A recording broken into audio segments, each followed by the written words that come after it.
was about to say some wild shit. Okay. Well, no, I'll press the look, button. you're the one saying wild shit, Destiny. What are you talking about? I'm pressing the button, Adam. Go ahead. Hold all your slurs, okay? Jesus. Destiny We're is live. Everyone's Destiny, live. Destiny is uncontrollable. He's already talking shit. Bro.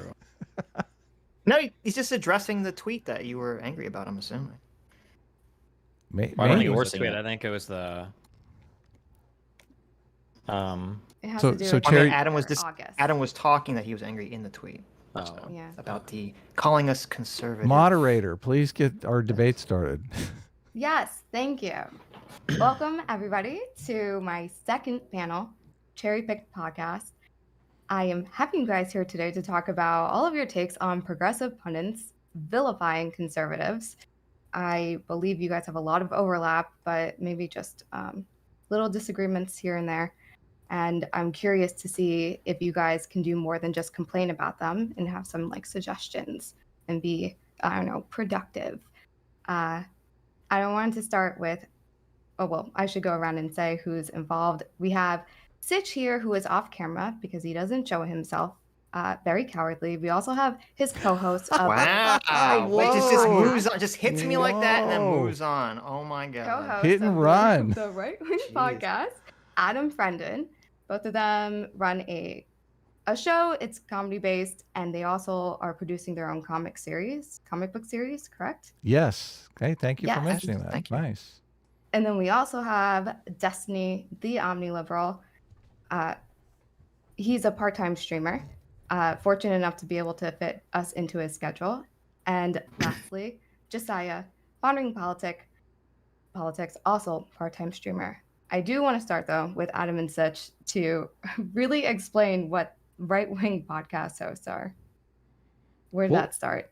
Well, look, we don't have a right-wing podcast. We're often characterized as right-wingers, I think wrongly by people on the left. I think people on the left, they have this stereotype for right-wingers that all right-wingers are greedy racists. And if you don't believe that, then you aren't truly on the left. And also when they call you right-wing, that's really what they're doing. They're calling you a greedy racist. So I think a good place to start this discussion is probably to ask everyone, do you think all or even most right-wingers are greedy racists? No. No. Yeah. Okay. No, I don't think so. I guess we're ending the show. Thanks, Chaeiry. That was great. Cool. We did it. Cool. I think some people will actually object to that. So obviously, but yeah. So I don't. If Greedy. Is it the grifting? I don't The grifting necessarily. labels that got thrown at them? I'm not sure. I think they use this stereotype because they're super tribalistic. So they like to vilify obviously conservatives. I mean, Well, they to be do fair, believe like it. everybody's pretty tribalistic. Yeah, do you think that's something that's that- exclusive to the left or This is the leftist thing. commentators? We're not. I disagree that everyone is tribalistic. Like we try not to be tribalistic, and that's one of the reasons why we kind of get this label as right-wing podcast, because we don't vilify conservatives, and therefore everybody assumes that we are conservatives. Like I was going to ask, who is the conservative on this panel? Because I'm not a conservative. I'm a liberal. Yeah. So when I said everybody's like that, I mean like all like political factions are kind of like that. Yeah, But, and I would argue that you're still tribalistic in the sense that you just caused, like you painted broad aspersions with a broad brush against the progressive left. So I think that clearly your analysis, like you have tribalistic tendencies too. No, right? I don't. None. No. I think there are plenty of progressive, plenty of liberals that don't use the greedy racist stereotype. So, but I do think But a lot just- of them do. Yeah. Okay. But I think we both agree that on the left and the right, the number one lens at which everyone looks at the world is through tribalism first. I'm not just saying that that's just the left. Obviously, the right does that just as much. But we can move on to the specifics of this topic, if you want, Chaeiry. Well, I have one question with respect to this topic then. Okay. If you think that tribalism is something that's ubiquitous, it's on both sides of the aisle, Mhm. and well, let me ask you, you said that you don't consider yourselves conservative or right wing. Does that mean you consider yourselves left wing, or what do you consider yourselves? We're enlightened centrists. We're taking the label back, baby. We're to t- make it good enlightened again. We're centrist. look. Yeah. That's hard. That's Okay. hard to define because a lot of people think of centrist as like fence sitter. I don't think of it that way. I think commonly people have political positions that are both on left and right are centrists. A lot of people call themselves center right because they have more right wing positions than left wing positions. A lot of people call themselves center left because they have more left wing positions than right wing positions. So I don't necessarily see it as fence sitting because obviously, like, I'm pro choice, I'm pro progressive taxation. Like, I'm not sitting on the fence on any of these topics. So I'm willing to And take is it the positions. case that for every progressive or left wing view you have a corresponding right wing view? Like, is it like 1-to-1, or do you think You have a it's chart. cluster? Yes, we're not allowed to have left-wing views unless Well, there's this is a why I was right-wing gonna view say- that's equally matching. I think it's more accurate to call us team truth because we're more interested in what the truth is. And a lot of times political perspectives get in the way of deciphering what actually reality is. So that's why we try to avoid the tribalism. I saw on Twitter earlier that it was in response to Brianna Wu or something like that when she said, if you did a survey of all your tweets, your content, do you criticize the left or the right more? So you said the left, Adam, I think. So if you're team truth and you spend more time fixated on, I guess, critiquing the dishonesty of the left, do you think the left is more dishonest than the right? Well, I feel that since I am on the left, I'm more triggered by the left doing this because they're literally making me look bad. Like when Michael Knowles does something insane, I think, oh, thank God I'm not a conservative. That guy's a lunatic. But when someone on the left does something insane, I think, oh man, this makes me look terrible. So that's why I spend more time criticizing people on the left. When Brianna Wu says something wacky on our show, it makes me think, oh, this makes the left look bad. Gotcha. Well, I'm a bit confused, honestly, because I thought you said centrist earlier, and then you said you're on the left. But, I understand that these labels they're not even necessarily mutually exclusive, so I won't, pin you down on that. So if you want to go ahead, Chaeiry, with the topic, we can move on. And then I'll suss out as the conversation goes where I think Adam and Sitch are politically. So you're going to label sure. us? I thought, well, okay. No, Well, I mean, you gave this me is two very labels. Interesting. So don't worry about the topic. Yeah. I think it's important to really hash out, I guess, your concerns about someone considering themselves a centrist, right? And I think it's important for Adam too to have his politics, his political leanings understood, and not just implied or assumed. I'm for maximizing individual freedom. That's why I consider myself a liberal. I consider liberalism as the pursuit of individual rights, trying to do this balancing act of making society cohere and giving the individual as much personal autonomy as possible. So that's kind of where my political leanings are. So I have to examine each individual case, doing this balancing act of, is this going to be good for individual rights? Is it going to make society collapse? Is it going to be the end of Western civilization? So that's kind of the way I look at things. Is that helpful?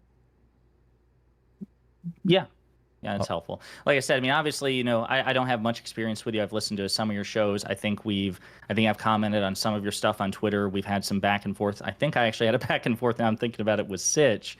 I was going down memory lane about some more news and Cody Johnston about Jordan Peterson. I was the that guy. was you? That was video me, was buddy. insane. Oh Yeah, my God. How that could was you me. defend that? That was me. No. Big Cody Johnston simp. But Oh God. yeah. Don't hold it against me. Throwing up in my mouth right now. I know. I'm surprised, actually, Adam, that you didn't mention Cody Johnston and some more news in the tweet that kind of set all this off, because I imagine Johnson has to be harsher on conservatives than somebody like David Pakman. Sure. Yeah. I should edit that tweet. I don't think I can after 24 hours.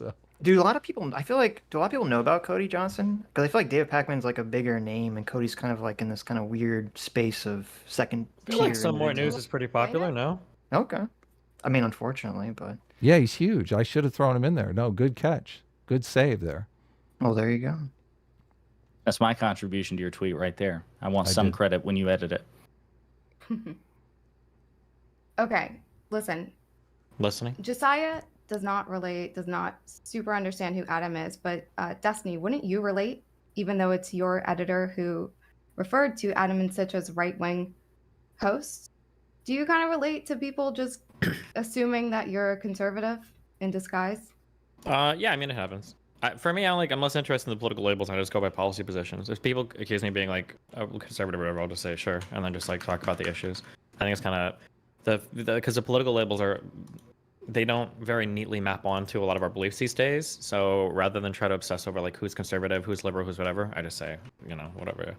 Do you think it's easier to grow a platform from that perspective? I mean, you already have a huge platform and you grew it as a loud and proud progressive. Did I grow it as a progressive?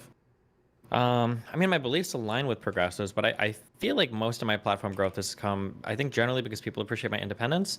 I think most of my major political growth has happened in that time because I think like if you wanted to just watch a progressive, I don't know why you would watch me over like say Hassan, because Hassan is going to give you better and more consistent progressive takes probably than I will, because I'm going to have a lot of takes, whether it's Rittenhouse or self-defense or property rights or anti-riots or whatever, that are probably going to fall outside the scope of what a lot of progressives online will advocate for. So I think it just kind of depends. But don't you differ on those positions because the progressives are getting the facts of the situation incorrect, and you are more interested in following the facts?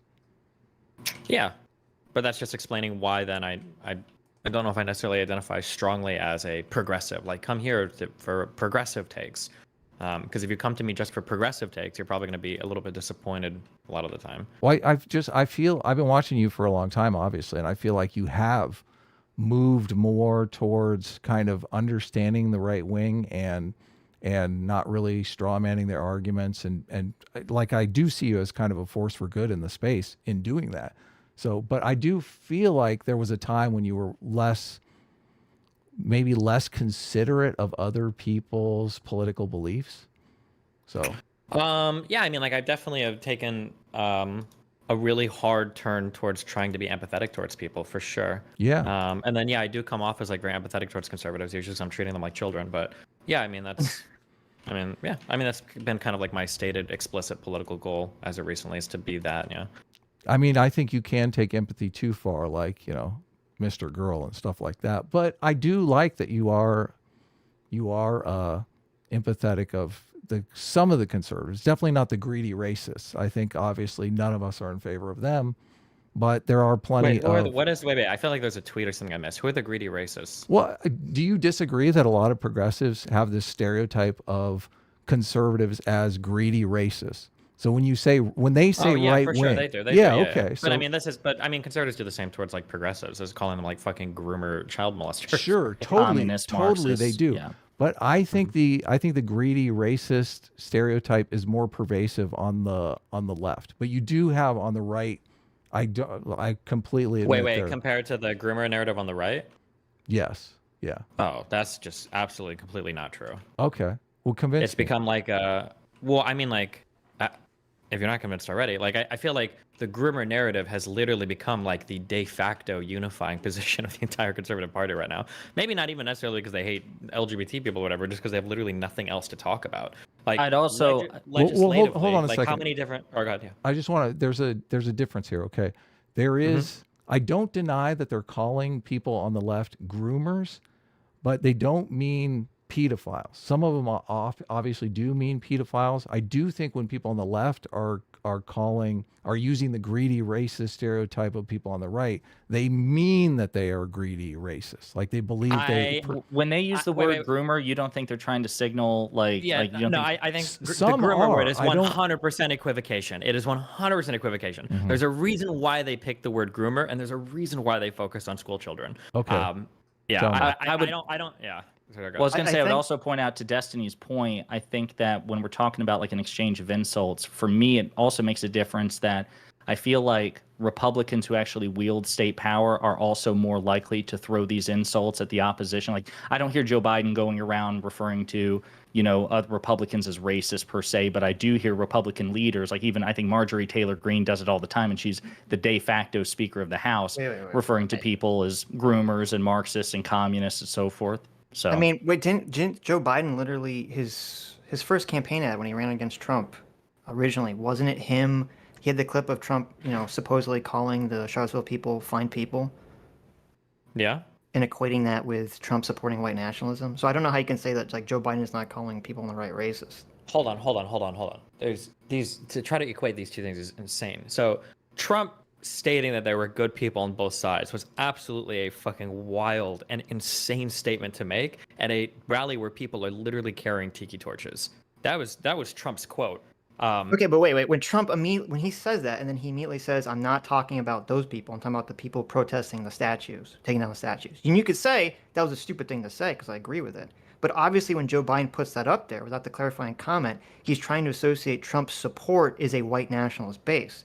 So you can't say Joe Biden is not throwing the racist label at Trump or conservatives. Hold on. We're not arguing whether or not he's throwing the racist label. You can That's argue what that he that's is. what Pondering just said. He said, "I've never heard Joe Biden say this." Well, I I'm think what I arguing said is whether or not that it's fair to say that. Yeah, sorry, go ahead. Wait. Well, I was just going to say, I don't think that it's something that Joe Biden habitually does. I'm sure you can find, like, you just cited an example of, 2 or 3 years ago in a campaign ad, and I'll take you at face value there Didn't he because just I don't recall. Recently? I could have sworn. But If you can find He did recent a speech about the examples MAGA of, Republicans. What do you think he was talking about? I thought you well, actually, he went out of his way to clear. Wait a minute, he went. Quote.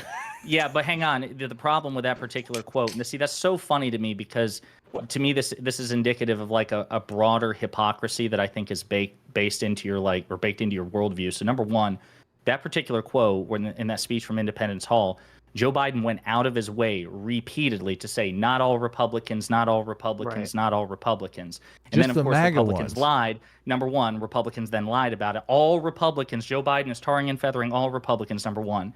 And number two, he was referring to, that fascistic substrain of MAGA Republicans who, want to overturn elections and rewrite democracy in order to install Trump, God Emperor, as an unelected dictator.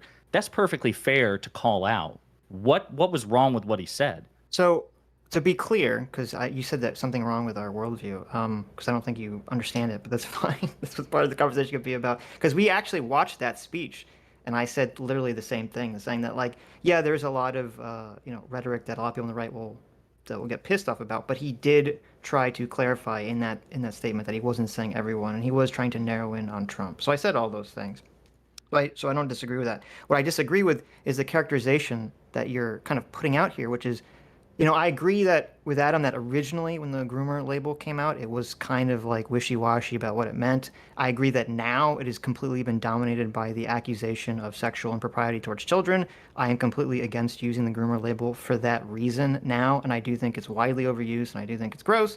But I think you have to accept that it is like a common old as dirt tactic, at least for the last 20, 30 years in politics, for the Democrats to associate Republicans as being racist, and especially recently that has been kind of the go-to move. And it's weird for me to hear that you're saying that that's not the case.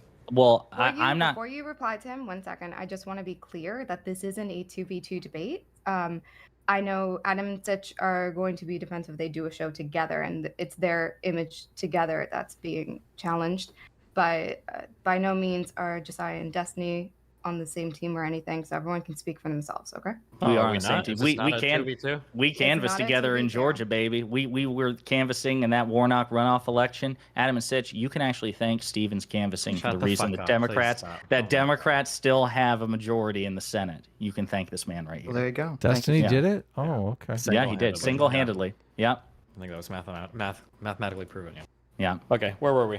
Well, but listen, I don't think anybody here is denying the fact that there's a large. I mean, I don't know what the percentage is, but intuitively, I have to imagine a considerable number, particularly on Twitter, of outspoken progressives and leftists are quick to tar and feather the other side, and I do agree that's common. I'm just saying among Democratic power players, I don't think I think the groomer label is cast with more recklessness and more frequency by Republican leaders than the word racist at Republican rank and file people by Democrats. That's my position. That's my understanding. Maybe you disagree.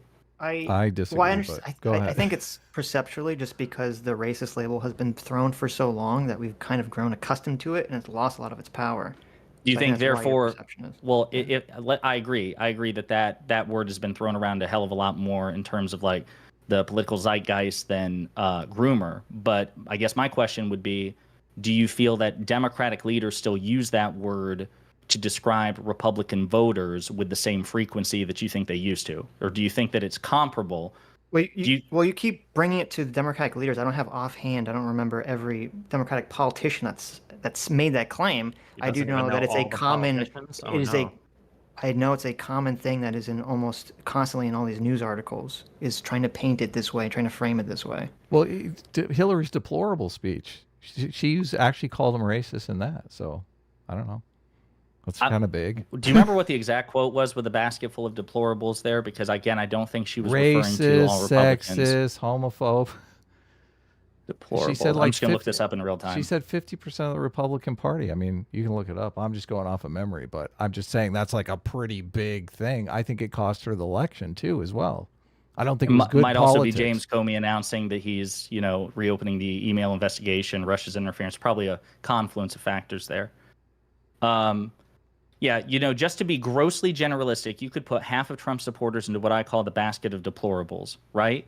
They're racist, sexist, homophobic, xenophobic, Islamophobic, you name it. Yeah, there you go. Okay, so that 50% of the Trump supporters. Of Trump so that's supporters. 35 million people, right? 70 million people voted. That's a lot of people. Oh my God.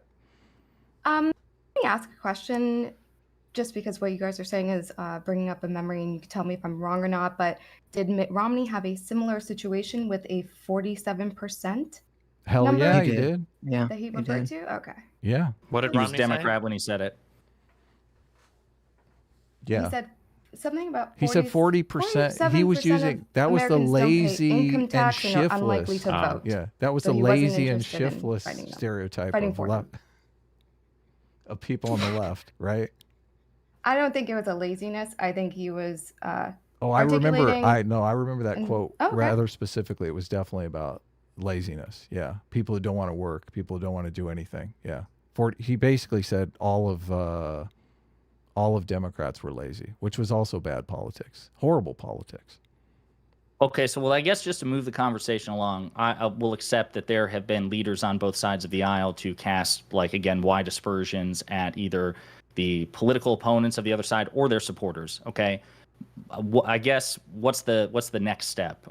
Is it just that you see it more on the left than the right, or I'm not exactly sure where we're going with the Well, conversation. I think it's Well, sad. but I wait. Go ahead. Wait. So you accept, because I feel like I'm being kind of like gaslit here. You accept that calling the right racist is a common tactic that we see in media, right? Like, I mean, just look it up. Like, there's an article the other day, accusing Ramaswamy of trying to throw racist red meat to the Republican Party. There's a famous article, like the blackface of white supremacy, that was thrown out against black Republican politicians. Every single person was calling Clarence Thomas, the C word because of his position on affirmative action. I don't know how you can deny this. Well, I didn't deny that. Again, I think I even said there is an outspoken contingent on the left which, again, will insult the supporters on the right or right-leaning politicians and use the racist word. I don't think I've denied that. Okay. And if that's what you took from it, let me just be very emphatic. The word racist has been lobbed by progressives and people on the left against their political opponents for decades. Okay. Well, also Fair from enough. big establishment media too, as well. Like CNN, you couldn't go 5 minutes without them making those accusations. The New York Times probably has a half dozen articles making those accusations. Like big 5-minute comment left is a wing. stretch, Adam. What's that? You can't go 5 minutes.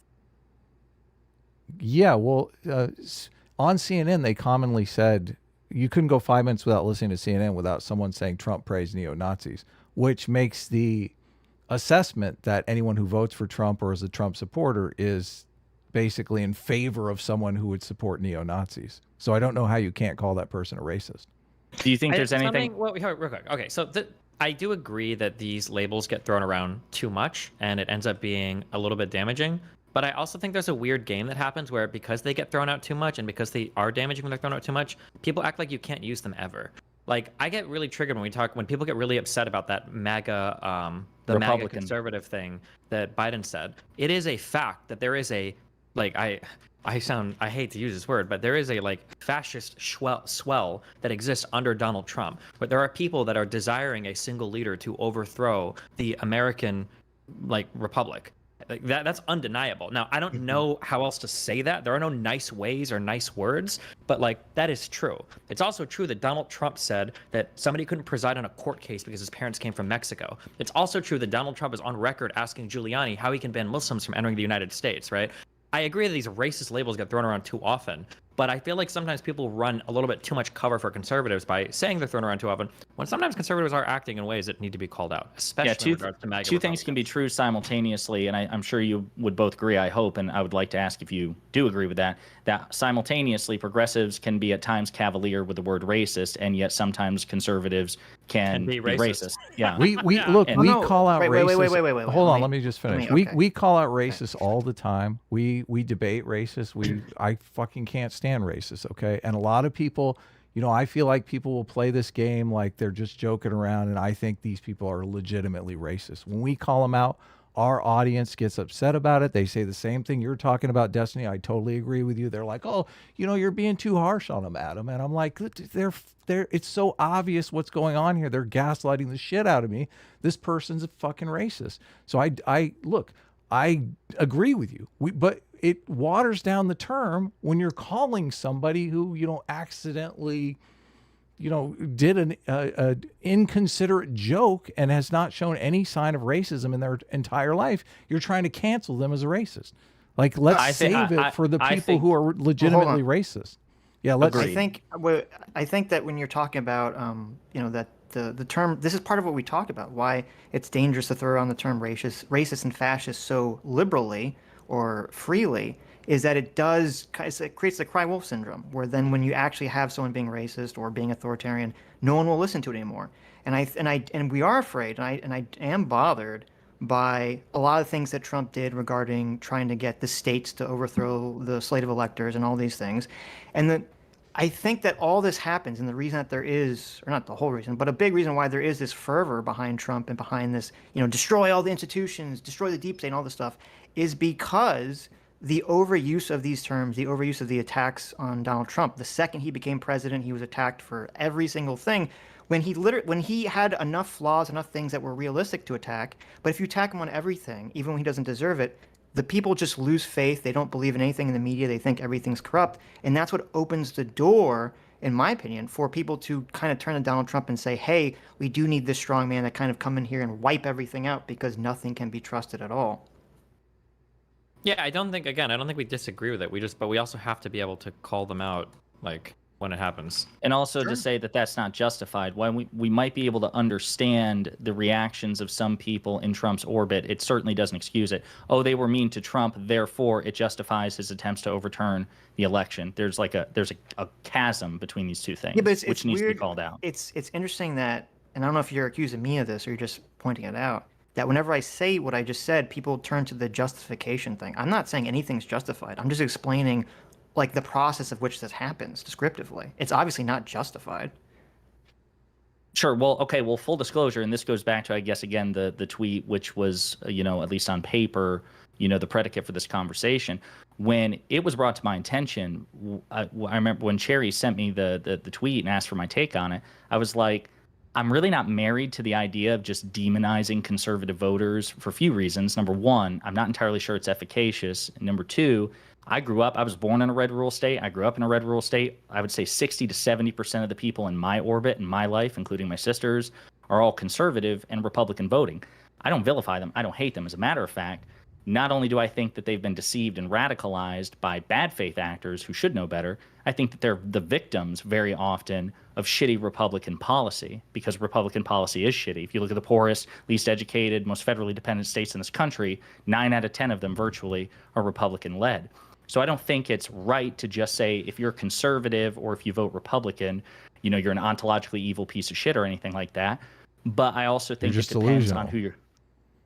Well, sure, in part. I mean, you are painting a for picture of someone who's 1 second, Adam. delusional. So, but go ahead. I'll let you, Adam, I'll let you pick it up, but I just want for everybody listening in to be able to hear the tweet that brought us together. So this was tweeted from Adam's account. Oh, I brought it up. Yeah, I was let Adam say read it. Adam, read it. Oh, do you want to read No, that, Adam? go ahead, Chaeiry. Come on. Okay. Yeah, you're a better Okay, reader. well, the tweet. It's ironic that most of the political pundits who want big, big change, like Hassan, VAUSH, Majority Report, David Pakman, spend all day vilifying the people they will have to win over to achieve that change. You can't get big things done without the support of conservative voters. If you really want things like higher wages for the working class or universal healthcare, it's dumb to demonize conservative voters just so you can grow a progressive platform. Stop actively criticizing Wall Street for its fixation on short-term gains while you do the exact same thing with your own social media accounts. Oh man, Go ahead, Adam. What that's a great amazing. tweet. Who wrote that? That's look, I have a tear in my eye. So it sounds like you agree with that because you're saying it's not effective to demonize him. Look, what you just said, and this is why I'm constantly being confused with a conservative or being accused of being a conservative, because I speak conservative. I have conservative friends, and I can hear what you're saying from their perspective. And I think this is why we have a lot of conservatives in our audience, even though every single one of those conservatives knows that we're dirty, dirty liberals. They listen to us because we have respect for them. And everything that you said comes off as conservatives are childish, stupid, naive, delusional people who constantly vote against their own interests. It's like what's the problem with Kansas movie just downloaded from your brain right into this live stream, and everyone could pick up on it. Everyone was like, this guy doesn't understand me. You know what's hilarious about that? And I guess the first thing I'd want you to do is tell me, what am I wrong about, number one? But number two, there again, this goes to the strange double standard, I think, which is baked into your worldview, which is what is my you're worldview? upset. Wait a minute. Well, let me finish. So you're seemingly outraged that I pointed out the fact that most of the poorest, least educated, least healthy, most federally dependent states in this country are led by Republicans, which is a fact. But when Donald Trump and Republican leaders talk shit about California, Chicago, D.C., where's your outrage? This is coming from people who actually have power. It's almost like Republicans get a blank check to demonize every progressive, every Democrat, blue cities, blue states. They're all shitholes. People are fleeing from them, whatever.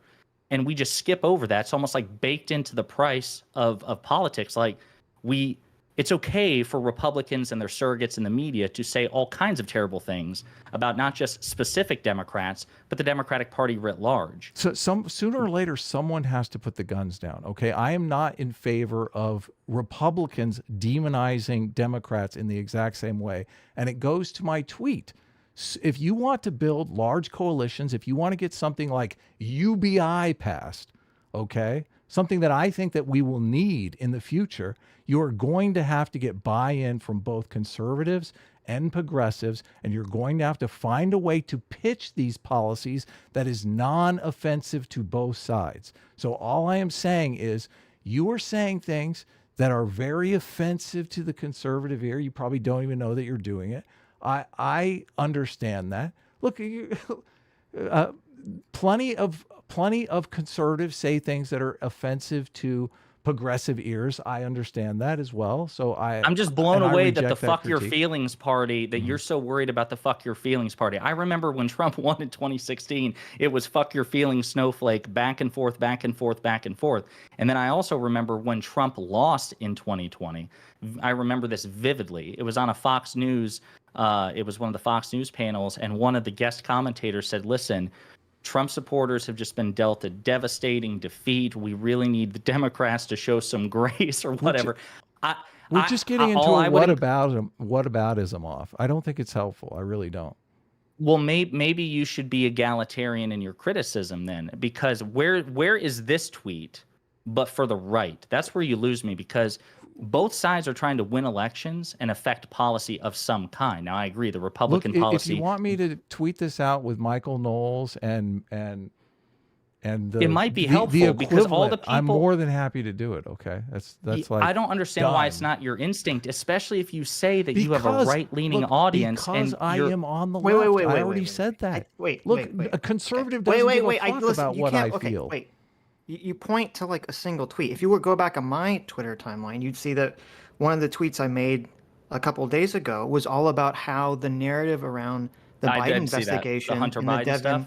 I Yeah, loved and it, the buddy. Devin Archer testimony was bullshit. And if you actually read the Devin Archer testimony, I in my did. opinion, it's evidence that he didn't fire Shokin Yeah, for it's any sort it's of exculpatory evidence, 100%. Right. I mean, yeah. it's just you're like painting this weird view of Adam that is not at all like not realistic at all. number in terms one, of what Adam we talk isn't about on you. our show at all. We constantly criticizing the right on our show, much to a lot of right wingers in our audience getting mad at us. We've like when we covered the January 6 hearings, I think we probably lost like 500 or 1,000 live viewers permanently from our audience for that. And I always get thrown the label of TDS. So it really kind of bothers me that. And first of all, I thought we were going to be arguing something specific. I don't know why we're arguing about like Adam doesn't do enough to complain about like the right, which is not even remotely true. So it's just this weird conversation that we're having in the first place. Well, it has been a meandering conversation, but all I've just said is, listen, again, I don't agree with vilifying conservative voters on number one, and is a general practice, Well, right? you're telling me But I again, don't do it enough. Well, no, I'm saying that I don't think you criticize the right enough. I You don't were understand literally why asking me there's. to vilify people in a tweet. I mean, that was your request. Well, if you're gonna vilify, shouldn't you be even-handed with it, especially if you're a centrist? That's where I'm confused. It's like Well, are we talking about vilifying conservative pundits instead of or saying that, voters? because I imagine that's the tweet I that already he's- I already answered this question. I'll say it again. When Okay. we have people listen to our show, it comes off. Obviously, I talk about fucking UBI. I talk about MMT. I talk about universal health care. Everyone knows I'm a fucking liberal, okay? So every single conservative in our audience is not going to take my opinion seriously because they're going to say, he's not one of us.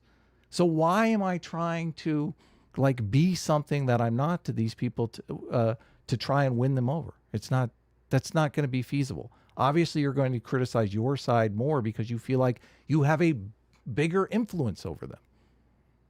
That's why I'm criticizing the left. I'm saying this is ineffective and we should go in a different direction. Wait, I'm sorry, I'm confused. Is most of your audience right wing or left wing? I thought you were. Most of our audience is probably right wing. It's probably 60-40. Then right you curry wing. more influence with the right. Only you should probably because try the to hold left the right accountable. only because the left has mischaracterized us as right wingers. So left people have a trepidation about watching our show because we've been wrongly mischaracterized. I can explain to you, Josiah, they are not a political show like David Pakman would be. They are very specifically a comedy show, but they do cover politics and current news. And they always make it clear their big inspiration for starting a YouTube channel was from the Disney movie Lilo and Stitch. That is everything Makes you said. so is true. much sense. That's Oh, all Hama. true. You're welcome. Yeah. Well, first of all of that is not true. Sitch, we're live in front of Destiny's audience. This is a So, comedy show. look, okay? if you What want do you that mean? meme to spread, you have to tell everyone. I kind of do want that meme to spread. Yes. Okay. Anyway, Yeah. we do cover politics. I mean, we cover movies and stuff like that, but I'm more interested in what the truth is. Like I'm doing this because I find it interesting to talk to people. I feel like truth springs from debate among friends. And so much of this space is debate among bitter fucking enemies. And no truth is coming out of it. And it's disparaging. It's demoralizing. I don't like it. We're arguing a lot on a topic that I don't think we necessarily disagree on. I'm trying to figure out where the disagreement. I Look, think we all this is agree why- that you probably shouldn't just lambast people as racist. I think we all Okay. agree on Yeah, that. we do. But that sometimes it might be appropriate to use the word, which I think all of us agree with that. Yes, totally. Yep. Agreed. So I don't know what. Yeah, I'm not entirely sure how we've managed. Let me add, Good. okay, we might have Let's a move on disagreement then. on this, and it is germane to the tweet itself. So Why I do don't we have watch to disagree? Why can't we just be friends? Come on. We Because we're can, on we a can, we debate can show, disagree. so We can probably need to disagree differ as that friends. way. This is a friend. Listen, Adam, the few Twitter interactions that we've had have been friendly. Sitch and I have been a bit more combative, but even then, when he was like tweeting out that shit about Hunter Biden, the laptop, that debunk, I loved it, man. That was a solid, thorough debunk. Great stuff. But we might have a friendly disagreement about this. You might be able to educate me here. So I don't watch Hassan, but I have consumed quite a bit of Pacman, Cedar, and VAUSH. Do they really vilify conservative voters? I know they vilify Republican politicians. That's why I was just looking for clarity. Is that what you mean, or do you literally mean just the average Republican voter? Wait, you're gonna say that with VAUSH? You're not even gonna throw him out as like Well, the alpha? I was gonna give you an example with VAUSH, but I would like you to offer some clarity on that. What was the question again? Do they just vilify Republican politicians, or did you mean they actually vilify Cedar, Packman, and VAUSH vilify Republican voters? VAUSH vilifies conservatives all the time. Like he literally uses the greedy racist Representatives. stereotype. Right. With respect, I'm sorry, just to clarify, I understand conservative, but conservative politicians, like I think it's okay to talk shit about conservative Republican voters. politics. No, Gotcha. Okay, that's he what he uses wanted. VAUSH uses the greedy racist stereotype for conservatives all the time. Like I think that's the only stereotype he has. I mean, can you vilify the politicians that people are voting for in droves without vilifying the people voting for them? I'm not Yeah, sure that's that a that good distinction question. even exists. If that's the case, then I think we're fucked because somebody like Trump, who basically has a stranglehold on the Republican Party, he's the nominee by a clear mile. I guess it depends on what you mean by vilify. How could I describe Trump in a way that wouldn't be vilifying? Well, no. him So or the you people? can. So I think you can try to understand why, even if you disagree with Trump and everything about him, you can try to understand why you think it is that he appeals to people and why people are voting for him. But when all you do is you just say like, oh, he's he's an evil right-wing authoritarian fascist racist, and therefore, if that's where you end the statement, it's going to lead people to believe, nobody here is advocating for that, right? I think we all think that like. Well, it's I don't. different. Well, It's I don't know. political Is that critique, right? what is Pondering advocating for? I guess. Well. So again, I think so to me there are like I guess if I wanted to get really reductive, I can just easily conceive of two types of quote unquote Republican voters. So you have people who I would consider just conservative, right? So they just believe in, robust Second Amendment rights. They believe that life begins at conception. So they're pro-life. They're, pro freedom of speech, yada, yada. They probably grew up in a red, rural, conservative environment. Their parents, grandparents, and so on and so forth, all Republican, all conservative. And so they would just vote for whoever the nominee is, whoever the Republican is. So that to me is a generic Republican voter. Then I think you have a subset that I would consider part of Cult 45, the MAGA cult, which it really, if it's Trump versus the GOP, they'll side with Trump. That, the election was stolen from Trump. He was justified in pursuing every available option to try to overturn the results. It was fine to try to litigate his way into a second term. If violence is necessary to reclaim the country, then so be it. Yada. That is a different type of Republican. I think one is eminently more relatable than the other. I think one is more dangerous than the other. And then I think you have Republican politicians and conservative thought leaders as a separate category who are the most morally culpable and the most deserving of criticism and harsh rebuke. I don't think that's why I'm asking, you asked the question, is it possible to vilify Trump? And maybe vilify is using the wrong word here, but how can I criticize Trump? How can I call Trump for what he is in a way that to your satisfaction would not cast aspersions on those who vote for him? I think you can criticize all the policies, all the things that you think are dangerous, and I think if you or anyone, if Pac-Man or Hassan or any of these people would explain and understand why and how people on the right are motivated to vote for the things that they vote for, and the answer is not just racism or something negative, and understand where right-wing moral principles come from and where the moral foundations that make up the conservative movement in America, if they were to understand any of this, but they don't, and explain any of this, but they don't, then then I don't think we'd be where we are. But I think if all you do is you sit there and you vilify right-wing politicians, then you're obviously going to say, well, the people that vote for them obviously support, these policies. These racist, horrible policies. Right? I'm not entirely sure, and Stephen, feel free to jump in any time. I'm not entirely sure that tracks because I don't think Republicans, even as a party, are particularly policy motivated these days. Number one. Number two, you said, if you attack his policies, what if I wanted to attack his character? What if I wanted to... you can attack his character. You can attack his person, his character, his policies, whatever. That's not what I'm saying. How on earth can you attack somebody's character, person, and policies without it feeling like you're demonizing or vilifying them? Yeah, that's where I'm confused. No. You can vilify and talk about these politicians all you want, okay? What I'm saying is that if all you do is talk about how all these politicians on one side, if all you do is talk about all the politicians on the right are racist, or all you do is talk about how the politicians on the left are socialist groomers, okay? And you don't actually explore why it is that left-wing voters are voting for who they vote for, and or why right-wing voters are voting for who they vote for, obviously you're going to be saying that the people voting for them are in favor of either racism or grooming, right? I mean, you would acknowledge that, like, when someone on the right talks about how all these left-wing politicians are groomers, what does that say about the people voting for those politicians? I suppose you could read an implication there that the supporters are themselves. You suppose? I mean, well, I'm just, I don't even know. well, I'm just imagining. I don't know. I don't know of any commentator who does this anywhere that when they offer a critique of a particular politician, they follow it up with an equal amount of time devoted to why these supporters It doesn't have to be so like. It doesn't have to be this equal, like, I have a chart. So like, okay, everything has to be perfectly balanced. All I'm saying is that if all you cover is these are right-wing politicians, they're all bad, they're all racist, or if all you do is cover left-wing politicians and say, wait, let me just finish. If you cover, why do we keep doing this? because Destiny, you keep saying you don't disagree with it, and I feel like you don't, but Pondering does. He does not share your opinion. Wait, Pondering, do you think that we should call all conservatives like racist and No. That's not no. That's not the argument. Pondering asked, how can you, he said, are these people, are Hassan and Dave Packman and VAUSH, really vilifying the voter base, or are they only vilifying the politicians?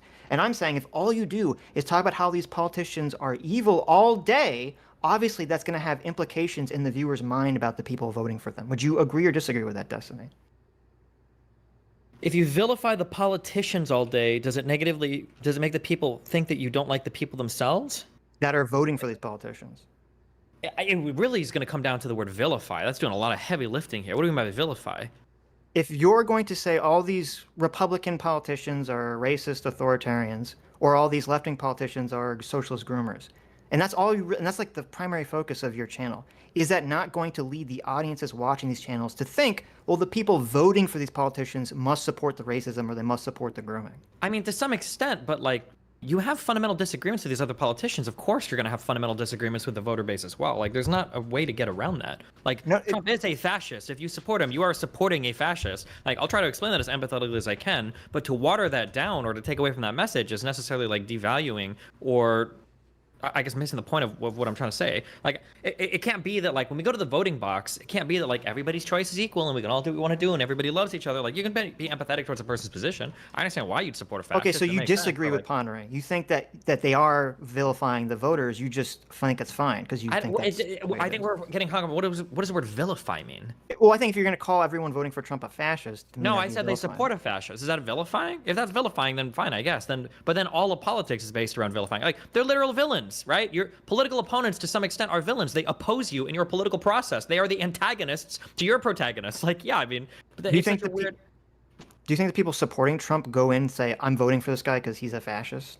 I think that's a separate question. Wait. No, do they do it because of that? No, but that's usually just because they're too uneducated to know what fascism is. If you were to describe fascism in other words, yeah, I think the majority, I think 90% of Trump's voter base, if you were to say, do you think it's really important that we have a really strong leader that sometimes takes the reins away from, like, the corrupt institutions of our government and takes the country in the direction that we really needed to go because he knows what's right for this country? I think 90% of Trump voters plus would say yes, right? You could describe fascism in other words and they'd vote for him, but yeah, they're not going to say, I vote for him. I don't agree with that definition of even authoritarianism, because you're not even saying, like, abolish the government except for the president, have the president be the sole source of power. You don't need to abolish the government. You can have a puppet government. You can have a government that technically functions, but the president is allowed to tell the vice president, hey, I need you to overrule the vote for the presidency. Or you can have a government that has institutions, but the president is allowed to fire and replace the heads of the DOJ, the FBI, the CIA anytime they do something it doesn't like, right? You can also trying to expand that power too, as we know that Trump is trying to do. I think if you were to ask the average Trump voter and say, do you want an authoritarian government, or do you want Trump to be the sole source of power with no other branches of government, really? I don't think most average Trump voters would be in favor of that.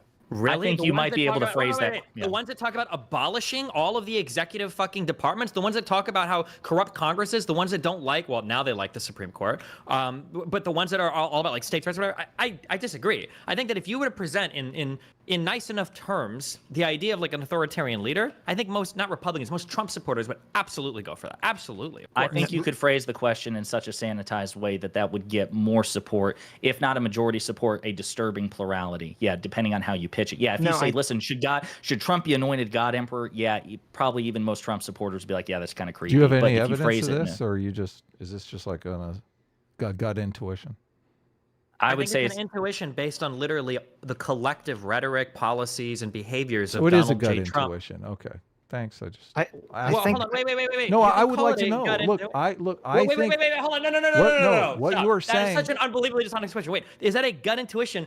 Yeah, I don't have every single Trump voter in front of me, and there's not polling data saying, do you support a fascist? When we talk about the gut intuitions we form in politics, those are based by the behavior of the supporters, by the behavior of the politicians, by the policies they state, by the social positions they have, and by the behavior they exhibit in office. It's What is the still a behavior gut that Donald Trump intuition. exhibited in office? It was that of a, no, it's not still just a an gut intuition. It's an intuition. intuition the same way that if somebody points a gun at my face, I'm intuitively going to think he's going to shoot and kill me. So yeah, it's an It's intuition, not the same. but you're using it. Look, It is it's absolutely one the person same. pointing a gun at you, and the entire electorate is a completely different situation. Okay? Donald J. Trump pointed a gun at the United States and said, I am going to unilaterally overthrow our elections. It doesn't get much more serious than that. And he has widespread support from Republicans to do it. Destiny, What is it, why- like 70% of Republicans now think that the election wasn't even legitimate? Destiny, why Yeah, are you, it's back from like in the upper 50s to low 60s a year ago. It's back up to 70. look, I would like some evidence. I'm just saying it's a gut intuition. Like, maybe your intuition is correct. I would just like some.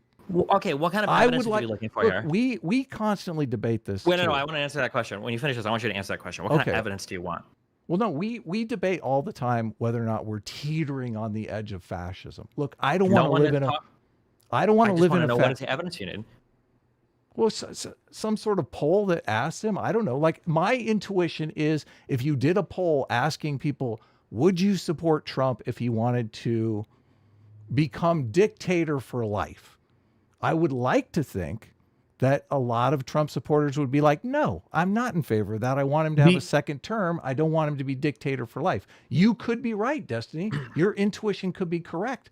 I would be mortified by that, but I would like to look at a poll instead of just going on your intuition. That's fine. Okay, so here's a question. If you were to poll the Republican Party, do you think the majority of them would be in favor of Trump pardoning himself from his own federal charges? Yes.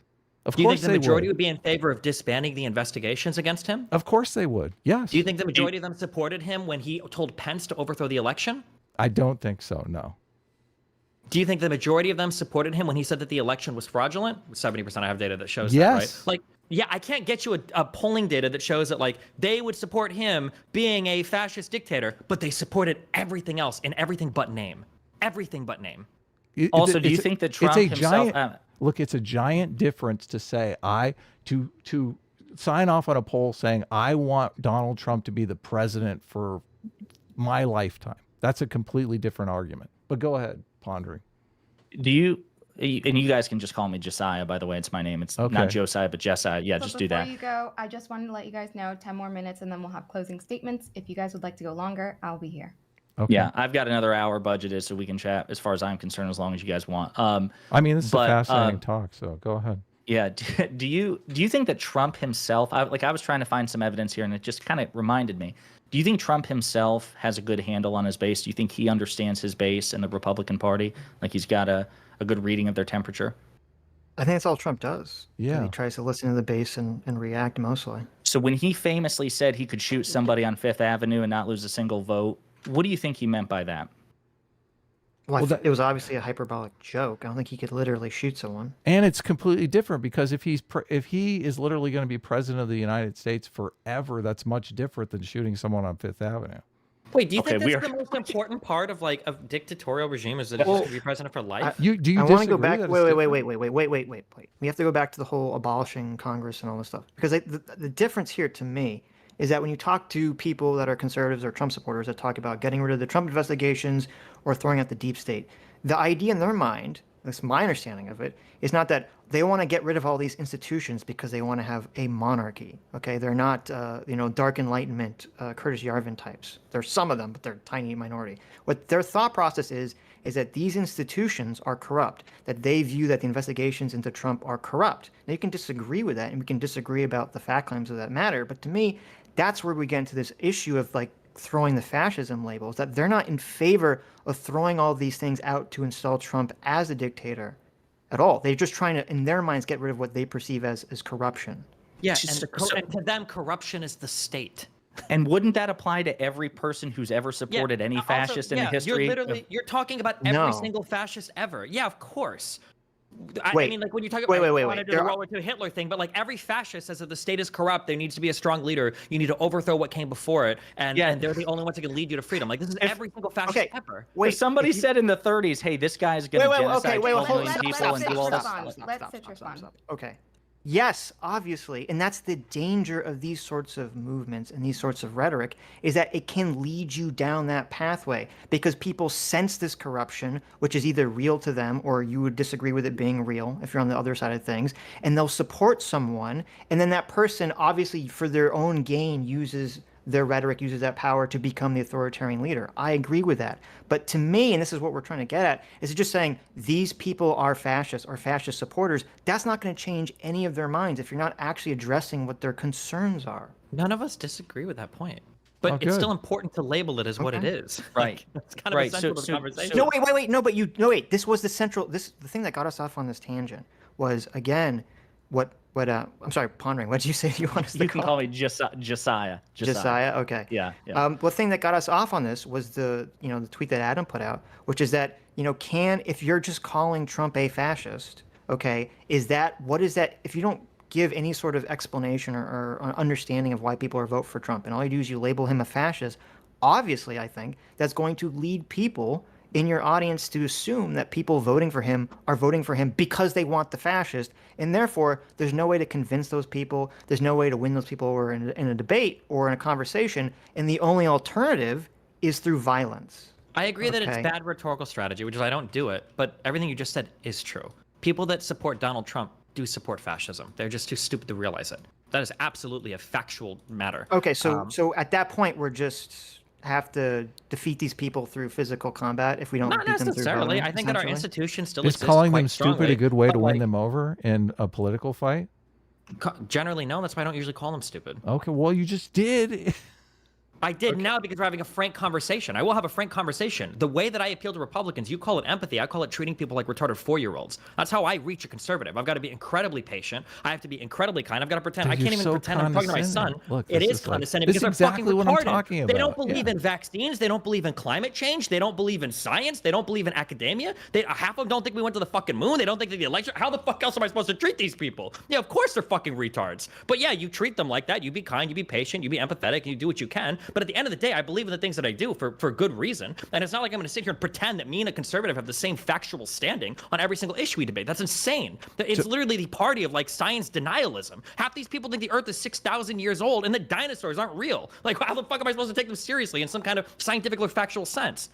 There's also situational rhetoric. Like I guess where I'm confused is like obviously if Hassan, Packman, and Cedar are saying, listen, when you're having a conversation with a conservative or conservative voter, instead of trying to appeal to them and apply some situational empathy, whatever, you should just call them fascist or fascistic supporters. Yeah, that would be incredibly stupid. But again, it's about situational rhetoric. These people are also speaking to an audience much like yourself, right? And so it makes sense that in certain contexts, they would describe the Republican Party as they just genuinely, bluntly understand it. And then when they're face to face with a Republican voter, they may say something else, or they may couch the language or use different rhetoric. I don't think that, number one, I don't think that's hypocritical. Number two, I don't think that that's anything unique to the left or unusual. I'm so confused. To me, I just don't understand what the issue is here. And I honestly don't think that we disagree too much. Because again, I think Stephen and I also agree that it would be bad to just vilify wholesale Republican voters nonstop. But then it seemed like the goalpost was being moved. Can I and then just you make said, one point and then Sure. we can go move to questions? Well, I need to respond to. Well, Stephen said, you I can, guess. but let me just make my point real quick. It won't take long. Destiny, you understand if you have a conversation about black crime, you're going to have to be very sensitive in that conversation because you don't want to create a stereotype, a negative stereotype that Like, say, all legions, blacks yeah. are criminals. Okay, so I think what all I'm saying is like your response there, someone could look at and say what Destiny is saying is all conservatives are retarded. That would create a stereotype of conservatives as being retarded, which I think is unhelpful. I agree. It is unhelpful that they're retarded.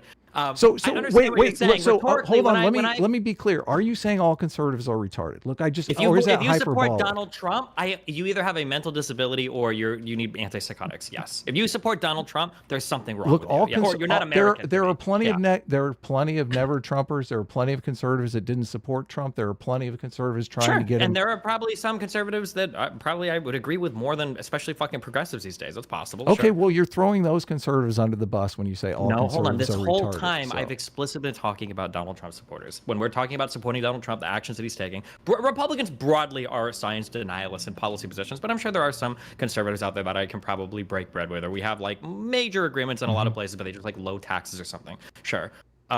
Again, none of us disagree with the rhetorical strategy, but at the end of the day, you have to be able to call a spade a spade. The reason why I'm able to make any headway when you talk about black crime is because actually I am willing to own uncomfortable positions. Black people do commit more crime than other people in the United States. And you can play the games of like, oh, it's all institutional bias and it's systemic racism and blah, blah, blah, blah, blah. And like, yeah, those things factor into it. But if you're not willing to admit that black people do commit more crime than other races in this country, you can't even get the conversation off the ground. And Yeah, but people you're see me, sensitive especially on about the right, stereotype, People though. see, I'm sensitive, but that doesn't keep me from owning the fact. And people on the right appreciate that. They're like, Well, wow, you Destiny should be said some harsh sensitive about the truths. stereotype. But then as soon as I start criticizing somebody that doesn't believe in dinosaurs or doesn't think climate change is real while fucking Phoenix is literally melting into the fucking earth, like, no, I think at some point, I agree, you can't be mean to people. And I try to be nice to people. When I go on shows, I'm nice and I'm kind and blah, blah, blah. But that doesn't mean that you can't ever say like, yeah, listen, if you support Donald Trump, you're kind of supporting a fascist. Maybe that's some behavior that's worth analyzing or worth reflecting on. So Adam, is too often. Let's It's just just- I Stephen wanna respond. say that- obligated?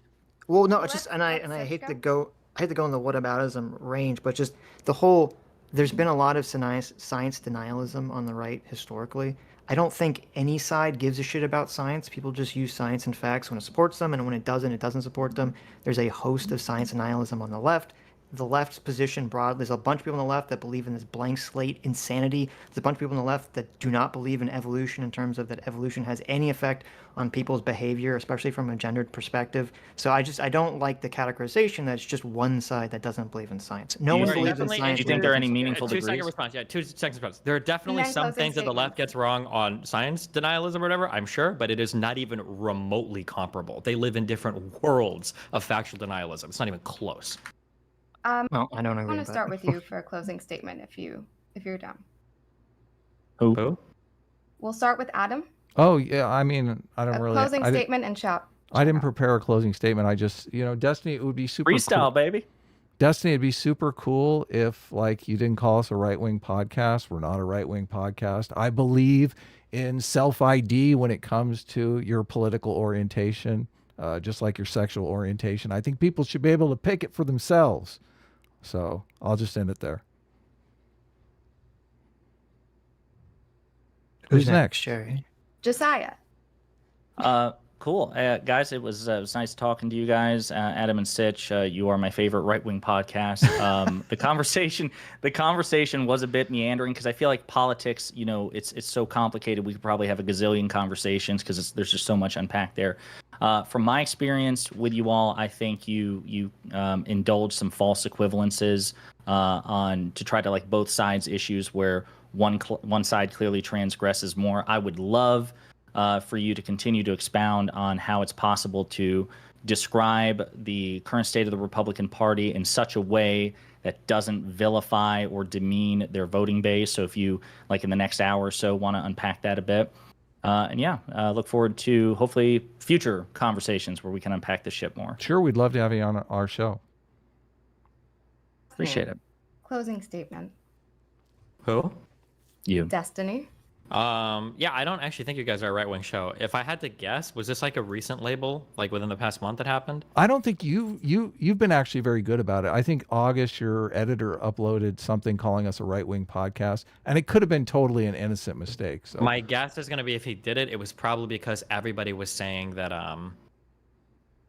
that Anna Kasparian went on a right-wing podcast. Was that the no, episode this that I was covered? this was long before the Anna Kasparian thing. But obviously, everyone Oh, wants then to I call have no Anna idea what he said. Kasparian a right winger now. So I mean, Yeah, obviously, I don't know why August said that. He fucked up.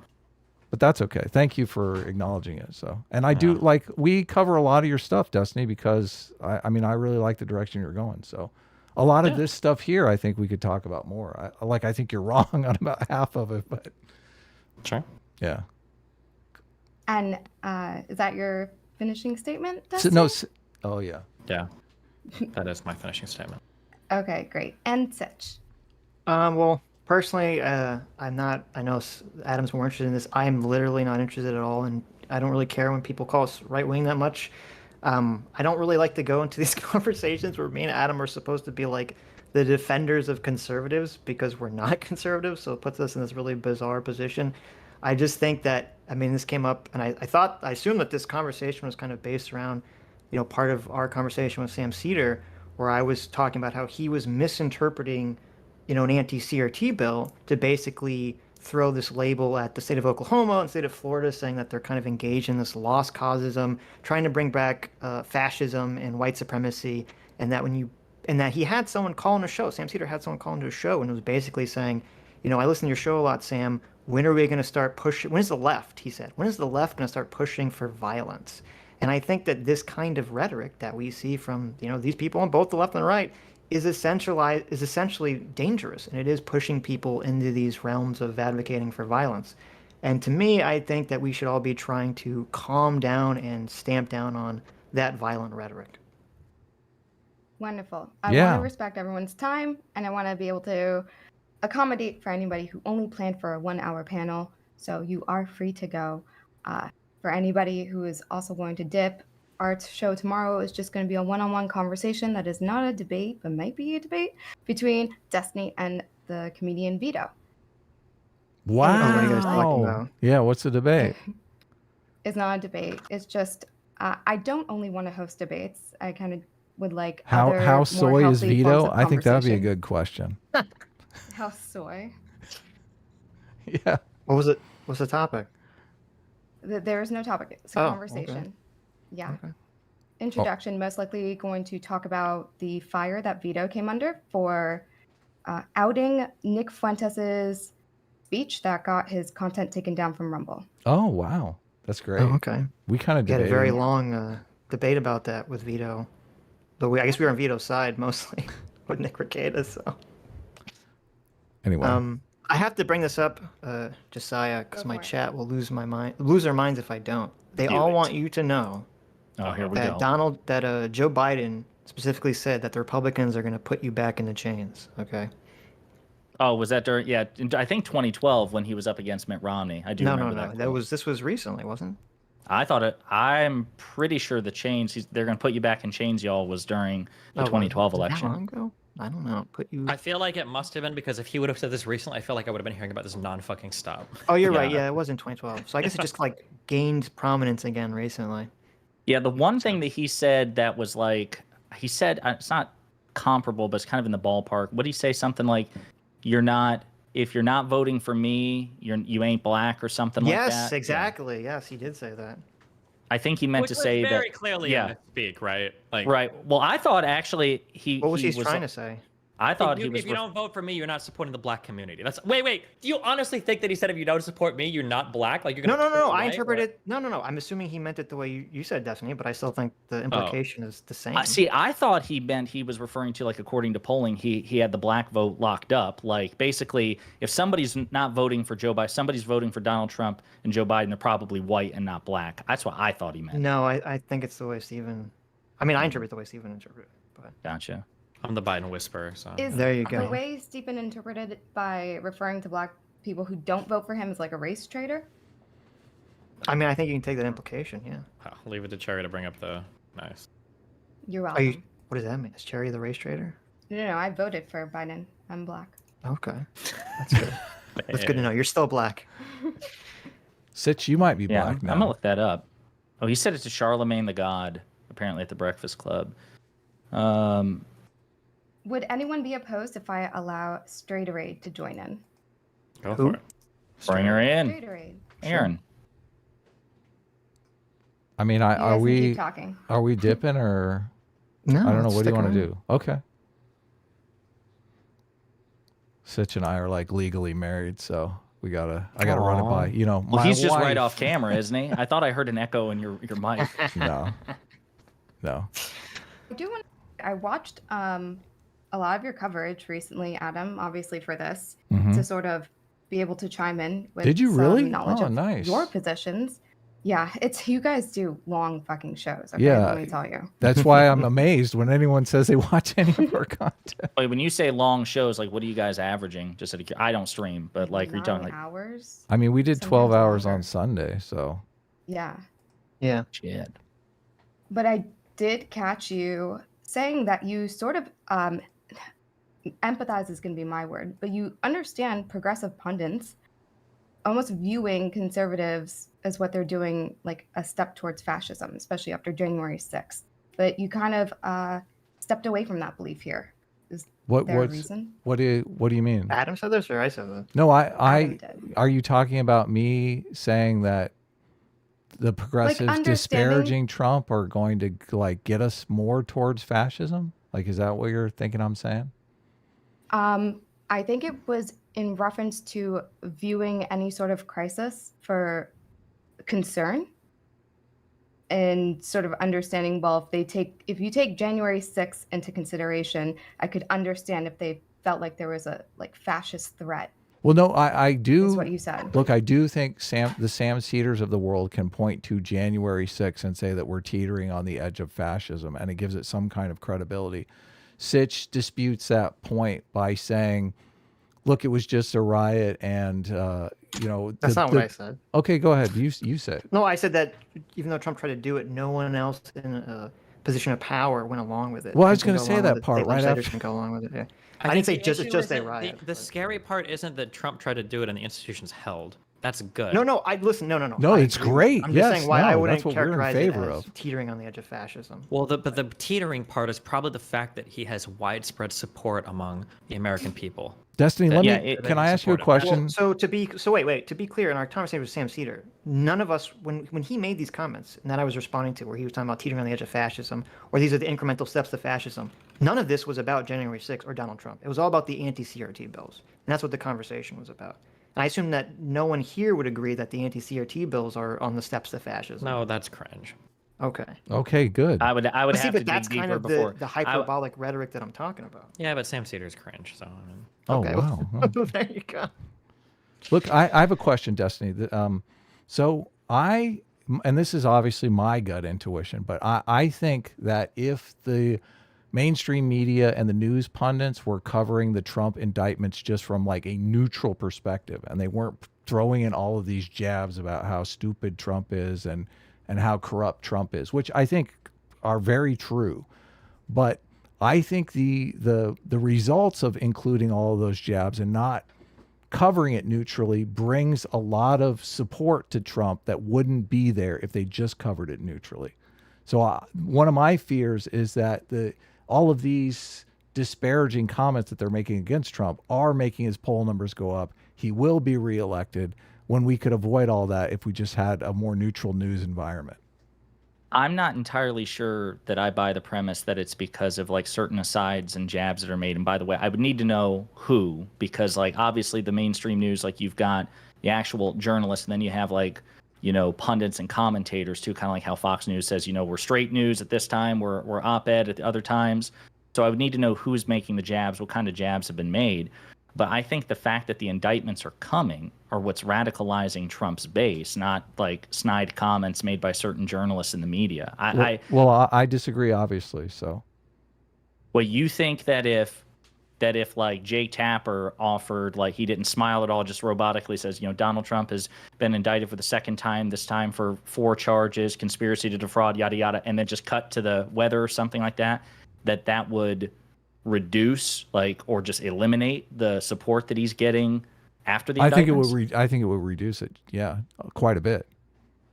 That's my Well, I'm going to intuition. ask you what you asked Steven earlier about I want proof, because I would love to see that. Well, because look, if that's the case, then I'd write a letter. I'd at Jake Tapper. I would co-sign it with you. I'd be like, Jake, shut the fuck up. Look, if this is all it takes to calm the Republicans down and get them on board with the indictments, absolutely. I began this conversation by saying it was my gut intuition and asking you what your gut intuition was, because I don't have a poll, so obviously. Oh, well, Yeah. my gut intuition, I don't know about Stevens, is just that they support him come hell or high water. And when he said I could shoot someone on Fifth Avenue and not lose a single vote, was that hyperbolic? Sure, he would probably lose a few. But I think at this point, The only voter he'd Yeah. lose is if he shot a conservative. Trump could literally fuck a kid on Fifth Avenue, and I don't think his voter base would not support him. I don't know if covering these indictments could he in do a it and then shoot slightly him? different way.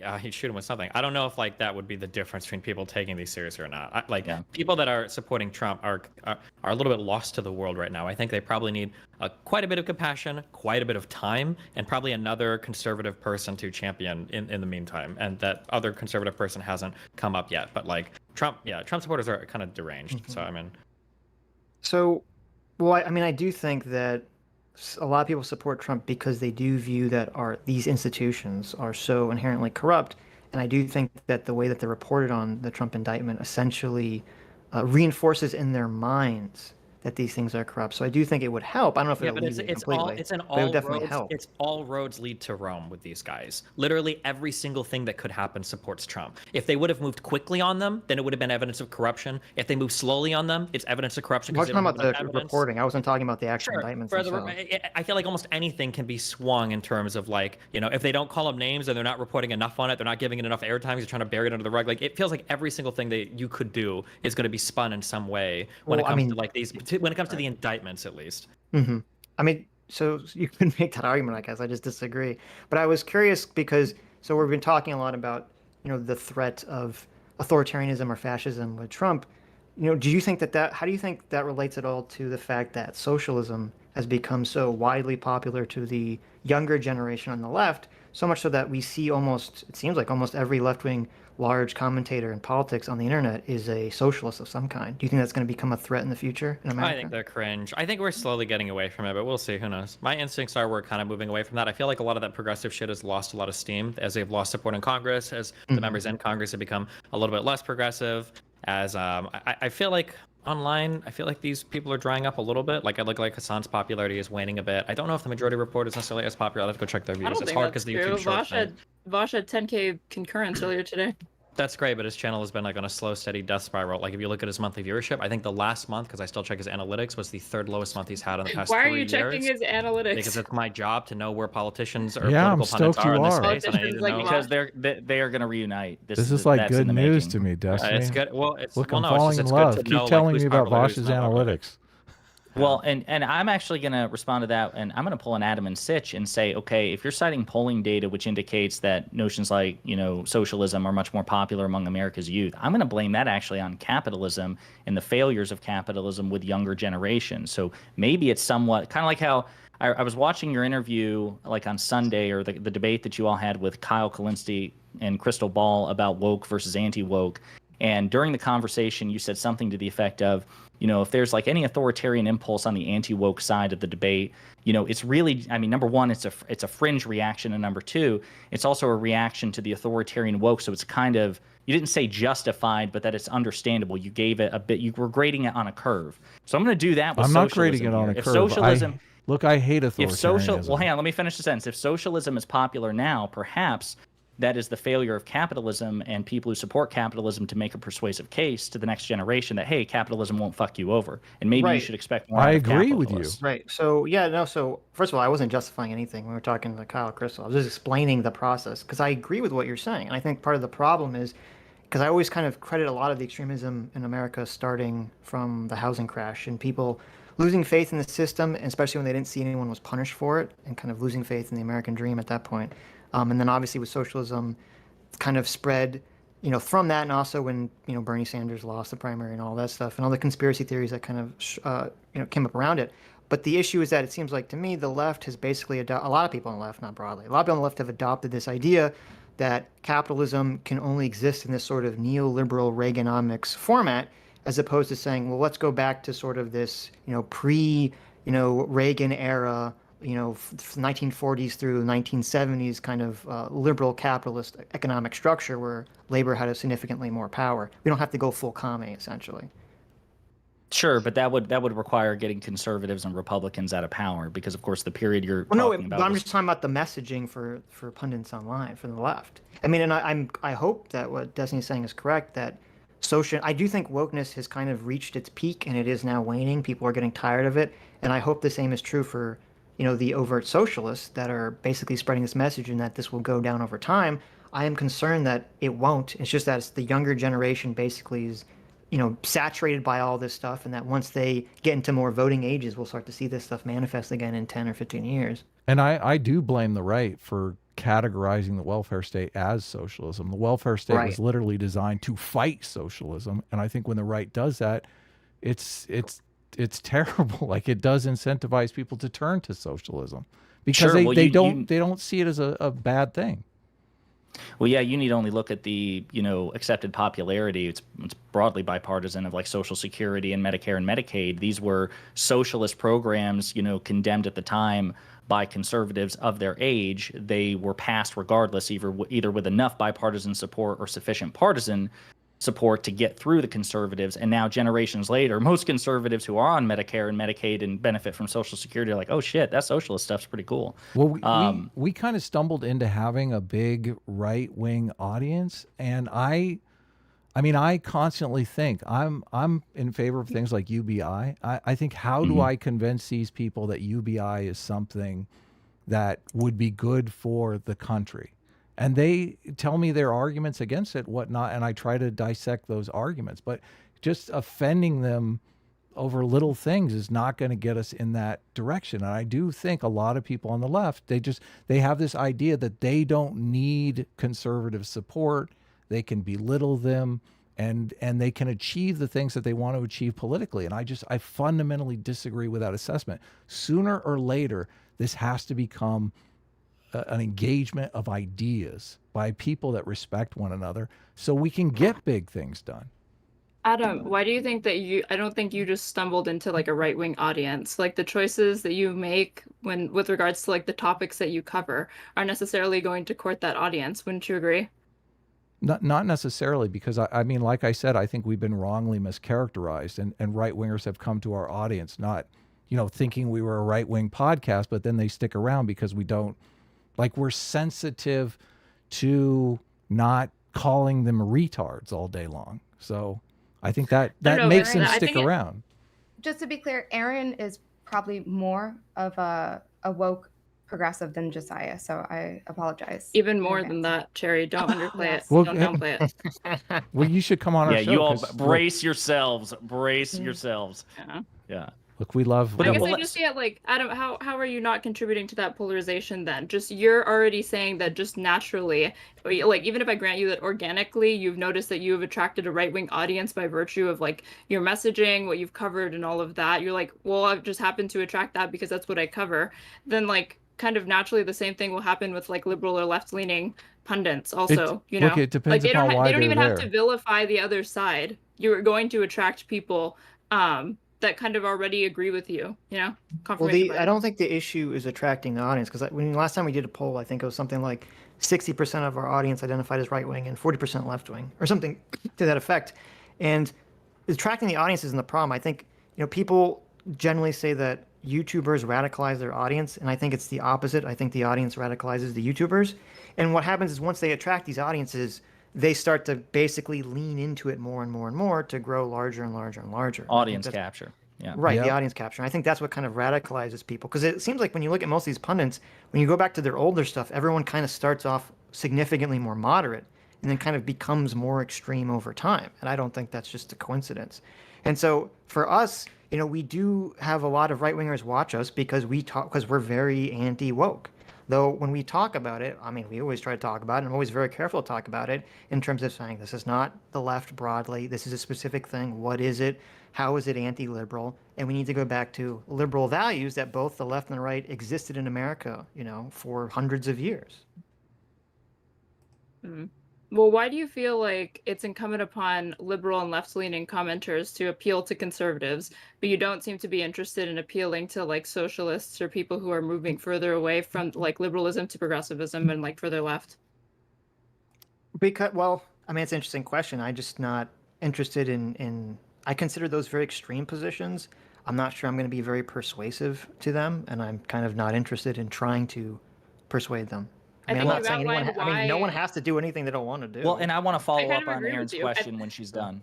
I think like you're outlining why, if you're asking like why is it that all of these like liberal and left-leaning commentators are becoming further radicalized and stuff like that, is because things are polarized enough that they don't actually feel that there's any point in reaching out to the other side, because they don't even feel like they're amenable to them. So they just pander to their audience, and then it just becomes a negative feedback loop, and the audiences play off the creator plays off the audience, and both are getting, you know, further dug into their side. Because you've already admitted like, well, I don't like, what's the point of reaching out to them, because they just believe whatever they want to believe.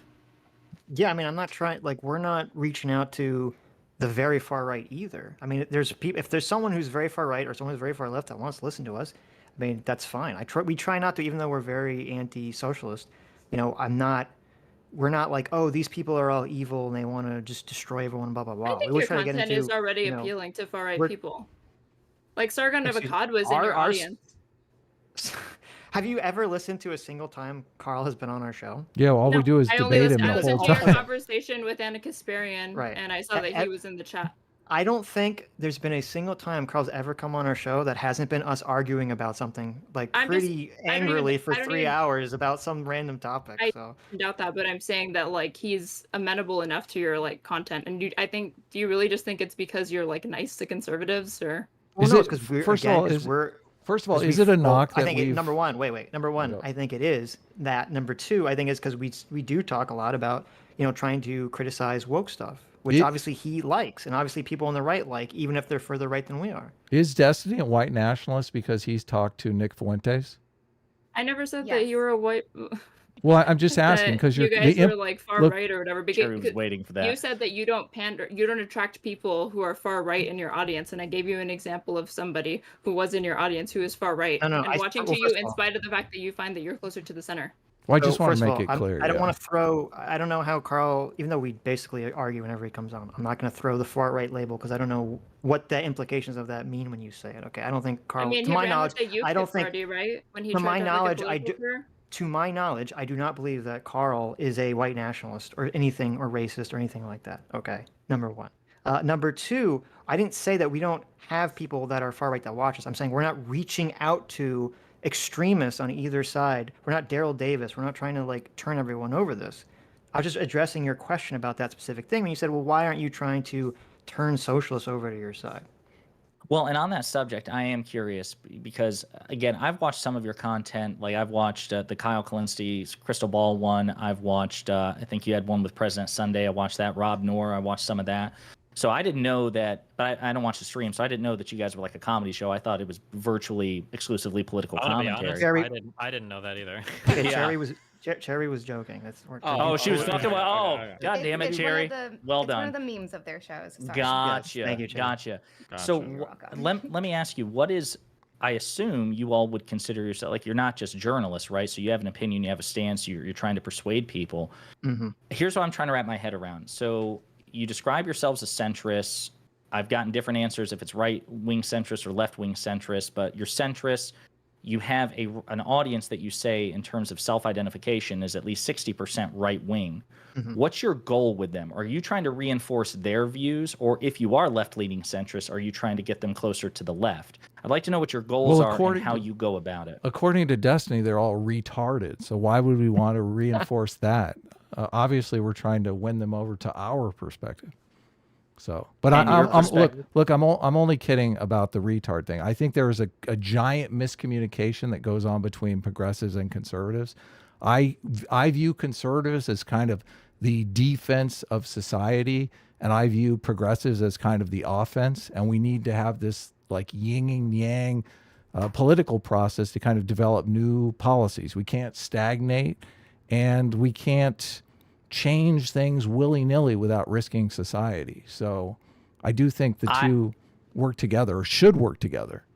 I think that sounds great on paper or in like an Aaron Sorkin TV show like The West Wing, but in terms of contemporary politics, I don't think it maps on well, because I would say collectively the GOP in terms of its hold on. leadership, it's You don't see any value in conservatives, though. Like you see zero value in conservatives. It's When did obvious I in say every. that? Well, it's obvious Oh, in see, there everything you that go. you have said.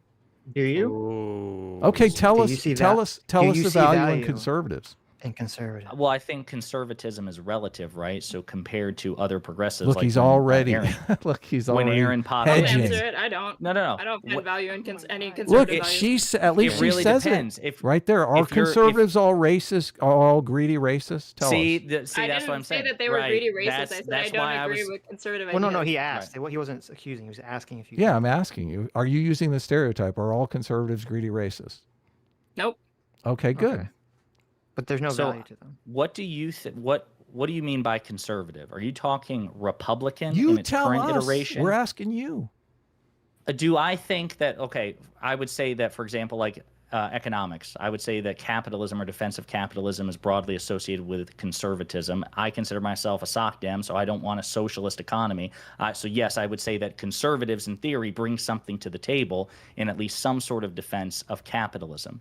But so I don't want to take conservatives out of the equation altogether. I'm talking about the GOP as it currently stands, their political proxies in the political process here in the United States. Well, I So don't think my- the GOP and conservatives are like a one-for-one thing. I agree, so 100%. I'm I talking think so. philosophically about conservatives and philosophically about progressives. Well, Well, you and that's- said a tweet that started all of this panel said conservative voters specifically. So I assumed you were talking about GOP voters, Well, right? Or Well, no? the tweet we were, or he was, I assume. But for the question, he was not. He was asking broadly, philosophically, do you think conservatism has a place?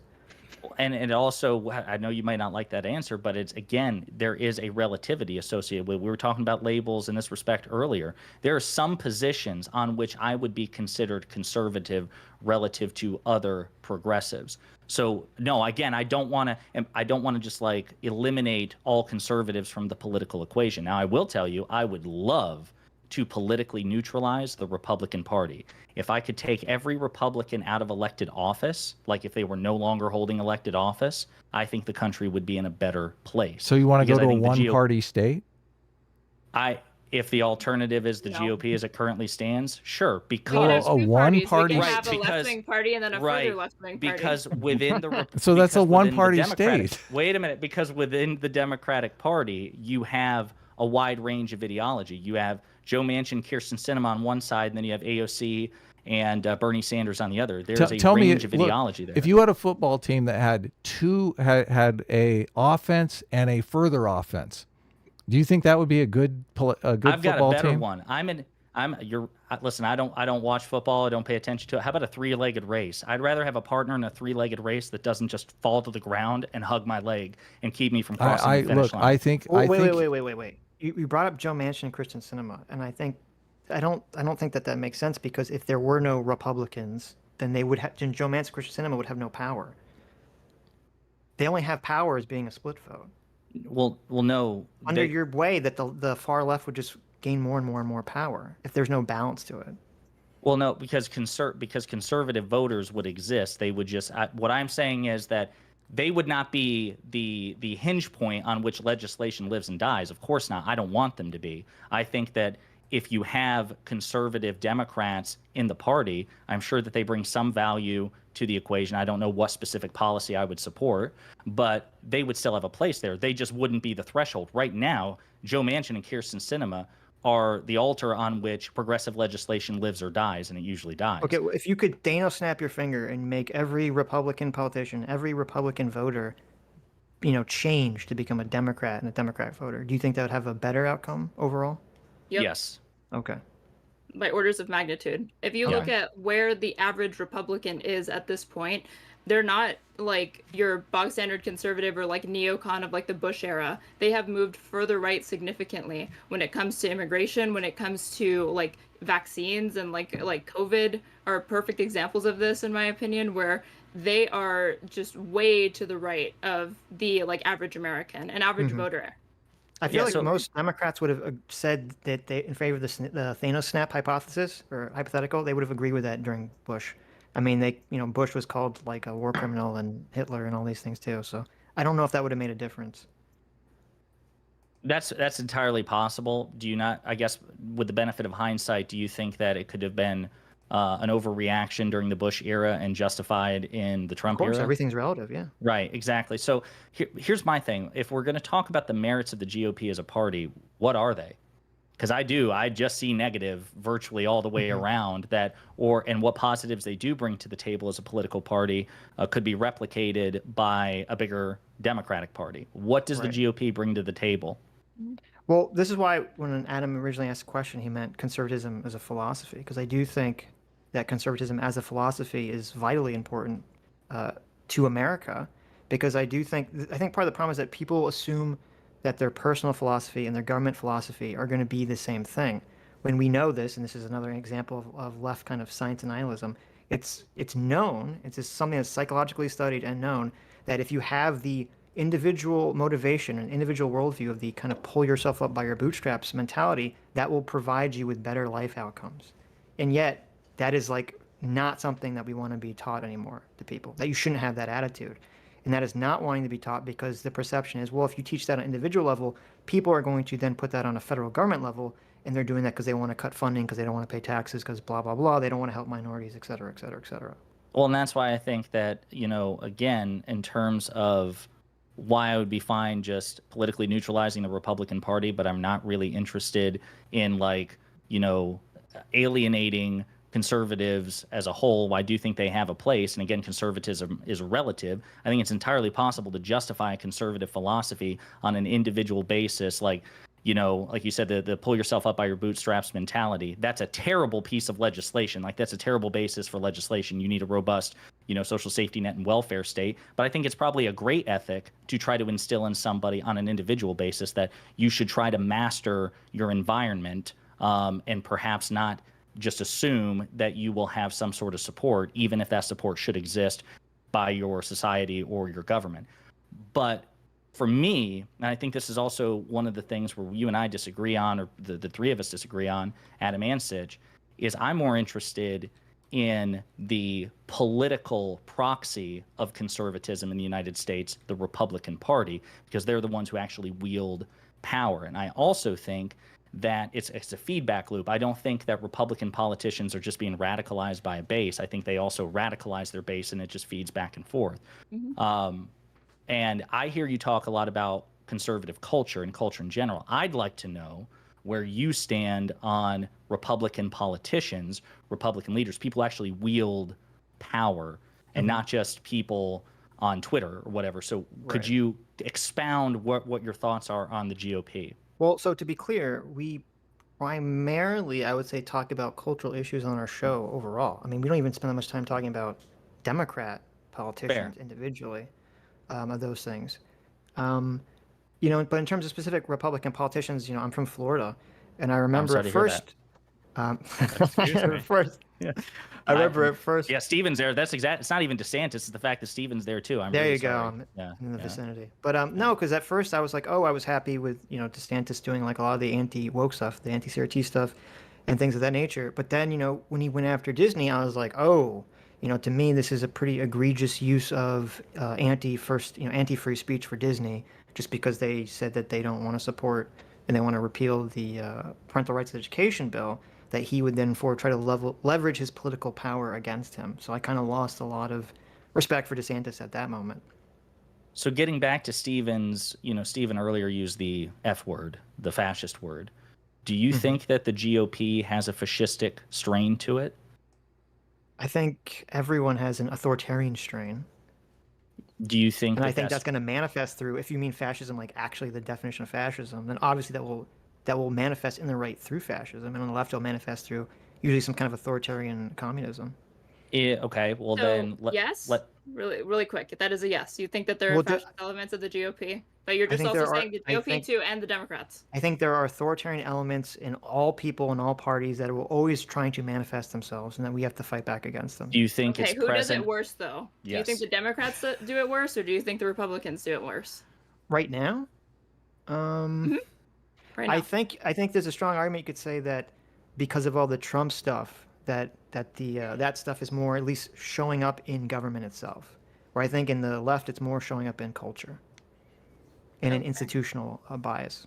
Okay, so wouldn't non-governmental institutional bias. I agree with you. So I would argue that that is a more like serious and egregious concern that like you have a party that is trying to ensconce fascistic policies into law versus, you know, social disagreements with What is like the fascistic policy that they're implementing? oh my god, where do I even fucking start with the GOP? Well, no, because I, think mean, we're like, talking about very different things. the border wall.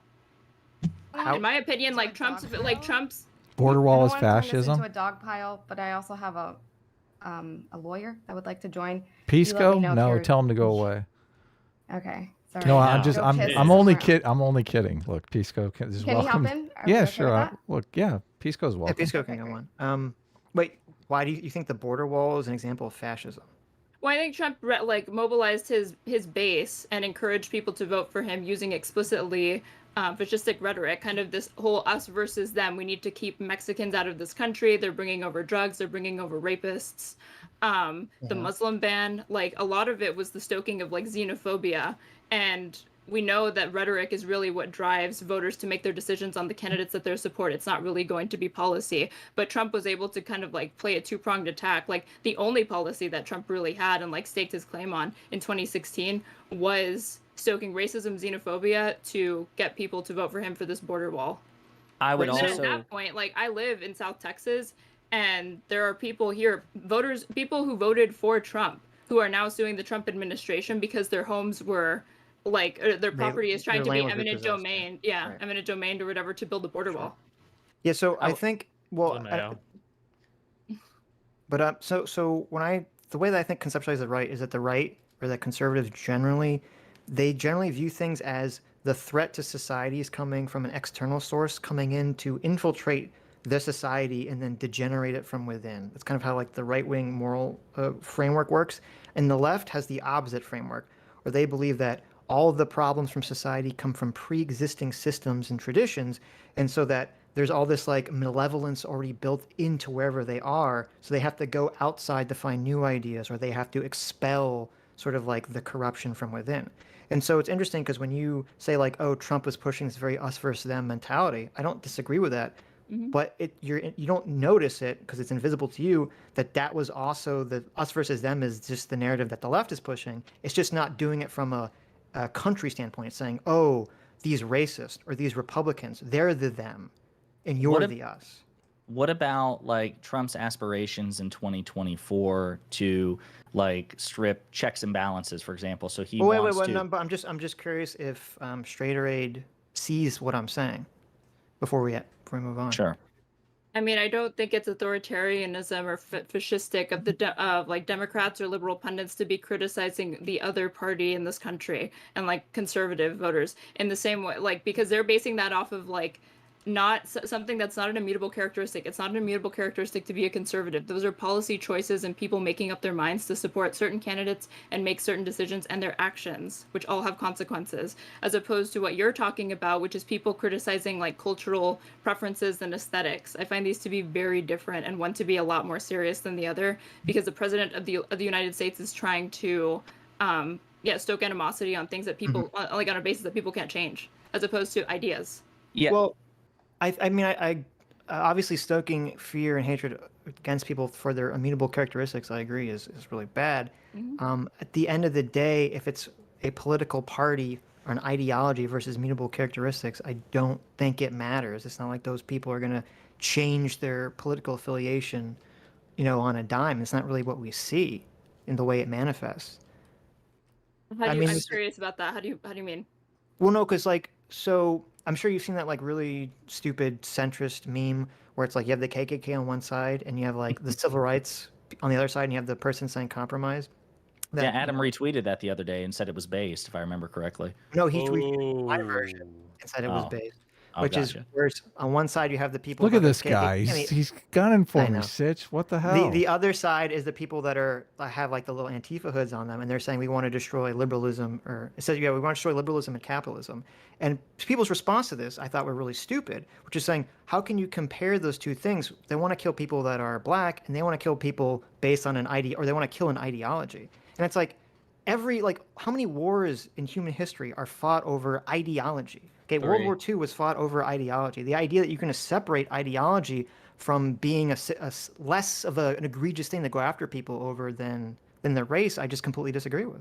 Okay, let's chill. Okay, World War II, Japan, Germany, it was not just an ideology. There was a lot of racial shit and racial superiority baked into this as well, okay? Well, no, that's true, but obviously the ideology was fascism versus non-fascism, right? Ethnocentrism is an ideology too. Well, yeah, I mean, that was an ideology, but like a lot of it was also built on like literal racial superiority, right? That is an Okay, ideology. fair enough. So yeah. maybe I should, instead of using World War II, I should use, like all the conflict that was going on in the Cold War, which was definitely based around socialism versus liberalism. Yeah, Yeah, like so- I don't think it's fascist of the left to criticize an ideology that baked within it is like racist or anti-Semitic ideas. But That's, the like, other thing, Sure, wait. fascist Do you think liberalism has baked within it racism and anti-Semitism? No, but I'm talking about if we're like Stephen just brought up how like World War II had a lot of racial animosity like undergirding it, and so if you're saying that like Well, I acknowledge like- that was a bad example, and then we moved to the Cold War to talk about how the dangers of just saying that you can attack people for their ideology. I know, but some ideologies are worth attacking. That I may be Yeah, agree. like Nazism. that could definitely be. I don't disagree with that. Yeah, I agree. So what about the? Okay, so she gave the example of the border wall. Obviously, you can test that, or at least you have Well, some do you objections. agree that that's an example of fascism? To me, it's not the one that I would go with. To me, I'm Well, thinking no, the thing- do you think it's an example of fascism? Trump wanting to build a border wall. Yes. I think you probably make the argument. Again, it's not one that I would. Wait, no, just tell me your opinion. I think you can make that argument from two prongs. One was that it was very clearly built on racial and xenophobic lines. Obviously, that should be indisputable. We can dispute if you want. And then two was the fact that he couldn't find popular support anywhere for it, so he mobilized the military to do it under this broad deference of protecting like the United States. from Threatened to foreign declare a enemies. state of number one. Threatened to claim a state of emergency, and then I think he threatened to like impound congressional funds, if I remember correctly, which I think Congress those things approved. are a little bit fascistic Yeah. because that's literally like an would you say that's like an authoritarian movement? It's weird to say executive action authoritarian, but like he did it as the president in the defiance of Congress, and then did it for like racial or xenophobic reasons. That's What pretty if fascistic, I okay, think. so- well, hold on. Well, What if yes, what if is the answer. 80% of the people who want a border wall want it for economic reasons? Maybe let's say hypothetically they're all marginalized people, they're all black, and 20% of the people want it for fascistic, racist reasons because they want to keep the brown people out. So you got an 80-20 split. Is it still fascist? I'm just saying Okay. the way that Donald Trump went about Yeah, it. I think Aaron defied was- the other branches of government, and then he did it. Motivated for xenophobic reasons. Trump didn't say that we need to stop these Mexicans coming in because they're taking all our jobs. He said he wanted to get rid of rapists, thieves, and murders, and he stoked gang things. MS-13. You're not and you're then not he wanted to answering. ban Muslims, Look, you're and then not he- and then answering he the wanted to ban- question. Look, you're not answering. No, the he did. question. He did. No. He mentioned mixed motive, and he's talking about the particular motive of Donald Trump, and that would be what he would consider not Yeah, but necessarily the motive I'm of other asking. people Look, supporting I'm that. asking you for the motive of the populace because I think that's more important. But if you're the analyzing people a that particular want that action, policy. doesn't the 100 motive of one- the person I'm gonna go by- enacting I'm that gonna go by policy what matter? Donald- I'm gonna go by No, what it Donald doesn't. Trump It doesn't. says. Look, if No, it doesn't matter what the so hold on, Pisco. Let me just so if- make it. Let me just Yeah. make it clear here. Like 100% of the people who want the policy, they all want the policy for their for different conflicting reasons. That's always the way policy works. If 80% of the people want it for non-xenophobic reasons and 20% of the people want it for xenophobic reasons, that makes 100% of the people that want the policy. I don't think it's fair to call a policy fascist if 80% of the people who want it for economic reasons. But they were willing I think to what Stephen overlook gave you, I a think lot what of Stephen gave you racism was a, for it. I think what Stephen gave you was a totality of circumstances analysis. No, he where he's told me talking what about how the policy Trump's motivation was.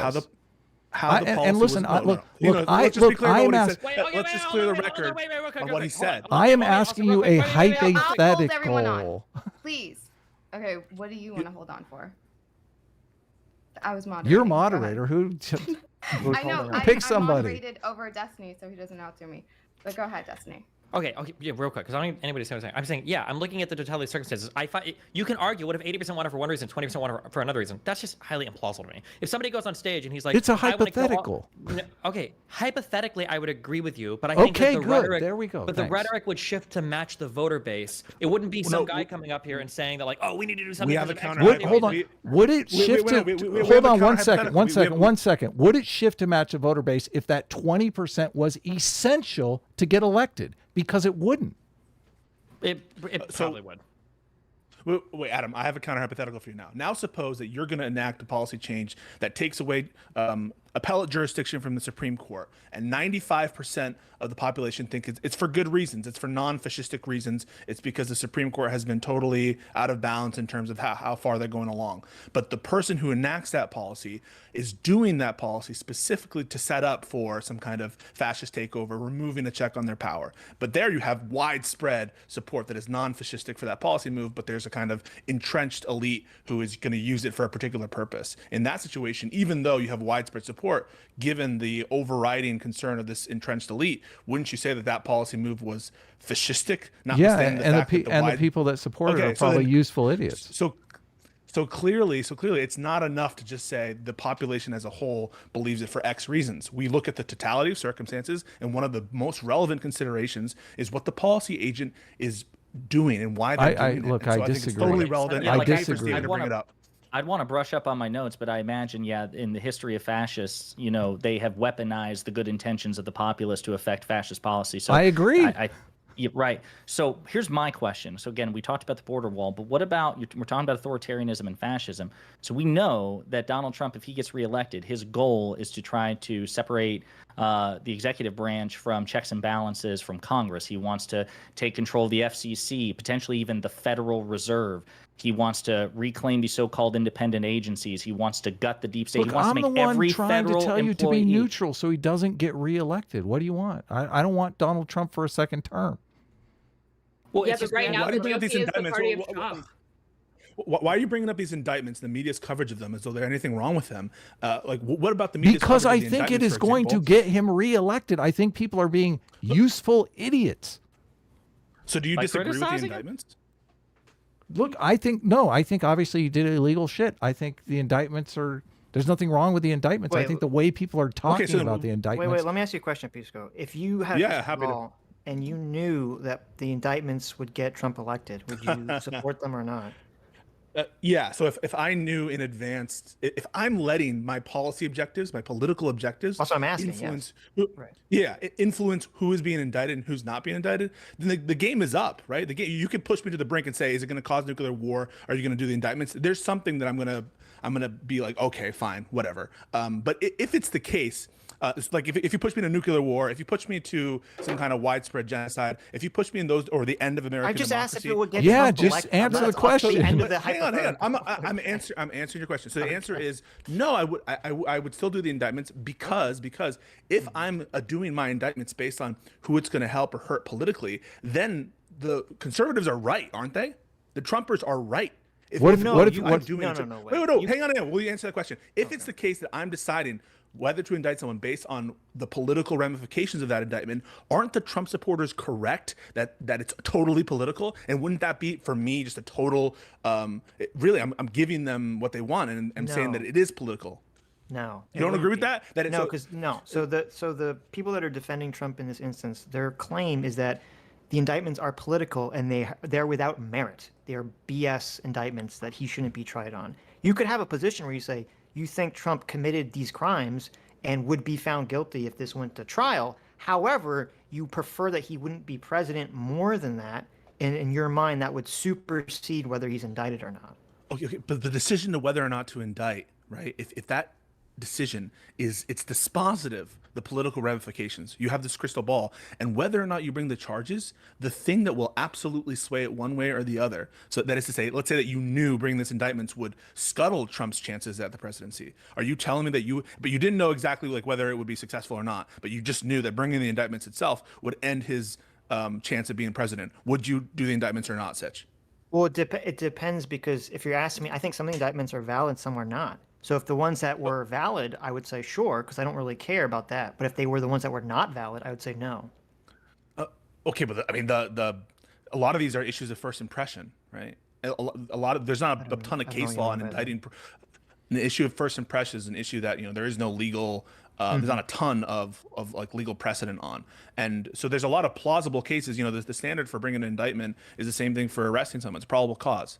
And what you're telling me right now is if it's a facially plausible indictment or one that you think is reasonably backed, that you would be okay basing your decision on your some knowledge about whether or not it's going to positively or negatively affect Trump's election. No, that's not chances. my not my position. at all. That's no wait. It's factoring into your analysis about whether to bring an indictment. What you're saying is on some indictments, I am definitely going to consider the effects on Trump's political outcomes. If that's the case, then you're doing exactly what the Trump supporters are saying the DOJ is doing. You're considering a factor that you're not supposed to consider.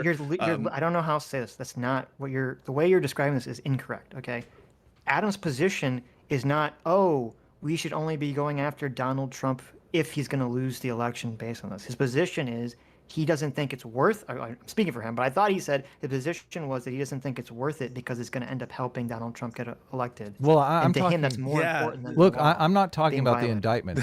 I'm sorry, look. Let me make my position clear. If like I think you could do the indictments, and if the media talked about them in a neutral way, that Trump would probably lose support.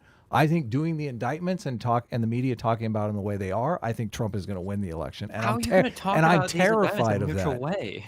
These indictments are insane. Well, Yeah, what that's does it where mean in a neutral way?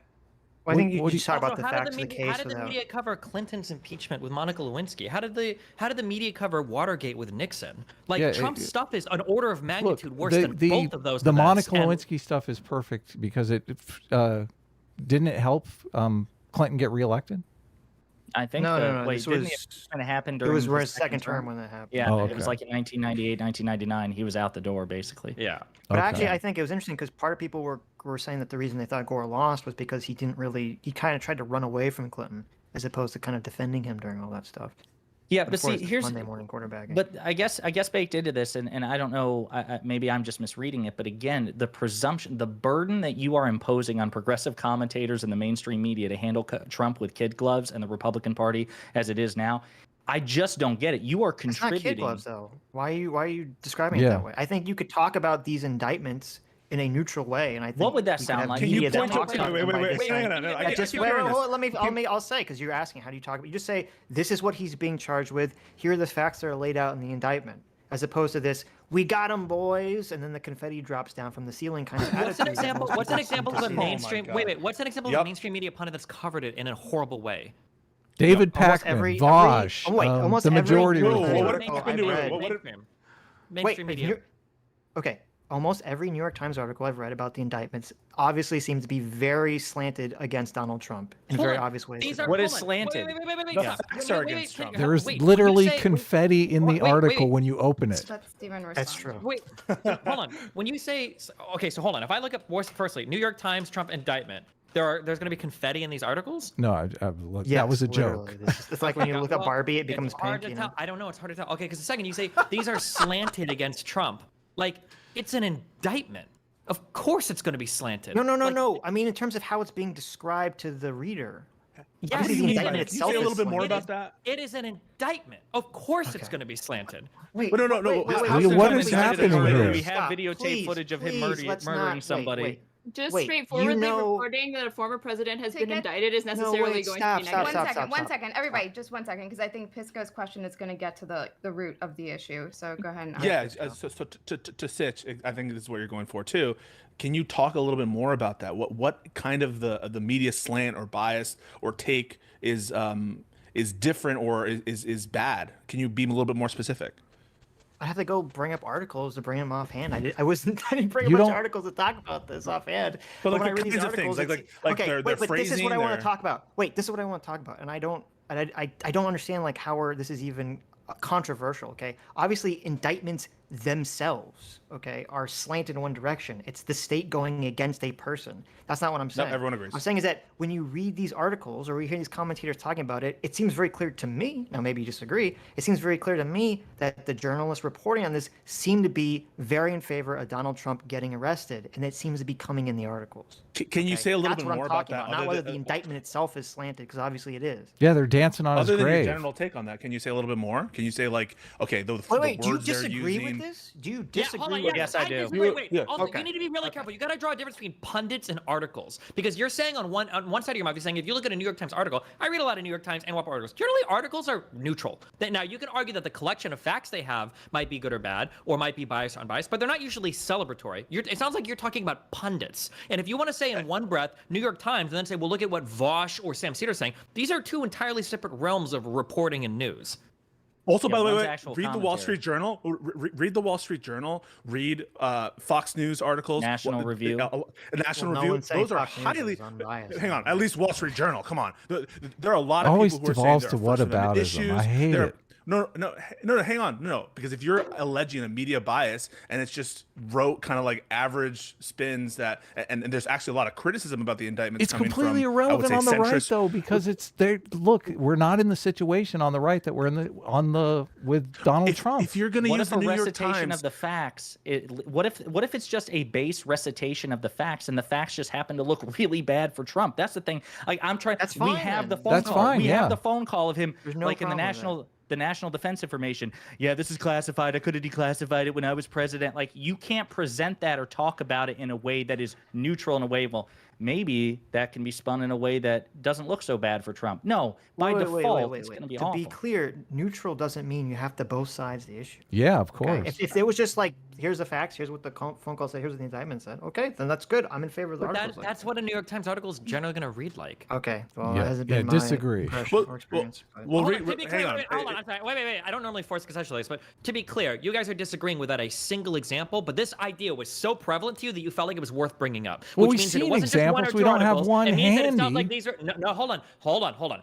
You brought this up as though this is a problem that is ubiquitously present through all of mainstream media, and you don't have a single example on hand. Now, I'm not going to sit here and force an example out of you, but if it is so ubiquitous, you should be able to point to at least one thing. But you can't point to a single thing, which makes me feel like this is kind of an invented problem.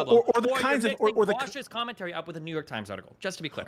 Or the kinds of things that you're looking at. I mean, I can point to you the Wall Street Journal and other mainstream publications that, maybe lean a bit of right, which are highly critical of the indictments. And I can tell you why, because they're putting forth Trump's First Amendment arguments. They're talking about potential problems with immunity in terms of him being in office at the time for that kind of conduct. So there's a lot of, at least I would say in mainstream centrist right-wing circles, the coverage that I've seen has been critical of the indictments for those reasons. And I just haven't seen what you're talking about or the kinds of things that you're talking about.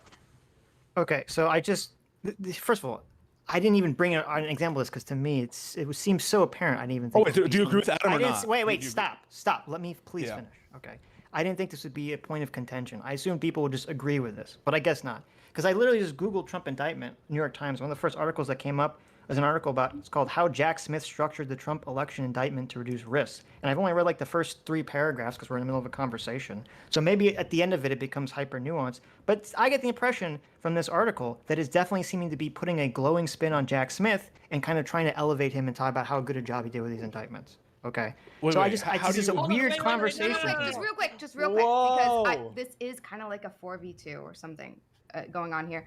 Adam Sitch, they were more prepared to talk about progressive pundits, not so much news coverage. So, Well, I mean, just to Sitch is say, them destroying not them. having So, it I in mean, their let's back just keep pocket, going. not on them. But go ahead. What were you going to chime in with, Destiny? I'm going to read this article now because I'm curious. Okay, if it read actually the article. I haven't even read the article. I just looked at the first 3-4 paragraphs. I'm like, okay, it seems like it's putting a glowing thing on Mr. Smith here. Wait. Which part of the 3 or 4 paragraphs seems glowing? This is more a 4v1 too, because I'm just sitting here enjoying it. This was your point, Adam. It was your point, yeah. What do you mean you're just enjoying He's it? abandoned it to Well, look, but It Sitch is sounds the like one that because I actually read looked up the I read article. the first 4 paragraphs too. It sounds like it's just talking about a different way of charging these indictments in a way to sidestep a hairy First Amendment issue. I don't think any of these are glowing. It's not like he did it amazing. He's so fucking smart. His dick is way bigger than Trump's. Like, That's the look, fifth that's at paragraph. the Would've been more end of the interesting article, paragraph. Destiny. You got to get all the way to the end to hear that part. well, hold on. I think it's important because there is this perception sometimes, and people accuse me of this, but at least I'm careful to say like pundits have problems. But the reporting, I'll even go as far as say, even on Fox, the reporting section of Fox is relatively neutral, and that's just like standard like operating procedure. CNN, Fox News, MSNBC, like most of the articles of the reporting are pretty neutral, but people are very quick to mix in punditry with the reporting, which I don't think is fair. Chaeiry, is there a text part of this channel that we're in that we could like drop sources and Oh, stuff please, together? no, it's Like- so boring. Let's not do that. No. I'm just Jeez, saying, like, what if the somebody hell? wanted the link to the goddamn article, Just would- Google. Look, Google we New have York a Times comedy and show. We Google have a Jack Smith comedy show structured here, Trump. okay? Yeah, no. No I did. I links. was just gonna share it for everybody else. If I see a Yeah. PDF in that chat, oh my god. I love Adam. I think Adam's great. I love the Sitch and Adam show.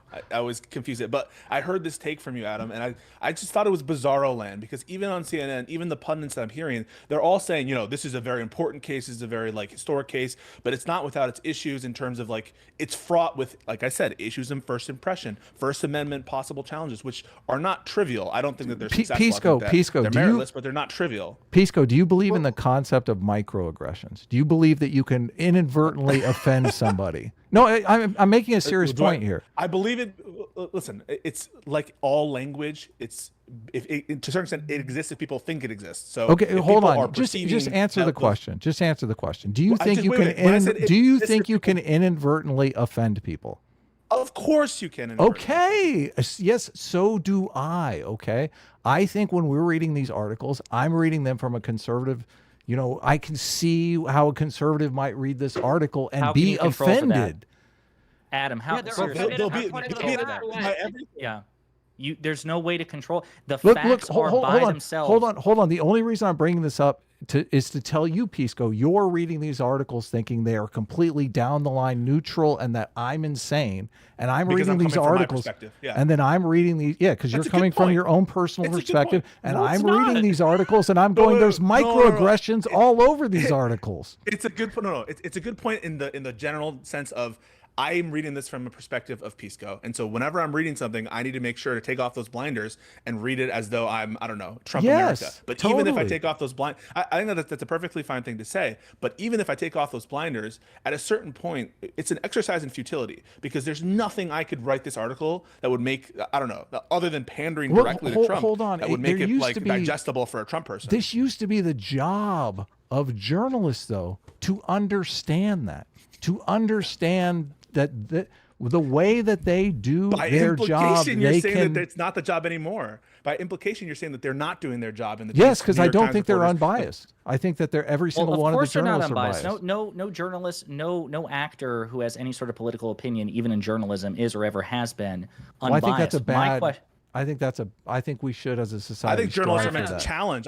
I think journalists are meant to challenge, not to pander. I think journalists are supposed to give us hard truths that are sometimes going to be unaccepted by the American people, not just to give them red meat. So I guess we have a different opinion on what journalism is. So let me ask. So Adam, can the facts of Trump's indictment, as we understand it, and the evidence which is publicly available for his indictments, like the Georgia phone call or the national, like the phone call where he's showing documents to whomever, or the shit that we know he said with respect to 2020 and the election surrounding it, can these facts be presented by a journalist in a way that is amenable to Trump supporters? I don't think it's possible. I think the facts of these indictments.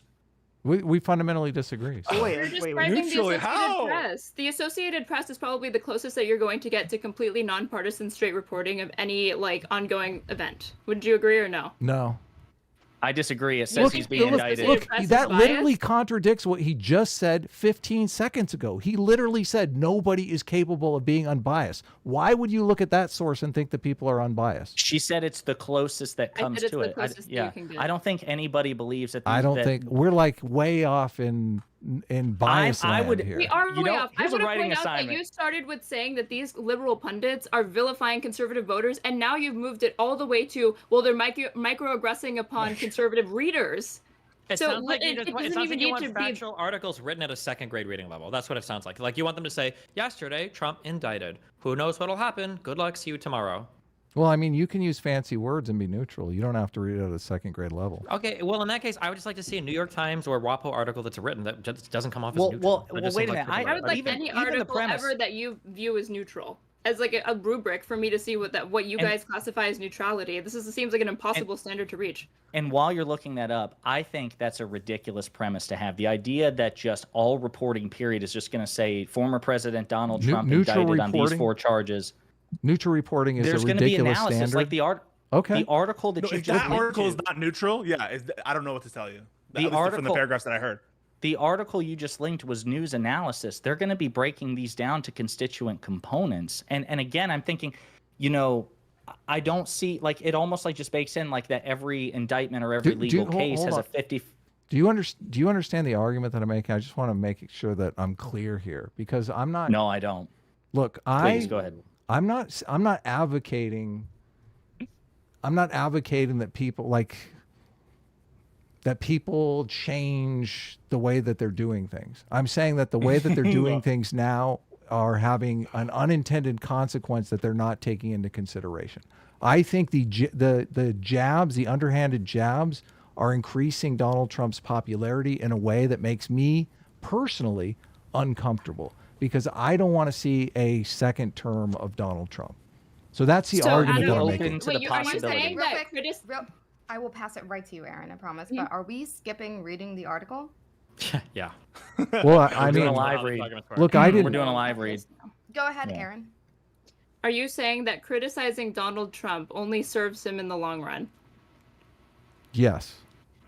Well, it depends If upon. that's the Oh, okay. standard, fuck that. No, fuck that can't be the answer. Wow. That can't be the answer. That can't be the answer. Yeah, fuck that. That cannot be the standard by which. So it has to be praise, or it has to be your conception of why do neutrality. you- There's- look, and then Why do so you keep? praise, Why again, do you if, like, keep? Why do you praise keep is going to up conflating his support, praise? right? Why do you keep? You're saying there's no such thing as neutrality because every single source, like even the Associated Press, you guys probably think is fucking biased against him. And then you're also saying criticism aids him. Hold on a Let's let second. him respond. I think people. I think it's possible for there to be a certain class of people we call journalists that are neutral arbiters. I don't agree that everyone is biased to the point that no one can attempt this job without being biased. I would disagree with that too, just by Look- the way, as the look, person who said that obvious- journalists were biased. Yeah. Obviously, you disagree with it. I think at one time we did strive to have neutral journalists. Journalists didn't even vote because they didn't want to be biased by actually voting. But Wait, really? Well, wait a minute. What I'm Yes, saying a is lot that of every journalists didn't journalist. vote in elections so that they could be unbiased election reporters. There wasn't a law or anything. That may have been like a No, civic it imposition was- they imposed on themselves. Yes. But hang on, real quick. I said that every journalist is biased and always has been. I don't believe in like AI cyborg journalists who are just free of bias. Now, do Well, I you're think never that they gonna should get- strive? you're Wait a minute, never- wait a minute, wait a look, minute, wait a it minute, can't wait a even minute, be wait a minute, wait a minute. aspirational then. Wait a minute. Wait The a minute, wait a minute. reason I agree that you should strive to be, but it's like an asymptote. You'll never get there. You should strive to be as bias free as possible. But number one, you'll never get there. And number two, Oh, the only that's reason I good. brought that up is because I don't think that you cited an example of biased writing. It almost, the argument seemed to be like, okay, I can't provide you an instance of biased reporting, but the reporters themselves are biased. And I was just biting the bullet and saying, sure, of course the reporters are biased, but unless that materially manifests in their coverage, who gives a shit? Mm-hmm. Yeah, no. That was my, yeah. Yeah, that's I also fine. can't find any evidence for the claim So- that journalists used to not vote to avoid partisanship. So I'd be okay, really so while interested in that, wait, if hold that on, were the hold on. case. Okay, so while everyone was talking, I was looking through New York Times articles, and I will agree that I will take back what I said. I found lots of New York Times articles that did seem to be talking about the Trump indictment in a neutral or at least factual way for the most part. So I will take Awesome. that back, and I will give New York Times credit for that. And I was allowing my Did you bias subscribe? towards. Well, I do actually, yes. And I was allowing my bias towards New York Times when they talk about other issues, like basically every article about CRT is completely wrong, to color my vision on this situation. So That was beautiful There you go. consensus. Appreciate that, Sitch. Adam Sitch are also, to their audience, they're rewarding their entire audience with free New York Times subscriptions. Get it now. See them, DM them afterwards. Every There you single go. person watching. But Yeah. okay, wait, but do you so guys have so a do you problem with like partisan like wait, journalism? wait. Do you think overall, if you were just on like a numbers game in terms of mainstream media, do you think the mainstream media leans to the left or to the right, or do you think it's neutral? I would say that, like, if you looked at New York Times journalists or CNN or whatever, I imagine they vote Democrat. I imagine they have a liberal Well, I mean, in bias. terms of reporting and opinion pieces and even non-opinion pieces, which way do you think it's going to It's lean hard towards because that? you're ignoring Murdoch and local news and talk radio, and those Yeah, are and- huge. No, you in can include America. that. I said mainstream media. Fox Okay, is part of including mainstream media. including everything for me, it's a wash because the prominence of Rupert Murdoch and all of the kind of alt Republican channels and talk radio still is so influential in the places they are that to sort of speak about media generally in like the number of media outlets, in the number of media outlets that people cite, maybe there's a left-wing bias in terms of the readership and all that stuff. But to be honest with you, probably because there's a bias in readership at all. I'm guessing more You think it's a left-wing lot? people read. And But a no, ton in of- terms of like. Well, I was If gonna say you- a ton of local news outlets are owned by the Sinclair Broadcast Group, and that's a conservative like group. So Sitch, Adam, I don't know if you'd be amenable to this, but I think Jon Stewart made a compelling case for this like 10 years ago when he was in a conversation with Chris Wallace when Wallace was still on Fox News. So Wallace did the whataboutism too. He's like, okay, you know, Jon Stewart, you say Fox is biased, but what about the mainstream media? And Jon Stewart, I think, made a very prophetic case. He's like, the mainstream media, its journalists are probably Democrat sympathizing, but in terms of their reporting, he says their bias is towards laziness and sensationalism. And he gave a couple of examples that were relevant to the time.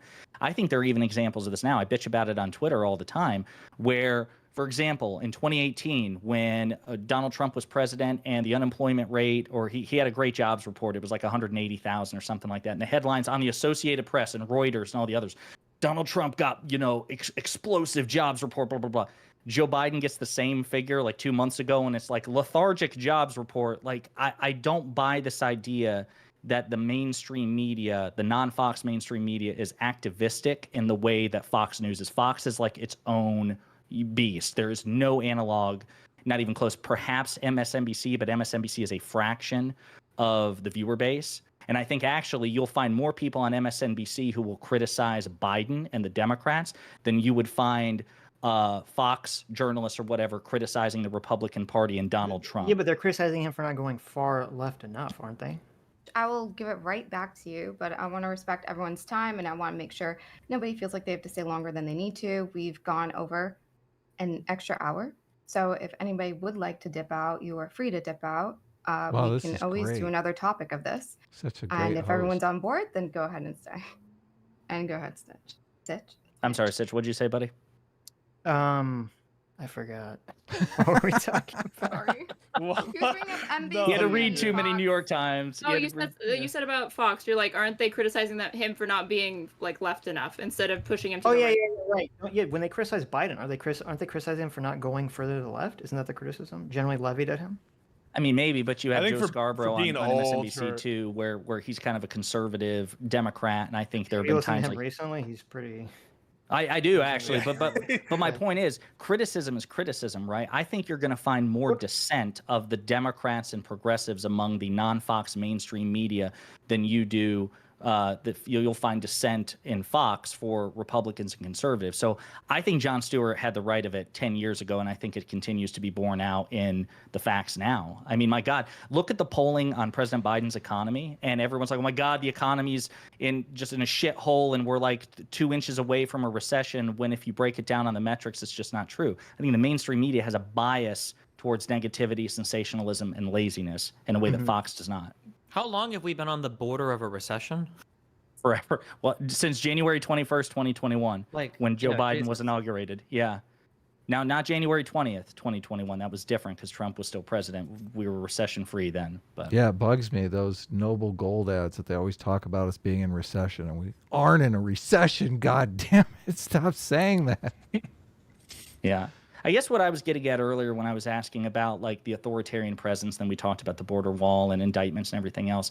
Even if I grant you the premise, and I think I would, that there are, of course, authoritarian impulses and strains and probably activists who are authoritarian on the right and the left, do you not agree that right now it seems to be more prominent on the right, particularly when it comes to leveraging state power? Like, I know you all talk about the culture too, but to me, the culture is much more disparate and diffuse and doesn't have the threat of state force behind it in a way that what we see on the authoritarian right. Like, do you not recognize or appreciate the fundamental meaningful distinctions between these things Well, so enough to even say that though- one is right. worse? Right. Well, so even though, I might agree with you in terms of, I think the way it's manifesting in government, specifically local government, is more on the right side of things. And I think it's the way it's manifesting in culture is more on the left side of things. Though every conservative will get mad because they'll all want to point to the COVID lockdowns and all those restrictions. But to me, Red states did those too. those aren't my issues. But, this is why it's just kind of annoying, when we have these conversations that it's like me and Adam are like, have to be the defenders of conservative ideology when this isn't really our ideology to defend, or our positions really to Sure. defend in the first place. When you speak to your But audience, wait. So, but the thing I want to talk about, and this is kind of what annoys me, in this sort of the way that you're framing this, and it's kind of what came up with Kyle and Crystal, is it's like, even if theoretically, the right was just way more authoritarian than the left. Okay, me and Adam can still exist on YouTube, even though we talk about authoritarian right shit like a lot. Okay, but even if we didn't, hypothetically, if all we did was complain about woke shit and authoritarian left, okay, so what? Those are still real issues that people have to deal with. And it annoys me that whenever it's kind of brought up like, well, what about, isn't it worse on the right? It's like you're trying to downplay the shit that's going on the left. Yeah. Okay. I don't I think think that's downplaying. I think that's just properly contextualizing who's the bigger threat in American politics. It's clearly the right. Listen, So- so that's Steven, not well, the Steven's a argument, great though. example. Look at Steven. Steven's a great example. Steven bitches about the left all the time. But you know what? When pushed, he'll say the Republican Party and the Democratic Party are not equal in terms of their corruption, their stupidity, their It's authoritarian. a different reign. view. No. Wait, he has Wait a a minute. different view. Okay, we complain about things on the right all the time. You were just praising me for attacking the narrative on the Devin Archer testimony. Yes, I So agree. it's That like, was it's an like, it's like instance. casting us in this weird light where like you're acting like that we are the Tim Pool equivalent where we're just kind of feeding one side something that they want to hear while trying to cast ourselves as centrists when you don't think that we are, which Well, is not that's- us. Well, that's what I asked. I don't when think you are. Well, thank you. Yeah. You do think you? Pisco liked our Rob Nord No, debate. I don't. Yeah, no, I don't think that they're the equivalent of Tim Pool. I think that we're talking and debating about with people with whom we're like engaging with their actual genuine points, and they just disagree on some stuff. And so Sure. I'm never coming at them with the perspective that they're one frame or like one label or not. I just disagree. And it's fine for you to have your own. You want to emphasize culture issues, and that's your bread and butter. That's okay. But if you're going to come on here and we're going to have a comparative conversation, if that is the conversation, comparing one versus the other, I think that, and if you're going to say it's a wash, that's an argument that I'm going to engage Well, no, in. I said I Right. think in terms of the way it's manifesting in government and local government, it is more the right wing stuff. Yeah, but I yeah. do think it's manifesting in culture way more in the left. And I think culture, culture and politics feed into each other. Politics is downstream from culture. do you think the right and ever these are controls- important things? That view of it, that dichotomy, the frame of it, I just wholly disagree with as a setup point, right? For me, the right wing right now, culture and politics are not separatable. They're not. You can't separate them. They've congealed. They're all one thing. Their culture is their politics. Their politics is their culture. So here's kind of, I think, I should have brought this up. This is kind of the reason I think this manifests this way, is that the way it kind of seems to me is that you had like a woke or leftist infiltration of a lot of institutions and culture that kind of just seemed to grow like a snowball, grow and grow and grow and grow and grow, and it only got pushback recently. And the way it's getting pushback is through government because it can't get pushback through colleges and through these sorts of institutions. So of course you say, well, look, all the pushback, all the authoritarianness is coming from the right in government. Are you Yeah, talking about so, postmodern neo-Marxists invading academia? Yes.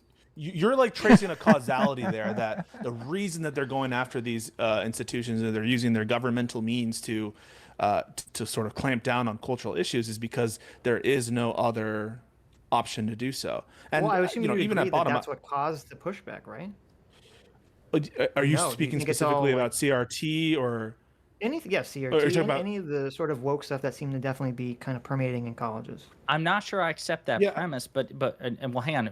If even if we did, wouldn't that be a tacit confession that the Republicans or conservatives have lost in the marketplace of ideas? Because it wasn't always No. the case. Wait a minute. No, How did culture become woke or liberal? because or it's from a leftist? top-down. Wait, because it's from a top-down thing. Like we can use CRT if you want like a specific example. Because if there was CRT and CRT concepts being taught in schools or gender theory ideas being taught in schools, that the public doesn't necessarily agree with CRT or gender ideology or any of these things, but they were being taught in schools from a top-down approach. When do you And so think then the if- left if- captured culture? Well, wait a minute. I'm thinking like gender ideologies. I know like CRT goes back to the 70s. Let's set that aside for a second. You're talking about gender ideology. If I again accept that premise, when do you think culture became woke? Because I thought teaching gender ideology, as you define it, was a relatively new phenomenon. It is. That's my argument. I don't understand. What So you're saying. culture only recently became woke, like within the past 2 or Yes. 3 years. Well, I say it started in 2014 and it kind of like snowballed and got bigger and bigger and bigger. Yeah. What was it prior to 2014? in your It seemed opinion? like from my opinion, as someone who was definitely further more on the left back then, I think culture in the mainstream definitely felt more to the left, but it felt more rooted in liberalism. And now it feels like the woke stuff is anti-liberal. So my estimation, and maybe others on this panel will disagree with me besides you and Adam, is that most of American history, it was, if we're going to use this label, anti-woke and has become more woke over time. I think anti-woke preceded woke Okay, so like you talk about 2014, I remember when the Dixie Chicks bitched about President Trump or President Bush and got eliminated overnight in terms of their radio outreach. That wasn't they criticized a conservative president at a time when it seemed like conservative ideology was dominant in the culture, and they were canceled as a result. We can go back to the 80s under Reagan. Well, wait, that's a good example, because I think in those days it seemed like things, and I think kind of going back to that, but I think in those days things were kind of neutral. So you had kind of both sides. So you had the Dixie Chicks come out and they said what they said, and they kind of got canceled because they were like country, because they were like country music. So it's like that's like their audience. It's kind of like that's why they should have been canceled. Am I right? It's kind of like Zing. Bud Light now, essentially being That's canceled a good one. by I heard conservatives and their drinker. But even back then, I mean, you had Kanye come out and say George Bush doesn't care about black people. You had even like the Duke lacrosse thing, which was like hyper wokeness, kind of like breaching its head for the first time publicly from an institution. And yet, like those narratives, I mean, you can't say the Duke lacrosse thing existed in a strictly, anti-woke conservative ecosystem. What do you think about like House Republicans renaming French fries Freedom Fries? Wait. Before we change subject, you agree like the Duke lacrosse thing would be a counterexample of it being like conservative. I'll be honest with you. I remember the Kanye thing because it was after Hurricane Katrina, and he was like looking at the camera, and Mike Myers was like, "What the hell?" I do remember that, but I do not remember. I don't even know what the hell. Like the lacrosse team at Duke University, or is that a guy's name? They were accused. The Duke lacrosse. It was like this massive scandal. The Duke lacrosse team was accused of sexually assaulting a black stripper, like in a really horrific way, and everyone basically presumed guilt of these kids from the word go, and it was because they were rich white kids at a college. They were taking advantage of this poor black girl who was a stripper, and then it turned out the whole thing was like she just faked the entire thing. The entire thing was fake. And I believe they ended up suing Duke and, getting a shit ton of money for this. Do you know what her name was? Not off the top of my head. People are saying her name was Destiny. That's hilarious. Is it really? That'd be funny if it was. A few people in chat said it. Yeah, I don't remember that, but okay, I will concede that there were obviously even then examples of perhaps the reverse. But are there? I don't follow much culture war stuff now. You're free, Destiny. It's Crystal Magnum was her name. Oh, Crystal Magnum, Jesus. No. Yeah. But are there not examples even now in 2023 of anti-woke victories in culture as well? So like but we talked about Bud Light, yeah. Sure. Well, actually, that's a good example too, because Ron DeSantis is threatening to sue Anheuser-Busch for suffering the market consequences of a boycott that he encouraged. So fucking bizarre. You want to talk about? I mean, Pisco's a lawyer here. I know it wouldn't be legally entrapment, but like setting them up to fail and then punishing them for the consequences. So here's where I'm confused. Help me out here. If even today in 2023, we've got examples of woke success and anti-woke success, and then that was the case as well 10, 15 years ago, maybe the culture war or the culture situation is a bit more diverse than some people would believe. Like, okay, it's so not... right. I understand what you're saying. So, okay, my position is not that culture for the last 200 years has been woke. And finally now the Republican Party has woken up to fight back against, the socialists. That's not my argument. My argument was from 2014, things started seeming to become pretty woke, and it kind of got bigger and bigger and bigger, especially in colleges and other institutions. And then the Republicans and the right started pushing back on it recently, and they've been doing it through government. That's all I meant, and that's all I said. Okay. Do you disagree with that framing? I would need it, because I'll be honest with you, culture war stuff is not my wheelhouse. I would need to go back and seriously think about the time frame that you're offering. It's an all hands on deck thing. I mean, they do it through government, they do it through media, they do it through convincing people, they do it through all sorts of things. And so I don't know. I just but they don't control the New York Times, obviously, Pisco. You understand that? Yeah. Well, they don't use the methods that are outside of their control. So you observing that is just saying that they use the Daily Wire. They don't control. Well, it's a little tautological. The thing that kind of, I think, both kind of changed me and Am's position on this and kind of woke us up from our left-wing bubble for most of our lives was the fact that... You are woke. There you go. Well, no, it was because, like you, we viewed the right as being the moral majority, right? The Republican Christians that were trying to stamp down on free speech and free expression. That was your first mistake.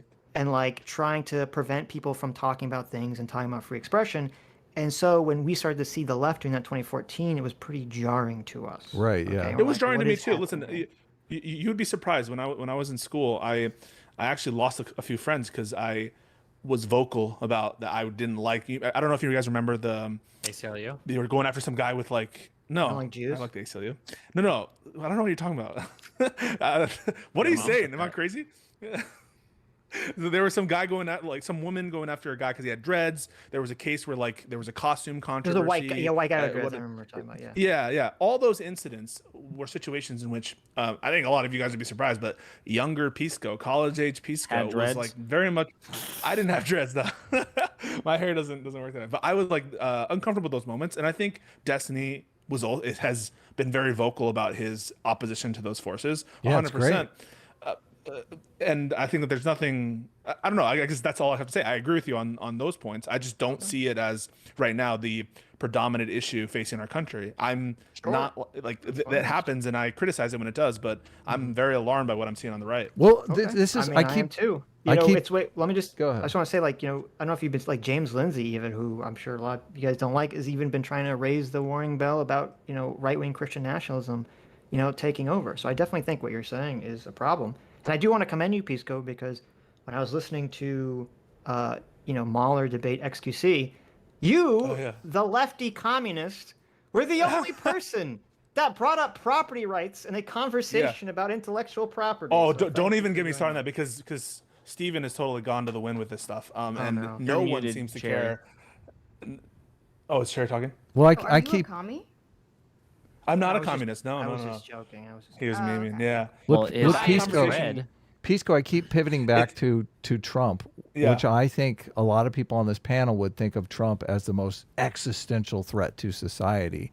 And I'm 100%. Yeah. okay. So, Politically, yeah. and I am saying my estimation, and obviously, like I've said a million times, this is my gut intuition, is that when a lot of the news media that is left leaning, who views Trump as an existential threat, uses this non-neutral reporting method, I think that they're creating something that they're literally trying to fight against. So that's you the only look. And I you understand. non-neutral- Look, I understand that you do not believe that is true. You think that it's impossible to. Whoa, let me hold the he's phone talking to me. here. He's talking to me. Yeah. Oh, okay. Well, I understand that, but I'm just saying this is my perspective, and we'll see how it plays out. So I don't. Your homework assignment, young man, is you're going to write an article about an existential threat Look, in the I have neutralist terms possible, and I will grade it. I have Chat GPT. So what do you want the article on? No, damn it, you can't do that. Cop out. Wait. I want to address Adam because I think that. Listen, I've listened to the Rachel Maddow and the who's that other MSNBC contributor that everyone is. Yeah, we Chris recently, Hayes, Mehdi Oh my Hassan. God. Look, Mehdi Hassan, yeah, and we recently covered them, and Sitch looked up some metrics on it that MSNBC was worse than Fox News. So I mean, in what's It was what is that? according Wait, to what? according to NewsGuard, they're worse. Worse yeah, than Worse what? than more They had a inaccurate. lower, Just rating worse. under NewsGuard. I feel like I'm listening to Accuracy. Spinal Tap go to 11. Okay, on accuracy. Okay. Yes. Well, no, listen, well, I'm you don't. NewsGuard rates news agencies. It's supposed to be That's fine. fairly respected and neutral. And lower. It said that MSNBC had a lower score than Fox. That's not like. No, It's the I think first he thing meant I'm he hearing didn't about hear it. you. Yeah. Okay. I'm not disputing the stats. I mean, they were I don't both know like they who the both hell had shitty NewsGuard scores. is. By the way, it's not like Is one this was before- good. Yeah. Right? Is They were- this they were before or both in the after toilet. Fox lawsuit. Would you say It this was is after. before? It was interesting. after. That's a It good was question. after. I believe so. Yeah. After. Oh, so maybe the lawsuit. That's a great point, Chaeiry. Maybe the No, lawsuit. no, no. This has was. I something- believe it was I don't know. after. So that included the Fox lawsuit. Yeah. As Oh, soon it as includes Chaeiry it in the slips sense those that they would Crocs be on, more- man, she's just like. But I'm she's not like sure. Maybe they dropping haven't points updated left, it right, and yet. center. Well, listen, I am not disputing the stats that you're bringing up because I don't know about them, and so I'm not here to tell you that MSNBC is better, more accurate, less biased, more biased, any of that stuff. All I'm trying to say is I hear Adam when he says, if you think of something as an existential threat, surely you're willing to do X, and it's kind of an intuitive argument that people will. I've heard. I know he's brought up by me and Ruminate a lot, but Rob Noor brings this up a lot. If you think that Donald Trump is an existential threat, wouldn't you, if you're the DOJ or FBI, wouldn't you be putting your thumb on the scale to prevent him from coming up? I think that there's an intuitive appeal to that. There's a kind of like almost intrinsic bias that a lot of Trump supporters say exists in all anti-Trump people that they absolutely and necessarily follows from their hatred of Trump. I would just be careful about how much you let that argument Neutrally carry you. reporting is not cheating. I'm not asking people to lie. No, I know you're not, but like it sounds like the standard if the articles that you're well, I guess we back away from the specific articles, but in any given situation, I just ask you to like think a little bit about what the standard is that you're applying and how it would look like if everyone followed it. And like I hope that you're okay with like there being political pundits who do take like a I don't know a polemical stance on stuff. Rachel Maddow has a right to exist. Right, Destiny has a right to exist. You guys are polemical. Well, You guys that's are what I putting look. forth That's what I was trying to say before. Like, I think all of these people have a right to exist because you have to do this balancing act with free speech, and obviously, free speech is important. And I'm for expand people being able to say what they want to say. I am just saying that a lot of those people who are talking about how Trump is an existential threat and that we're teetering on the edge of fascism, those are the people who I think are ironically Bro, creating a that's lot true. of the problem. Bro, but look, come on, who's creating more of the problem, Trump or these media people? Trump is. I mean, aren't you guys? I'm gonna push you on this. You guys must support these indictments, right? Yes. I Does your audience Some know of that? them were invalid, but you didn't say which Oh, ones sorry. were invalid. I'm sorry. Let me specify. Don't you support? Well, hold on. Whether or not they're, coup I think, indictments? look, I think they're true and correct. Okay, I hold don't on, okay. like. I don't think anything is untrue in the indictments. So I think Okay. I think on the documents case, it seems from reading what we know so far, Trump definitely is guilty of what they're accusing him of. I think with the coup stuff, I only read the indictment once. The only thing that really stuck out to me that I thought seemed like worthy of charges was the fake electors thing. Creating the fake slate of Come electors. on, bro. What about What were the what other about- things that you think were? Because I mean, He I was don't trying think to yeah. defraud the United States, right? Was he isn't not? that wasn't Yeah. that part of that was part of the defraud the United States charge, right? Was the creation of the all fake the, It was slate of four. electors? It was all of four those paragraphs counts. were incorporated.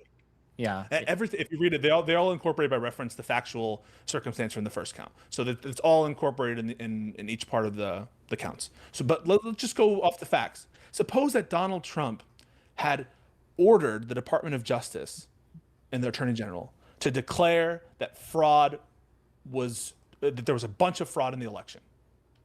What do you think about that? If he hadn't backed down from that, because that's what he tried to do, I think that would be definitely a way to hit him with that Alright, charge. so 100%. let's say like he did back down. So you agree that I'm not saying it's justified morally. I'm just saying I don't know from a crime. But that's what I mean, right? So if Trump had, let's say another one, if Trump had ordered the military to go and occupy Congress so that he becomes the president, Obviously, of course. okay, right. But if Trump tries to do any of those things, that's an attempt, But right? he, And wait, to he the didn't extent try that to he's he having, didn't try to order the military to occupy the no, Congress. no, did no. he? Okay, sorry. I want to be clear. I'm not saying that Trump ordered or tried to make any military directive, but that was merely an analogy to show that if the completed act is something that would be a coup or an attempt or like some kind of illegal act that you would absolutely condemn as I don't know, as illegal, right? You would agree probably it would be illegal for the president to send marching in troops to occupy the course. Congress. If he, I mean, Him listen, attack- if Trump called up the military in finger quotes, Yeah. and said, "I want you to go, occupy the Capitol," 100%. Even if the military doesn't agree, that 100% should be a crime, right? Because he picked up the phone and Yeah. told him to do that. So Sure. his attempt to do that, right? So it's different than just publishing articles about, well, the vice president can just unilaterally decide the elections. When you have a meeting of the minds and you take overt acts, overt steps in furtherance of that particular purpose, that is for you to become the president, for you to tell the vice president to not certify certain electoral votes, whether it's construed, by the way, there's a difference of opinion and different on the facts. And I credit Pence more than Trump on this point about whether he said to send them back or just not accept and declare them as president. When you have that happening, whether or not Pence tried to do that, the fact that Trump is trying to do it, attempting to do it, and conspiring with others to do it, that's gotta be, you got to agree with that at least that we are doing something about that Right. in the indictment. Do you think it matters? Because I know in the indictment their position was that Trump knowingly lied about the election. Do you think that I it love this. matters? Do you think it matters what Trump, like, if he knew he lost or not? Yes. Yes, his knowledge is so central. But It's the difference most is important part. it is the most important part. And so what people will say is, how do you read Trump's mind, right? I understand that the burdens for proving someone's intent and knowledge is always going to be circumstantial evidence. It's hard, and it's not often that you have a case where someone will say in an email, by the way, I know I lost the the election, and I'm just, I'm doing this to defraud That the would be United States. quite a He fine. did, he Whenever did you say that prove- with the Wait till the documents. but I trial. understand what you're saying. Well, I just wanted to say, yeah, that was about Right. to reference that. Sometimes you do get that, and there are some statements that are alleged in the indictments that show that he had an awareness that he lost the election based on the comments made to certain people. But if you just have the actions of like him being informed by his persons, people will tell me like, how can it be that what? So now you have some affirmative obligation to inform yourself? It's not like that. It's a totality of circumstances analysis on his conduct before the election, right? Where he's alleging fraud before there's even evidence of the fraud. The night of the Isco, election. can you where he's clarify the- real quick? I'm sorry, real quick, because I'm not a lawyer. Can you clarify? Because I've heard people talk about how important or not important Trump knowing that what he was doing was wrong is relevant, because I've heard some legal scholars say it doesn't matter after he's been informed past a certain point. It doesn't matter if he sincerely believes that the election was stolen. He's not given a blank check to do whatever he wants. Can you tell like how important is like mens rea or motive or whatever? How important is that to criminal charges? Is it like the hinge point? The mens rea is critical. So in order for him to, a fraud is something that's knowing, right?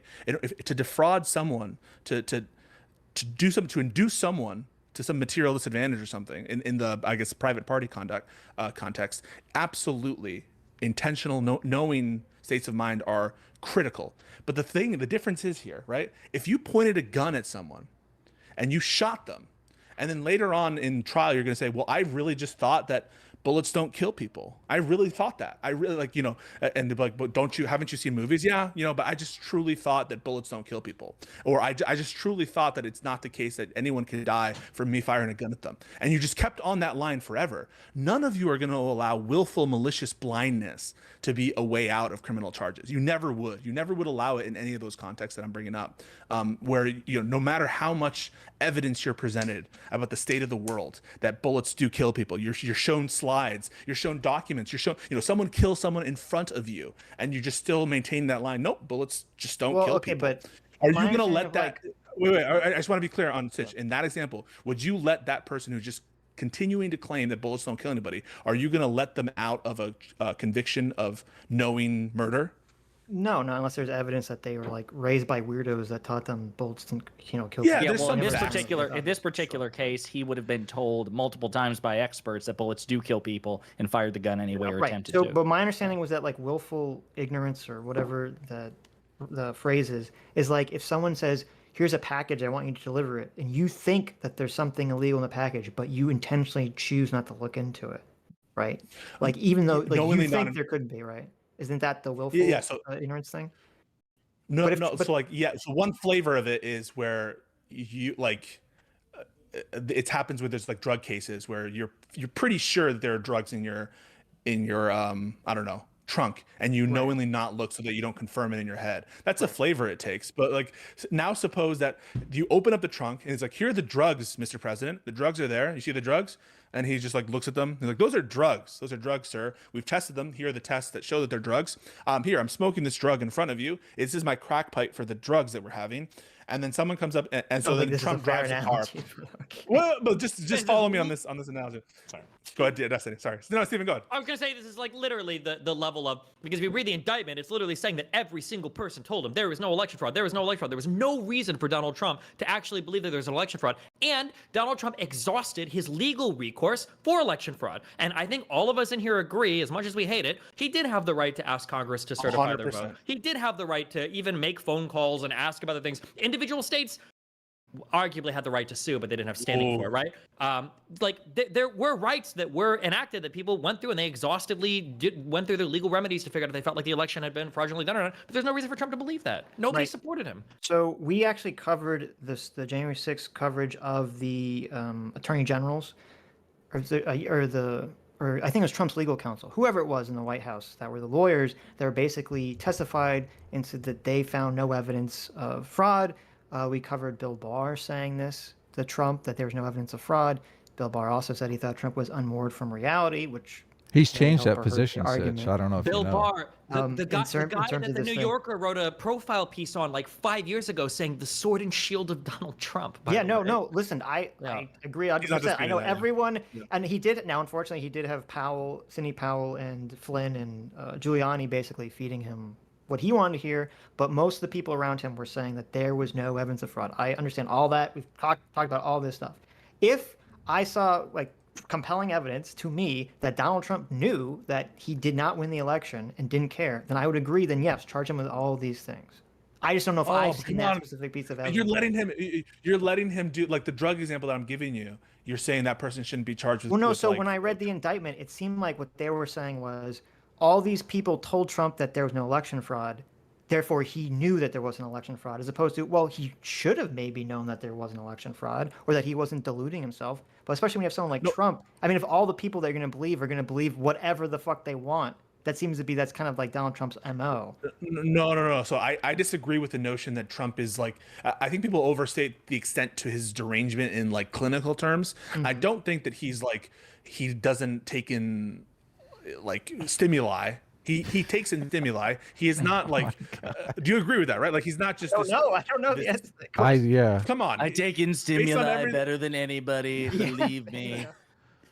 But like, so he's absolutely like aware of things. He's aware of things. He can see things. He can hear people. Light, yes. He can perceive the world, and right? Air and He's oxygen. conscious.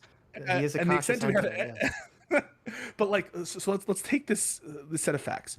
Before the election, he is. I don't even need. You know what I'm going to say before the election. Wait. So wait, if you said that there was something, I don't remember reading this indictment. You said that there was some comments he made that seemed to be that he understood he lost. Like if you showed it to me, he told Pence that you're too honest when Pence refused to delay the certification. He was told by the chairman of the Joint Chiefs of Staff, Mark Milley, about a potential foreign affairs issue, and Trump said, yeah, let's not do it. Let's just leave it for the other guy, Biden, you know. So he said things which indicated that he lost. There was an aide to the White House Chief of Staff, Mark Meadows, who testified under oath during the January 6th committee, that he told that he said in front of her that, yeah, I can't believe we got lost to this motherfucker or something like that in reference to President Biden.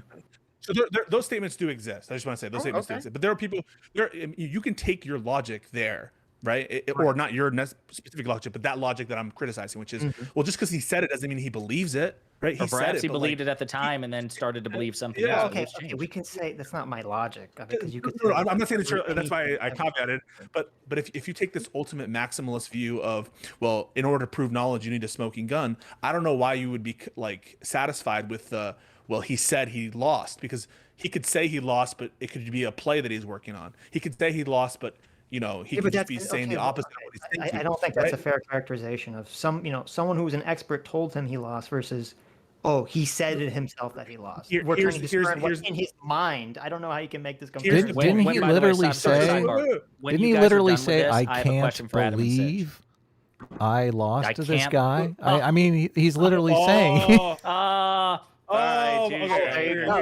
the loophole. I don't know if it's. I don't know that it's a. Done. It's a verbatim quote of what I'm saying. That's a point in his favor. I don't know that I represented that quote verbatim, but I did. It's true. No, it's true. Yeah, he said, "I can't believe we lost to this guy." Yeah. Wow, you try to pull it fast. But are you? Yeah. The thing is, as with all knowledge and mental states, it's always totality of circumstances. Let me take you to election night. We all know the buildup. On election night itself, he says, "This is a fraud." He declares that there's fraud on election night before he has any possible way to know about the fraud or that he's alleging in these different various places. Where are we going with all this stuff? Like, none of us support Trump. I was like... I'm going to ask a question to test that when you guys are done. What would I need to show you? What would I need to show you to show that he clearly is just completely unhinged? Dishonest. Trump went out there and on the election night and said the election is fraudulent or whatever, he said. Yeah. And there were Trump voters that believed it before the results even came in. What was going on in their mind? Were they just lying to themselves? Yeah, well, he had spent months before the election, during the election, and in the aftermath, priming them to believe that in the first place. He did it in 2016 when they asked, like, he didn't believe it himself.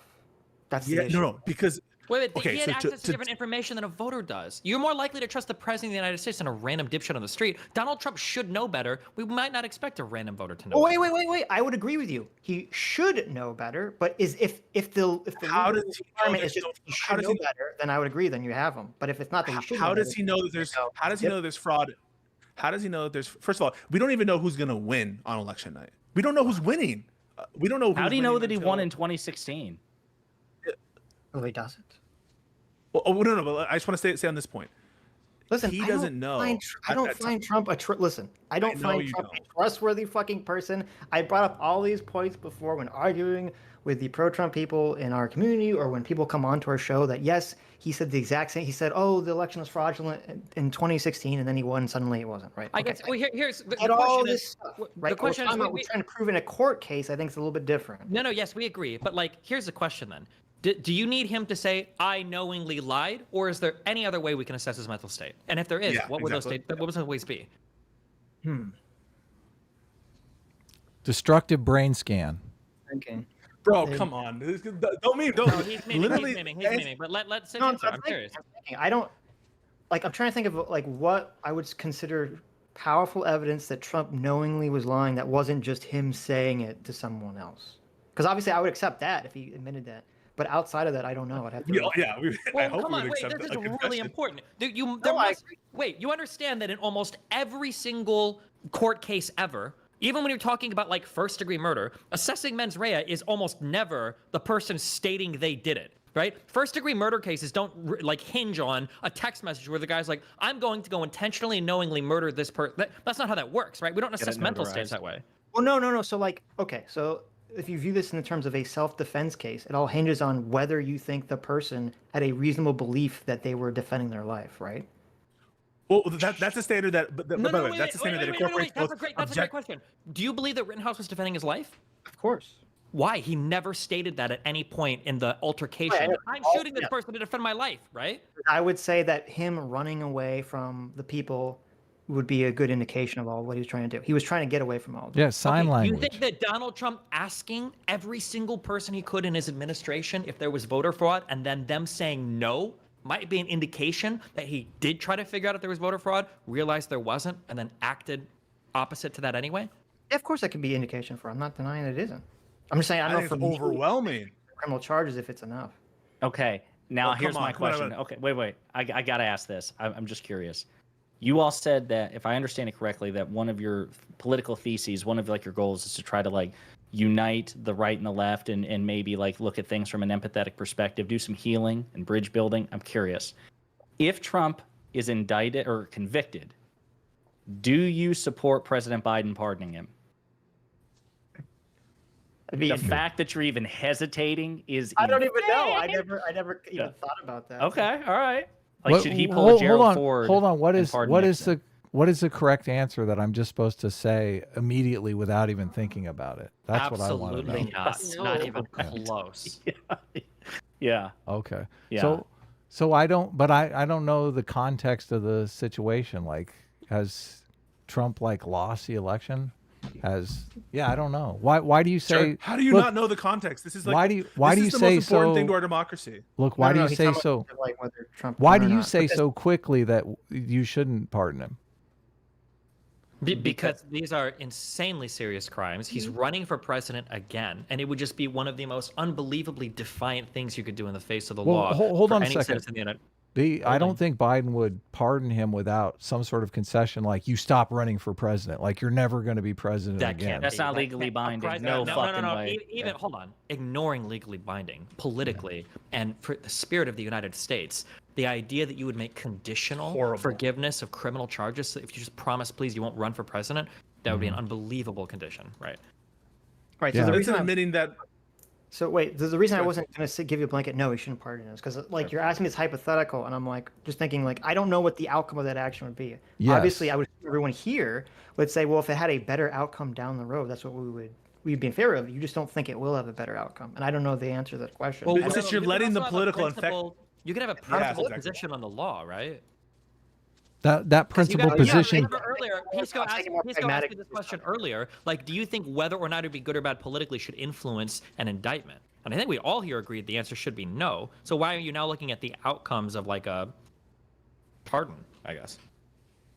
Well, Sitch didn't even answer that question. Do you think the Oh, okay, my bad. Isn't a Sitch, pardon? you never answered that question actually, and I'll ask it again now that I have the opportunity. Do you think that politics should affect our indictments? I don't. The personally, decision to indict. So No, so I if don't. we knew, I'm going to reverse the question you asked to me. If we knew that Trump would win based on us indicting him now, would you still indict him based on the principles, assuming that you agreed with the indictments?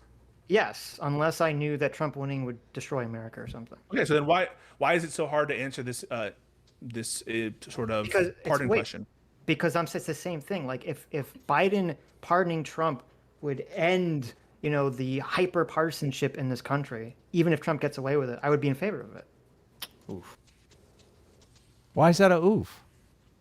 It's the fact that a man could be above the law. I think that what's happening, okay, I'm going to make mind reading accusations here, and I understand if you both hate me for it. I feel like in your guys' minds, I don't think you think that the January 6th shit or all of the illegal Trump actions were that big of a deal. I think you think it's like all kind of bad. completely wrong, and I've explicitly I said understand otherwise. that you're saying that, but it is impossible in my mind that you could ever be in favor of forgiving Donald Trump, save for what Pisco said. Maybe if it was like somebody's about to nuke the world or rape 7,000 children or something, if we didn't pardon him, like absent any unbelievable circumstance like that, I can't imagine how you could pardon Donald Trump from these charges. So if say Trump loses, because we're all assuming, right, that none of this is going to go to court till after the election, right? Is that the assumption?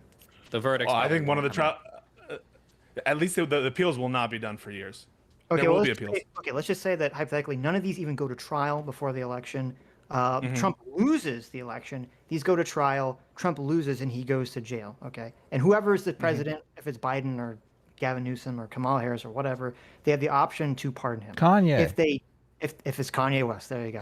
If they don't pardon him, then the right for through sheer ignorance or stupidity or retardation or however you want to characterize it becomes more and more and more polarized, and in the next 5 to 10 years, it basically ends up destroying the country. Yeah, civil war. Okay, the Civil War, the Tim Pool Civil War actually happened. Is upon us.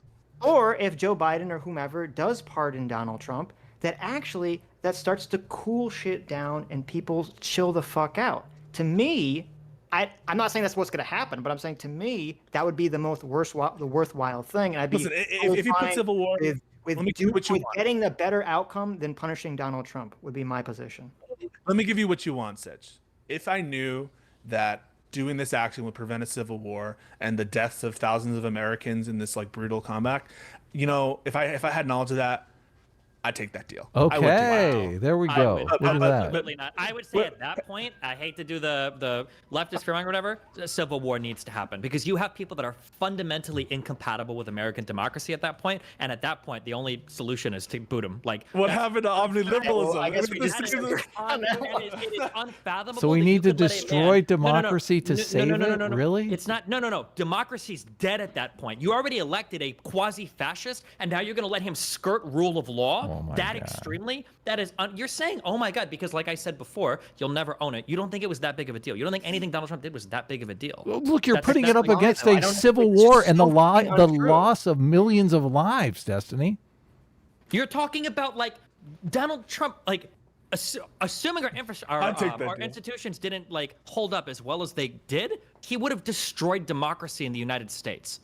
Like, I don't know. Yeah, wait. Like, Wait. Even if that's all true, okay, you're still saying that you think having a massive civil war versus peace would be better outcome just to make sure he goes to jail.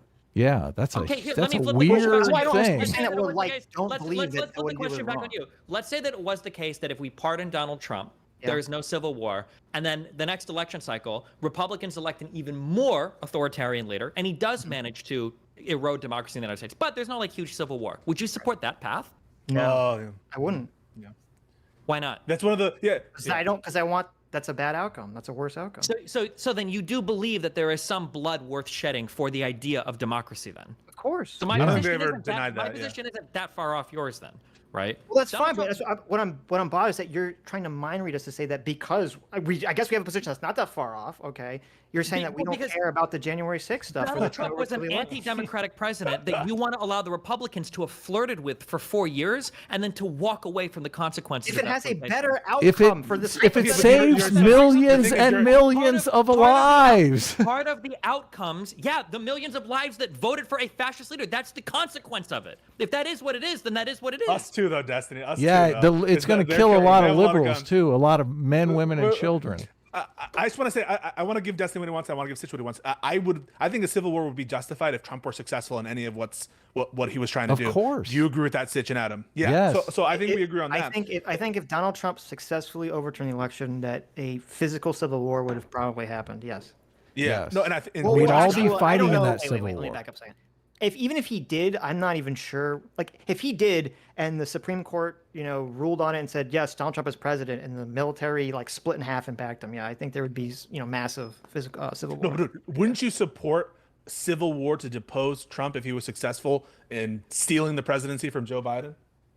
Yes, if Trump overthrew it through the means that he meant, or the means that he tried to do it. What he was trying to do. Voter fraud and all this stuff, yeah. But That's he's- literally, that's- so we were literally, arguably, a few decisions away. Let's say Pence decides, I think Donald Trump is right. And let's say that on that day, on January 6th, Pence says, I'm not going to certify the vote for these states. I'm going to change them. We're going to say Donald Trump is president again. At that moment in time, you would support a counter protest against the January 6th insurrectionists? Can you repeat? I got lost in the. Come on, that was simple. January 6th happens. Right. They manage to overthrow the vote because Pence agrees with Trump. Okay, Would you Pence, support yes. other people going there to protest then, and then it turns violent, I guess, to take back, I guess, the Capitol building? Sure. Oh, okay. I don't The thing see is, how- bro, the Republicans would have fallen in line. This is why when people will say, well, why weren't the left angry about BLM? Because more property was destroyed or more lives were lost. People don't realize, I think, how dangerous that action was for our democracy and the buildup. If Pence had followed along from Trump, what do you think are the odds that the other Republicans fall in line? They're probably pretty high. I don't disagree with that. Yeah. So this is a close shave. I think it's a close shave. And this was an unbelievable action from Pence. I even saw it on election night because Trump walked out and declared himself the victor before the fucking votes were counted. And it was Pence that walked up after and was like, we're going to go ahead and wait and see what happens, right? Where he obviously put his stake in the sand where he wasn't going to support Trump there. But who knows if Pence would have supported Donald Trump in that measure? Who knows? Well, and let's be very might have been clear. the one guy standing between U.S. democracy and oblivion. He might have been. And let's be very clear to Stephen's point there. Mike Pence struggled with that decision intensely. If you look at the reporting, if you look at, I think He called up Mr. Dan Quayle. Yes, yeah, Dan Quayle. He was on the phone with Mike Lee of Utah. He was like, "Listen, my default is this is a bad idea, but can someone please justify it for me so I can do this?" Well, that's a like, so well, no, doesn't I'm waver. paraphrasing here. He doesn't waver on it now. He spoke on it recently. Sure. Saying that Yeah. he absolutely doesn't have the right to do it, but he doesn't pull back his support for Trump. He refuses to say that he won't support Trump. So Right. he doesn't say that he'll support Trump as a vote, but he refuses to Which do is that. bananas. It's Bill Such a good Barr point says from the Chaeiry. same thing, It's folks. bananas. Bill Barr says the No, same thing. Well, like we all agree here, Sitch and Adam. You all agree, I hope, and I think I heard from Sitch. I don't know if I heard from Adam that a civil war would be justified to fight against Trump if he were successful. We all know he was trying to do that. Pence knows intimately he was trying to do that because he was pressuring Pence, and yet all of these Republicans are willing to support this guy for something that you all consider would be civil war worthy. How can you not see the situation where 80% of the Republican Party would support, probably more, would support Trump? He has a chance to win the White House, and for us not to be fucking concerned. We're very concerned, more than fucking people in CRT and shit in Florida. I literally Okay, said but- you have a you're mad about the media's coverage. You're mad like a New York, or not anymore, but Because you're you're mad- getting No, us he's good. closer. Wait, stop. Pisco. Oh. You're like fucking Jekyll and Hyde. You're so weird. You're so weird. You're like, oh, I'm so Weirdo. calm. I'm so understanding. I'm sorry, And then yeah. you get to one point and I'm the sorry. switch flips and you become bad faith as fuck. And it's like, what is the hell? Like what is happening here? It's so bizarre. Absolutely true. Is it, No, are these like your secret thoughts you're holding back the whole conversation? Or like what Listen, the fuck happened? He's got piscophrenia, okay? Like you're like earlier in the conversation, you're like, it's totally fine if you guys want to do culture war stuff. Oh my god, you can't believe about CRT in Florida. I can have my opinion on your culture war stuff too. All I'm You trying can't, but then to don't say say is- it's fine for us to do it because you don't actually believe that. Well, it's a good point. Yes, It's not fine. You have to focus on this. Thank you, Pisco. Yes, exactly. You have to He's right, it's focus not on. fine. Listen, Not right now. No. in terms of Triage. your emphasis. I think it's always fair to criticize people's emphases. Yeah. You love culture stuff. That's stuff you like to do. And so it'd be weird for you to, I like, you have to literally talk said, I about- don't know if this was before you came on. We literally lost a massive part of our audience when we covered the January 6th stuff, and Yeah, saying, fair. coming out and saying That's fair. that we thought Donald Trump was fucking wrong and that the election was not stolen and what he was doing was crazy. So then how do you intend to win what's left of your right-wing audience that you say is still like 60% of it? Because so, like, I don't say that all the people supporting him are all fascist. Because I think that they truly believe that the election was stolen, have and that's you why seen- they're supporting him. Well, right, but my question to you is, okay, so like you came out hard against Trump when you were covering the January 6th stuff. They withdrew their subscriptions or whatever. They're like, no, fuck this. He's too hard on Trump.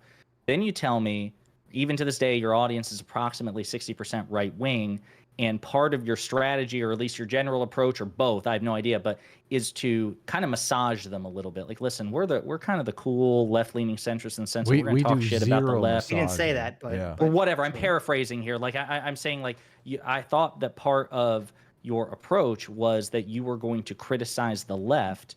I assume in part to curry credibility with your audience, right? So then my No. question. No, Oh, you don't No, care. we They- criticize they the said left this because they earlier. deserve it. They have it coming. They said this earlier in Josiah. I don't think that you criticize Destiny when he does this, where he says it irks him more when it comes from his side. Yes, you know what I mean? thank you. We fought. No, Steven and I Versus have fought from the about other that. We've been on streams where I bitched about that before because I'll probably turn those off. You guys have Yeah, faced probably, it. for I'm the best. certain of it. Yeah. I see Destiny face it all the So- time. from an emotional Steven's perspective. a weasel. That was actually the Stop it, first Pisco. argument that Steven and I had on stream where I challenged his focus. I'm like, listen, I've heard you say that, progressives and conservatives, or the right and the left, are equally anti-democratic. That was the first time he and I ever spoke to one another was about that. So That was such a cope take from Steven. He's like, oh, because you want no, to I get rid of the didn't. No, electoral fuck. college, You're not or gonna. anything We're like not turning this on Steven because I want to get some answers. Yeah, I want to So get some stupid. answers out of Adam and Sitch. But like, no. I do have this disagreement with Steven from time to time. And listen, I'm not saying that I have the perfect formula. I think there's some tension there that's going to be inevitable. But I thought that in addition to criticizing the left genuinely, I'm not saying that you're faking it. But I assume, like, are you not activists? Is like the goal not to change minds, or is it just to reinforce your majority audience's low opinion of the left? So, and I guess I can understand where your confusion is coming from here, because I think some people view, whenever you talk about anything political related, that the goal is to get people elected into office. That's never been my goal or Adam's goal. Or even to change minds, just out of It's just, curiosity. well, yeah, it's for us to change minds in terms of to like try to get people to understand the other side's position. I mean, if you're going to say like, how we're kind of doing this, I'd say the two things are to try to get people to understand the other side's position and to kind of critique and deconstruct the woke shit that I think is poisoning our society. Those Fair are kind enough. of the two In a neutral overarching way. things for our, In a neutral Well, way, right? just in be a completely clear. not neutral way, no. In a completely not Like, neutral woke- biased way.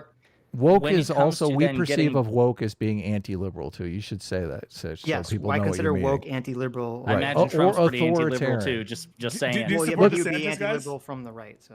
Yeah. Who do you support when for president? You too. I don't really support anyone right now. I don't even know if I'm going to vote, but but DeSantis Yeah. is very anti-woke. Biden? I'm not going to. I told you I don't like what he did with Disney. That really rubbed me the wrong way. Okay. so. Between Trump and Biden, would you vote for Biden? I'm not sure. I voted for Biden last time. Jesus I Christ! voted for Biden last time. I don't know if I'm going to vote for him again. My goodness. So we'll see. Well, I don't think you'd Well, vote you for know you're Trump not though, black. Sitch. I think you'd probably abstain. No, I Yeah. would not vote for Trump. No. Yeah. So Why would What you about not you, vote Adam? for Biden? I'm going to ask why. Why? It's too long to get into at this. No way. I'm too tired. like a- prick. Oh. Yes. I'm going to punt on okay. that one for next time. I'm What about voting you? for Rose, this Andrew. was the- I'm going to write in Andrew Yang. So Why? Oh my Hey, god, that's so cringe. Did you know So that he actually is cringe. coming Wow. out with a GPS? Did you know that? I He's don't not know. just doing it's yeah, he is. He's coming out with the Yang PS. It's not left, not right, but forward, and you just keep going straight every fucking time. I can't Jeez. I cannot stand this guy. You don't at like all. Andrew Yang? Oh, okay. No, I do not. Wait, Why do Adam, you hate Adam, Asians? I'm are glad. you I serious look. I'm about the glad. write-in? I'm glad I said. I was only memeing, but I'm actually glad I said it now. It triggered you. It did trigger me. I have to go. Wait. I just want one more question before I leave for Adam and Sitch. Are you both going to consider voting for Joe Biden? Of course. Consider it. Yeah. Okay. All right. Much love to you all. Thanks for the chat. And Yeah. hey, let's talk to Rob Norris soon about Devin Archer. I'm not. No. Look- oh my Yes, God. actually, yes. No, You, every- no, wait. you need to bring the right and the left together. We had That's like a what you do. Not 3 Rob or Noor, 4 hour though. conversation Yeah. with Rob. You did a really about- good job on that, Sitch. Thank you. About all the Barisma shit. And the entire conversation is going to be that again, plus the Devon shit, which is like a tiny. There's no reason to have the conversation. Steven there. said he'd do it. I don't know if you. He said he would join you and he would debate Rob Noor with you about Devon Archer. Okay, well then I'll do it for just the. Wait, I said views that? and The club. You did.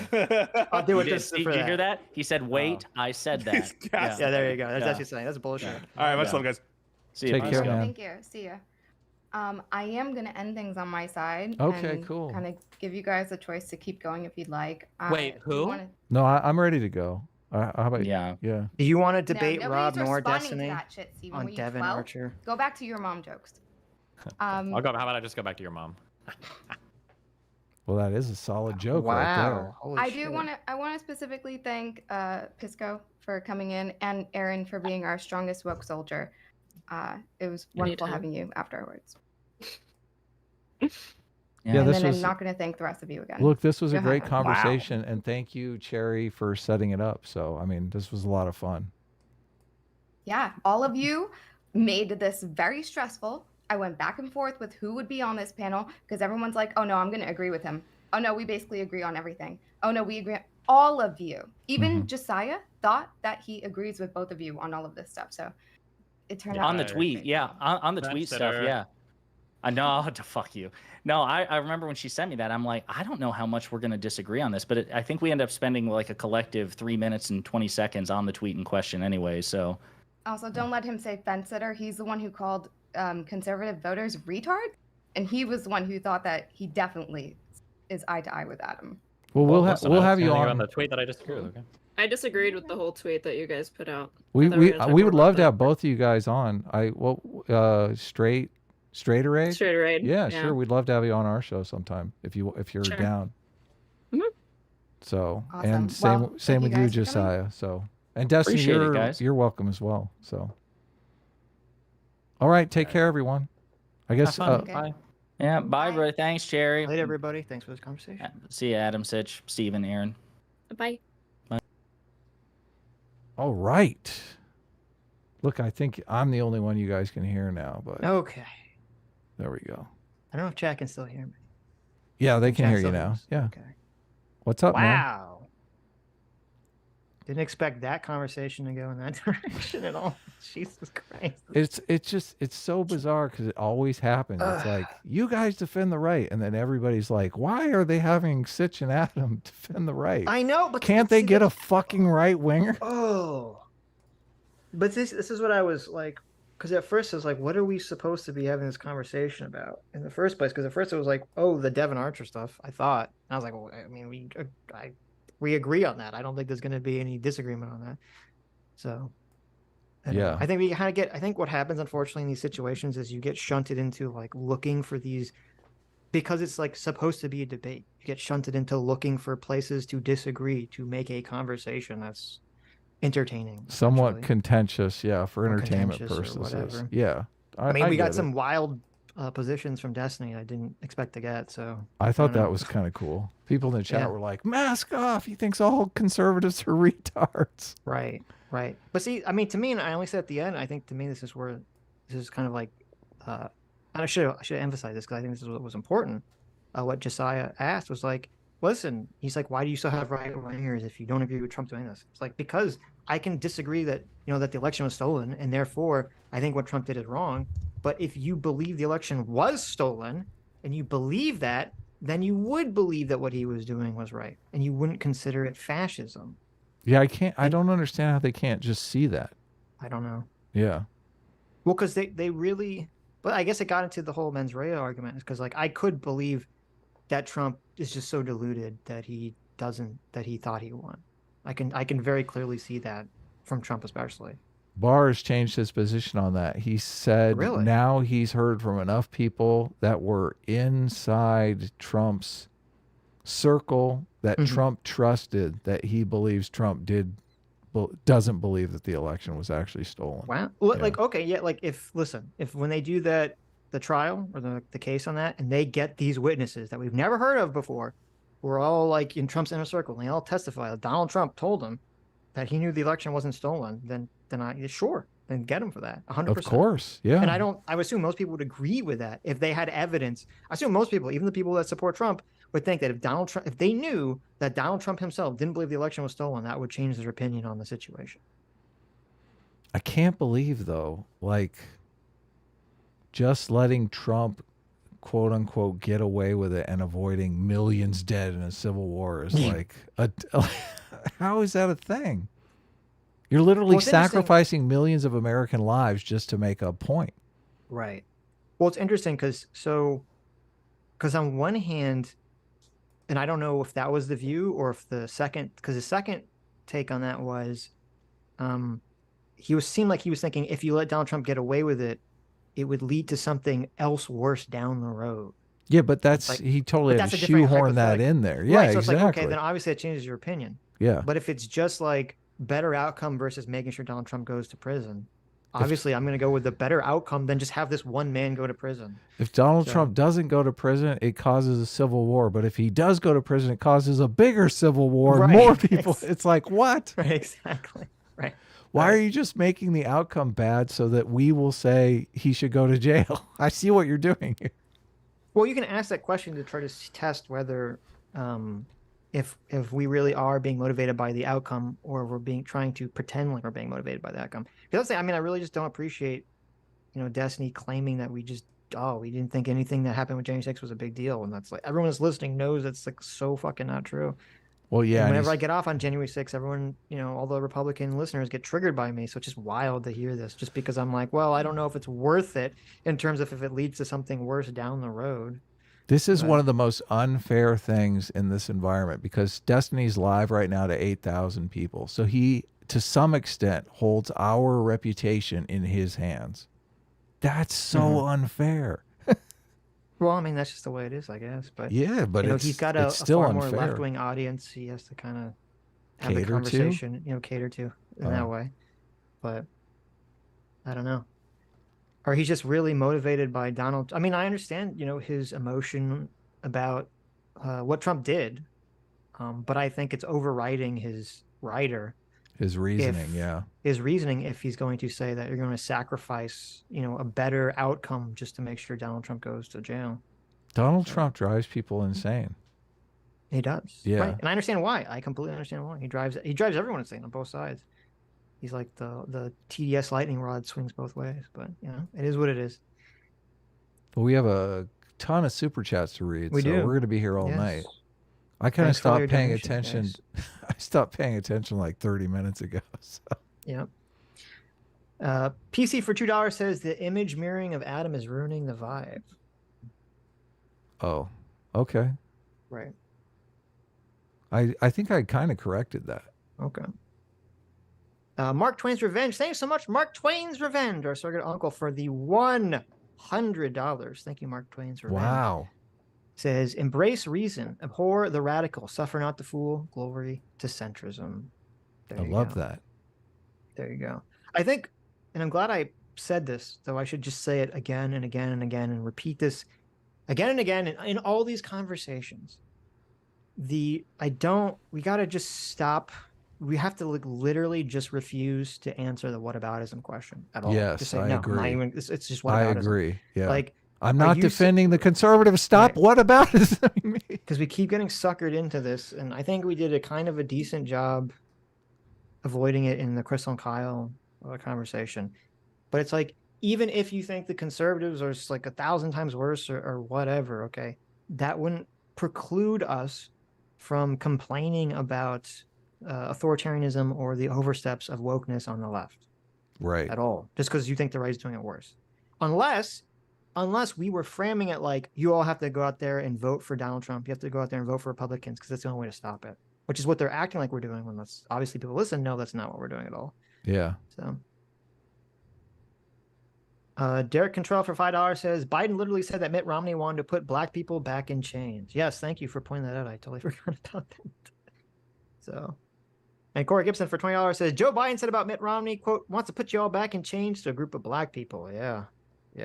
It's, to me, this is why it was like bizarre. I was like, and this happened to me in debates when I made if we're really gonna say like Joe Biden and the Democrats and the left and left-wing media hasn't been pushing the racism stick, like I don't know for what how we're like, talking I about. just I Yeah. don't even know. It's just kind of stunning. I'm just like, oh, okay. I don't really understand where we are in our worldview if that's the position. But You can't even find one article. It's like, oh my I know God. it's like okay, like offhanded, but whatever. Yeah, I got to give it to you though. You're like trying to find the fucking article. Sure.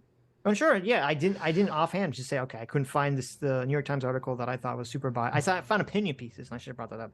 I found lots of opinion pieces from the New York Times that were very, very biased, but they were not opinion pieces that were mostly neutral. I do still think that they're slanted in a direction, but they would never accept it. Essentially. So. Do you agree with me that if we had just a neutral media and not all these YouTubers and stuff like that, do you think Trump's popularity would wane? Well, even if we had all the YouTubers, if the mainstream media was perceived by everyone as neutral, I think it would. Yeah. Yeah. Okay. So we're on the same it's very page. clearly not. Yeah. Mainstream media is not perceived as neutral, and I don't think it is. So But I even guess when they that's part of the attack contention. Trump, what in a way that people would perceive as, or the people on the left would perceive as fair, the right is still going to respond. Right. Yeah. Cameraman 502 for $5 says, not all Republicans, just ones who believe things like being pro-life. There you go. Were you getting the same vibe when he was talking about Republicans, about just how insulting all of that sounded to Republicans? So You mean Josiah, condescending. or- Yeah. Yeah. Of course. Yeah. Sodos for $2 says, Dem said Romney wanted to throw black people in cages. There you go. Ostracy for $20 says, wasn't the entire 2022 push by Democrats, by the Republicans, are doing Jim Crow 2.0? True. Right. That yeah. was, yeah. Look at all these, all the evidence here. I know, yeah. Twitter sucks. Oh, you skipped. I'm just doing them in order. I'm not. Oh, you're not doing $20 up first? No, Okay. Just because cool. they're all. We didn't do really any of them during the conversation because we couldn't. Right. Ikaika Taxi for $10 says it's not fair to compare California's economy to Mississippi's. It's fair to compare how Mississippi is doing presently to back in the days. Yeah, I mean something That's that a you kind of good alluded point. to. That is a good point. Something you kind of alluded to, Adam. Though we didn't really have time to get to it in the course of the conversation is I mean, I'm assuming that there's this constant idea on the left that the only reason people on the right vote for right-wing stuff is because they're stupid or retarded or, they don't know. We heard they don't know lots what's of that. actually in their own, their own interest. So Yeah. But they vote in their moral interest, and that's what they're unaware of, because they completely don't understand their moral interests. Right. Dr. Diddler for $2 says, dude on the bottom left is raw raging elephant. You and I both did a really good job of kind of keeping our cool. So I tried. I mean, there's parts that I blew up. Really? Like, I did great. You did good. Yeah. You didn't like lose your cool or anything. Not really. Yeah. Was the guy on left Josiah from the audience's perspective? I'm assuming. I don't know who else it would have been. But, yeah. Well, I mean, they would just say Destiny if it was Destiny, true. right? That's a good point. Gally Doty, thanks so much for joining the Free Will Seekers. Oh, sweet. Twitter Sucks for $20. Thank you, Twitter Sucks. Says VAUSH literally says that violence would be required to take the country back from Republicans. This mentality isn't exclusive to Trump supporters. What an absolutely brain dead take. Yeah, that's why I asked him. I was weird because I was like, okay, maybe if you're gonna throw Pac-Man in there or something. But I was like, you're gonna really throw VAUSH in there? Really? You're gonna throw VAUSH in there? They obviously haven't really seen Doomer's video. Right, but I think he kind of changed subject or pivoted. I don't think we got to answer that question. So, Blurtarian Sasquatch for $2 says, "What an unequivocally smug man." I hope that's not Pat aimed at us. No, it is not. Pat Bateman for $5 says, "Have you ever considered Republicans would not vote for Democrats because all the Democrats hate the Second Amendment and want America to become red coats?" There you go. That's like the right. That's just annoying because it's like. And I should have pressed this because there was definitely hesitancy there when they were saying, and I don't know why they took this position. And it's weird to me. I felt kind of debate brained when it's like, well, wait a minute. If you have a commentator and all it says is that all the Republican politicians are like racist and fascist, how does that not say that the voters are also racist and fascist themselves? Yeah, Because then especially, yeah, go ahead. Well, I was gonna say, because when I use the example, like, well, don't you think that when people on the right say that these Democratic politicians are all groomers and socialists, that makes the Republicans think that the people voting for them are groomers and socialists? Yeah, And there was like a exactly. pause because they do think that. So I was like, well, wait, how does it not go both directions? I tried to split up. That's why I tried to split up the wall policy into like 80% economic, Right. 20, just to get them to start thinking about, oh, what do you do in that situation?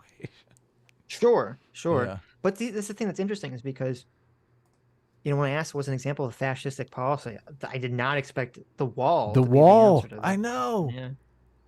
Yeah. You think abortion, like, what, right? Yeah. Like, I don't know, I was thinking look, abortion outlawing or abortion in the case something. of rape and incest, I think, okay, we're having a conversation here. That seems pretty draconian to me. Sure.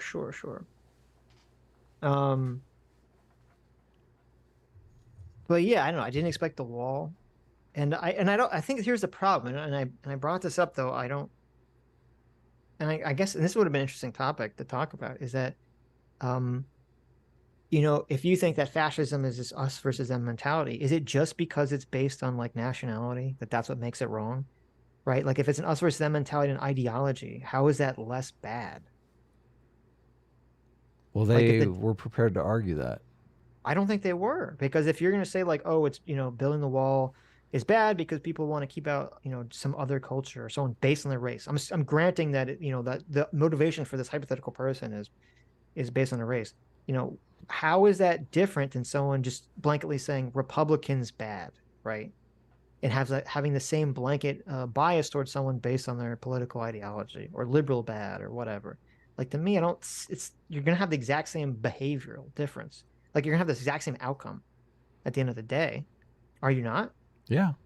So I don't Of know. course, yeah, the outcome is going to be identical. I Now, I can't guess wait. the argument, the counter argument you can make is you'd say like, well, you were saying that based on their political position that there's going to be some kind of behavioral outcome maybe that's different than if it's their immutable characteristics like race. You're not necessarily going to have a behavioral outcome. I guess that would be the counterpoint, but I think it's still worth kind of delving into that argument.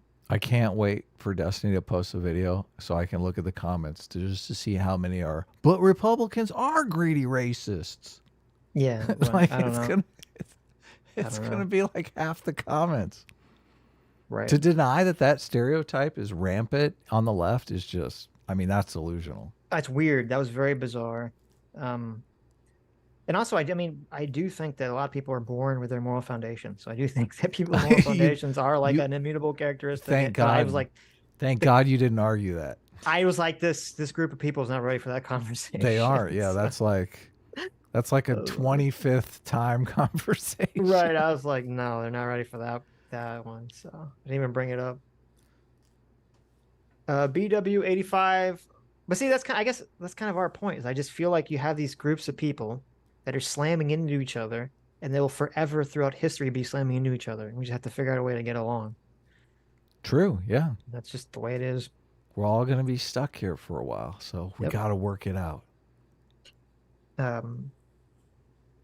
BW85 for 10 months says, it makes sense to focus on criticizing the left. The left dominates the center of culture, media, universities, corporations, even pander to the woke. Yeah, I mean, that's, again, like, I think you can call out like right-wing overreach and authoritarianism especially on government levels, but that doesn't mean that it's just, oh my God, we just ignore everything that's the left's been doing and is continuing to do, this whole time. So it's just, I don't know, it's annoying. I think the problem is that too many people, since I've basically written off that I don't really care who anyone in the audience votes for, and I'm not really pushing for someone to vote for anyone, I think that changes mine and your perspective on our conversations immensely, yeah, because I think most other political people who talk about politics, like, the end goal is that they want their audience to vote for someone and mobilize in some specific way. They have literally gamified their experience streaming to that objective. We have gamified our experience in like a search for truth and just having fun and entertaining conversations with other people. Right. Libertarian Sasquatch for $5 says everyone with a different opinion is just too dumb to know otherwise. Seems good faith. I know. Oh my god.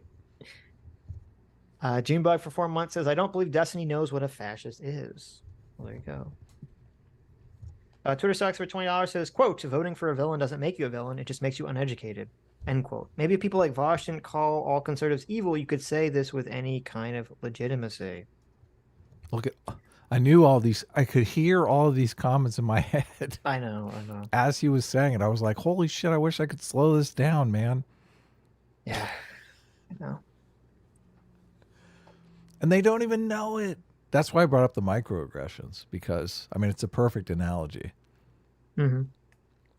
Just a million microaggressions just got thrown at every single conservative out there, and they're just completely aloof to it. Of course.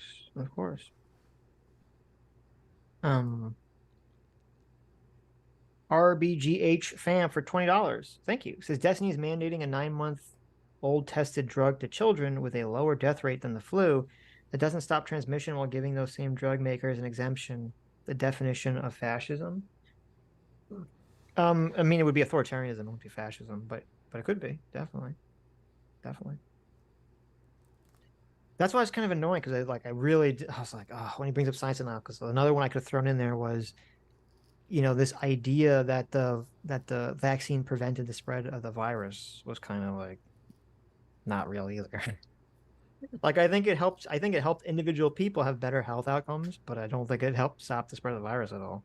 And I think they stopped saying that because they realized they couldn't say that anymore. But people still believe it to this day. So Yeah. I think Destiny does more good than harm. So I just like. I mean, he did. I think he did a lot of harm in that conversation. Oh, you? How so? I mean, screaming that all Republicans are that was retarded horrible. or I'm sorry, all Republicans that support Trump are retarded Right. fascists and all that stuff. He just bumped Trump up in the polls like 2%. Well, and again, we didn't get to it, but so again, maybe this is where I should have asked, like, okay, but if the people honestly believe, now again, I'm not talking about the outcome. I'm not saying that you should justify his behavior, because that would be like the pivot point that everyone wants to do. Right. It's funny because I've had these conversations with family members, and they just get so emotional for Trump. It's like you just go into these areas and you just can't reason with them.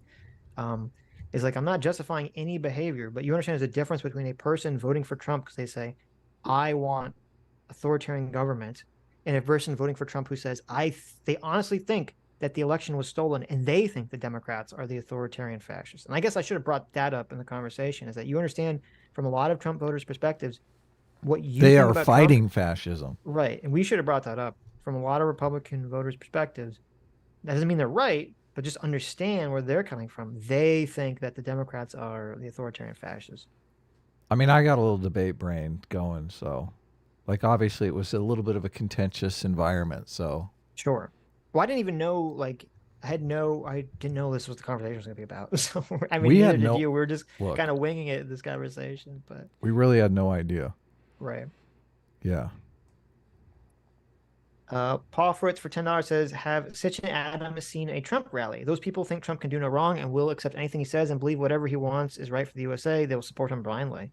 I mean, maybe. I don't know what that has to do with the argument that we're talking about. Well, you're also, you're selecting the people who are, going to go to a Trump rally. The most enthusiastic, hyper Trump supporter, whatever. I'm objecting to them categorizing all conservatives as that kind of person. Well, I think the problem is, it's like, and this is the argument that I guess we were making, though, we could have made it more artfully, is that the person that supports Trump believes that the institutions in this country are corrupted. And obviously, the people that we're talking to don't believe that they are, or they don't believe that they are to the extent that the Trump supporter does. And the issue is that the Trump supporter will say these things are corrupted, and then they'll point to a bunch of examples of corruption, right? And some of those examples are real, and some of those examples are not real. And it's kind of like, so you have to address that. You can't just hand wave away and say these people are all retarded fascists, right? At least in my opinion, you have to address it, or you should address it. It's kind of like, and you can criticize it. You can criticize if you think they're going overboard, because I think that some of this does happen on the left with the people that say everything is racist. They say everything is racist, and it's weird because I thought that's what the conversation was going to be about. I thought the conversation was going to be about, this kind of blanket claim. Don't you think that this blanket claim that we live in this white supremacist society is like ultimately damaging and going to basically promote violence? Or if you think that we are this close to fascism and you keep saying this, don't you think that that's going to promote violence? But I guess, That's the conversation I want to have with Sam Cedar. Because the people in his... Well, he's just going to keep saying that we are. It's going to be this. It's going to be... We can't even have that conversation with Sam because it'll just be this conversation again, but with Sam. He'll just say, we are that way, we are that way. And now we're pushing the position to have to defend Trump again, which I'm just sick of doing because I don't fucking like Trump or support him. The Sam Cedar stands in our comments are insane, Sitch. Oh, I'm sure. I'm sure. Crazy. They basically are race essentialists. They just do it through this culture thing. And since they have the hypothesis that you can change culture, which not really, because they're like, if you can't really look and identify the part of culture that's turning everyone into white supremacists, how can you change it? Like they literally will back up to unconscious. It's like, so I don't see how you can even change the culture, which makes it immutable. I mean, it's the same exact thing as if it was biological if you can't change the culture. Right. I agree. It's just ridiculous. But then they say, look, it's so obvious. They're race essentialists. What we can talk to Sam about is we can talk about CRT. I'm curious because what does he think CRT is, and where does he draw that opinion from? And we can talk about this this cultural essentialism argument and this white supremacy argument. Maybe that's what will be the topics for the next conversation, because I don't really want to talk about the whole Donald Trump shit again or fascism shit again. Well, I got to hit him up with like a million links beforehand because he wants to like see everything. He's realized now that you're a giant threat. He's like, oh my God, the cartoon knows his shit. Right. He's not Steven Crowder. I can't believe Steven ran away from that conversation. I know. Why would Steven... Look, Steven does pretty good in that Change My Mind series. Like, why wouldn't he just knuckle under and fucking talk? Yeah, I don't know. Sounds strange. What were they even supposed to talk about? I don't know. I guess he did it on the principle, so... There's also... It's really annoying because we end up putting ourselves... By the fact that we are not taking a tribal position, we automatically put ourselves in an optically weaker position. I know. I agree with you, like, up to this line, and then it's just like, well, I'm just going to beat you here where this like margin that we don't agree with, and it's like, oh, like, fuck. Like, anyway, annoying. Well, what do you want to do? I mean, there's I don't really know. nothing you can do about that. Well, this is why I don't like to have these conversations with people that like mostly agree with us, because I feel like this is what always happens. Like if the conversation was like us against I forget her name, that girl that came at the end, like she's like way, because that's the problem. Like she actually seemed to be like hyper woke, and we would have pretty broad disagreements on things, as opposed to just saying, oh, I agree with you on like everything but this one tiny like sliver. Well, hopefully she's down to come on, and we can do that. Sure. Sodoge for $5 says, I'm so glad these progressives all agree it's bad to demonize conservatives, but also Trump is a fascist and his supporters are totally fine with it. LOL. Yeah, it was very bizarre. I kept thinking that the whole time. The whole time. Yep. And then they want us to say Trump is a fascist. Right. I'm like, what? Look, I just told you that kind of rhetoric is going to get him reelected, and I don't want to get him reelected. Why are you doing this to me? Well, that was what was weird with Pisco's argument too, because, I mean, I'll be real here. I'm going to do a little bit of mind reading. I don't buy it for a second. I think if Pisco had a crystal ball and he knew that if Trump doesn't get indicted, Trump loses, and if Trump gets indicted, he wins, I bet you Pisco would 100% be against indicting him if he knew that. He just doesn't want to admit that publicly because Pisco would eat a argument too fucking much. plate of shit if he could make Trump go away. What are you talking about? Right. Like I think he just doesn't want to admit would. that because it would hurt his argument that he's trying to, publicly make. So I know. It makes him look bad. He wants to put us in the, oh, you're so unprincipled because you don't want to let millions of Americans die. Like, I mean, I guess. It's just a different principle, right? It's like, yeah, I want people to live. Well, that was such a weird take because I thought the counter was going to be like, well, we don't know that information, so we have to work with the best that we got and we have to work off our principles. So which I'd say, okay, that's a fair point. But no, we got into the Civil War. It was like actually justified, bro. I was like, oh, okay, interesting. Lucy Lemonbug for 5 gifted memberships. Thank you so much, Lucy. Thank you so much. Ostracy for $20 says, and Adam thought Destiny can reach conservatives. Yikes. I'm not in that conversation. Well, I do think we set him back considerably on that mission if he was on it. I mean, we didn't set him back. He set himself back. We didn't. That was all him. We didn't. I don't think we pushed him to do any of those, to say any of those things. So, Yeah. But I mean, if this conversation didn't take place, I don't think he would have said those things. Sure. I mean, I never heard them before. So yeah.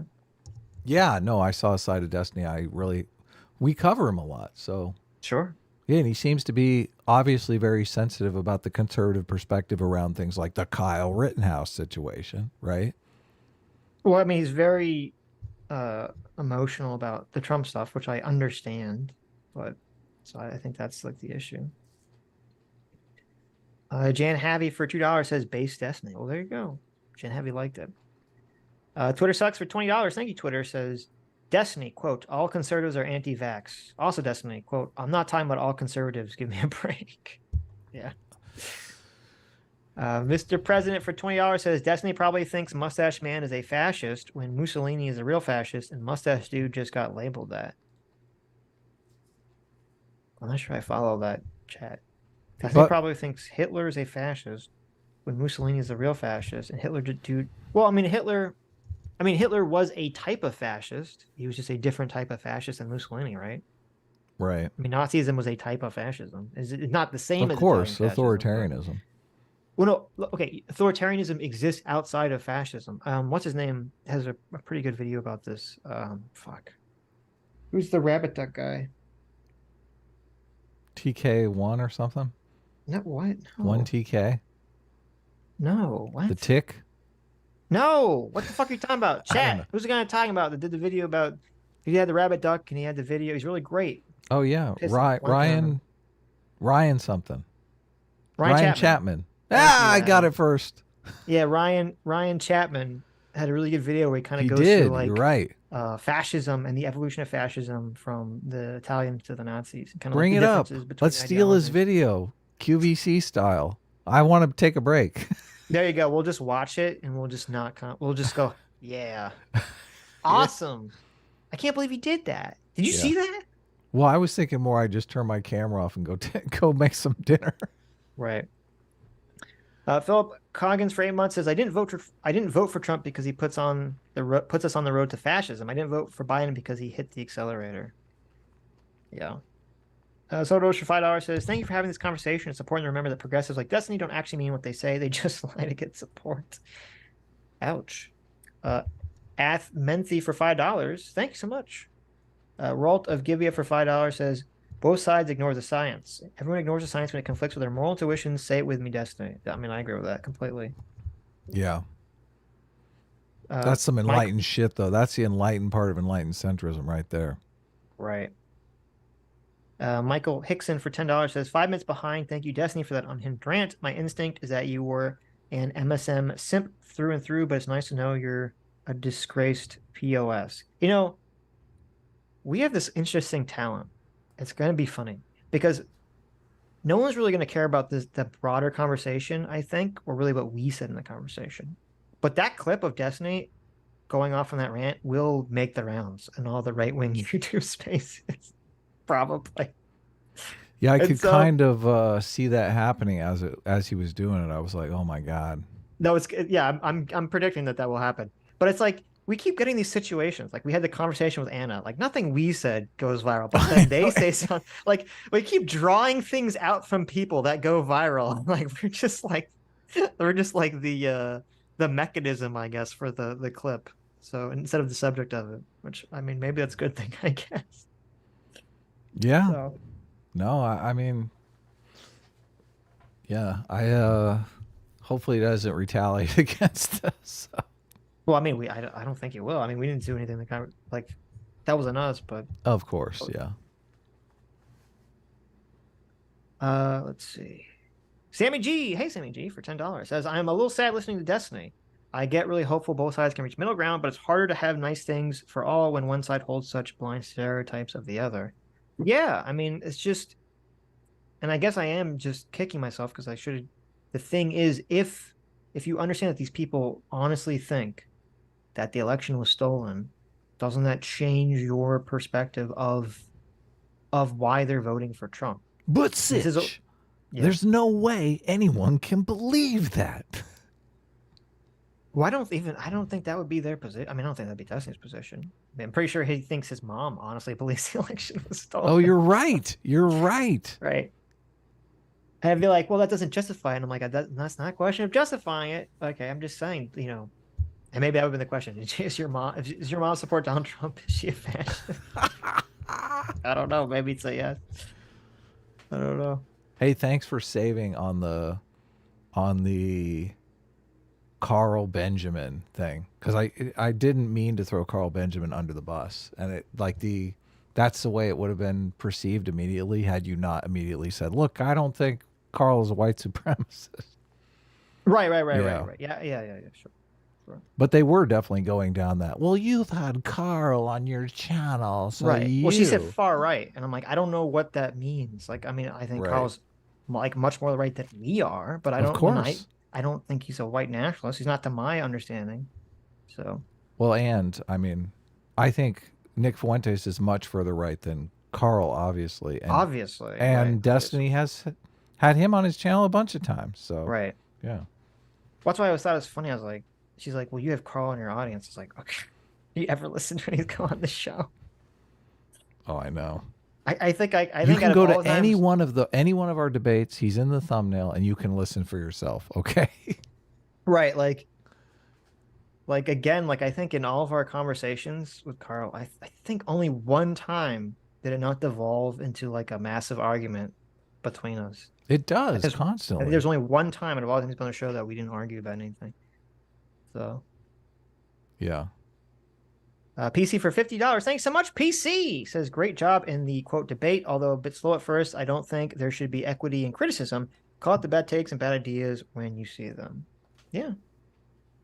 I mean, the only thing I would agree with is if you're a person who tries to make it seem like all the bad ideas only come from one side, then that will obviously put an idea in your audience's mind. But I don't think we've done that. And I think our audience would agree that we don't do that. That's what they are doing, though. That's exactly what they are doing. To an extent, yeah. Well, it's weird because I don't think. I mean, I wouldn't have cast Destiny as doing that because he generally seems to come out against woke stuff. But I don't know. Theo Wolfie for $2 says, because socialism, communism is fascism in a mask. I don't agree. I think socialism and communism. I think fascism is right-wing socialism. That's how I categorize it. Fascism is a right-wing version of socialism. Okay. J-Mac, our surrogate father, thank you so much for the $300. Thank you so much, Daddy J-Mac. Yeah, thanks, James. Says, I'm the largest contributor to the Sitch and Adam show, and one of the reasons I keep giving them my money is because they do their best to have good faith discussions about a wide variety of topics. I don't categorize myself as conservative. I hold some policies that are right-leaning and others that are left. Well, thank you, Jay.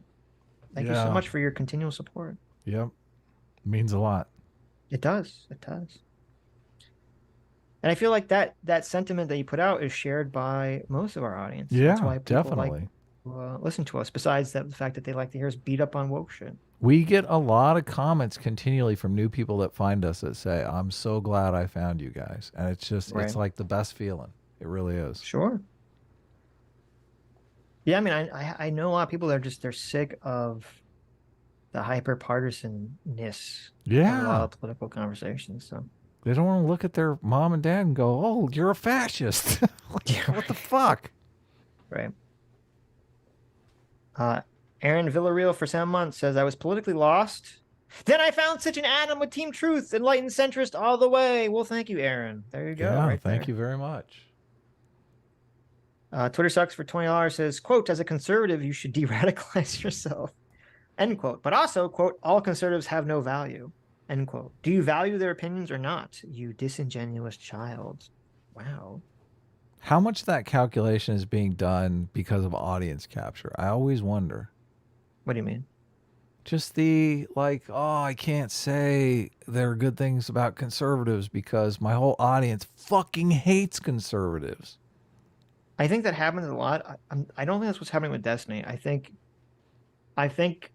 it's just the Trump, seeing people support Trump from his perspective is just like the unforgivable curse, and seeing people, support the January 6th stuff is just like, that's just so far out there that colors everything. Because I'm curious, like, if January 6th never happened and Trump didn't try to do all the stuff with overturning the election, all that shit, I mean, I don't think he would have had, I think this entire conversation would have been very, very different. I agree. Yeah. So, No, I hate the January 6th shit. right. No, I mean, I hate it too. And I hate the way in which it's being treated after the fact, because like when it happened, it seemed like everyone was very against it. And after the fact, it kind of like, well, maybe it was okay. It kind of like that attitude kind of became more and more pervasive over time. But that kind of happens with all things that are like scary. In the heat of the moment, you're like, but then at time, that kind of the emotion's cool, and you're like, well, You become acclimated to it. Next thing, right. Look, it's just a peaceful protest. Right.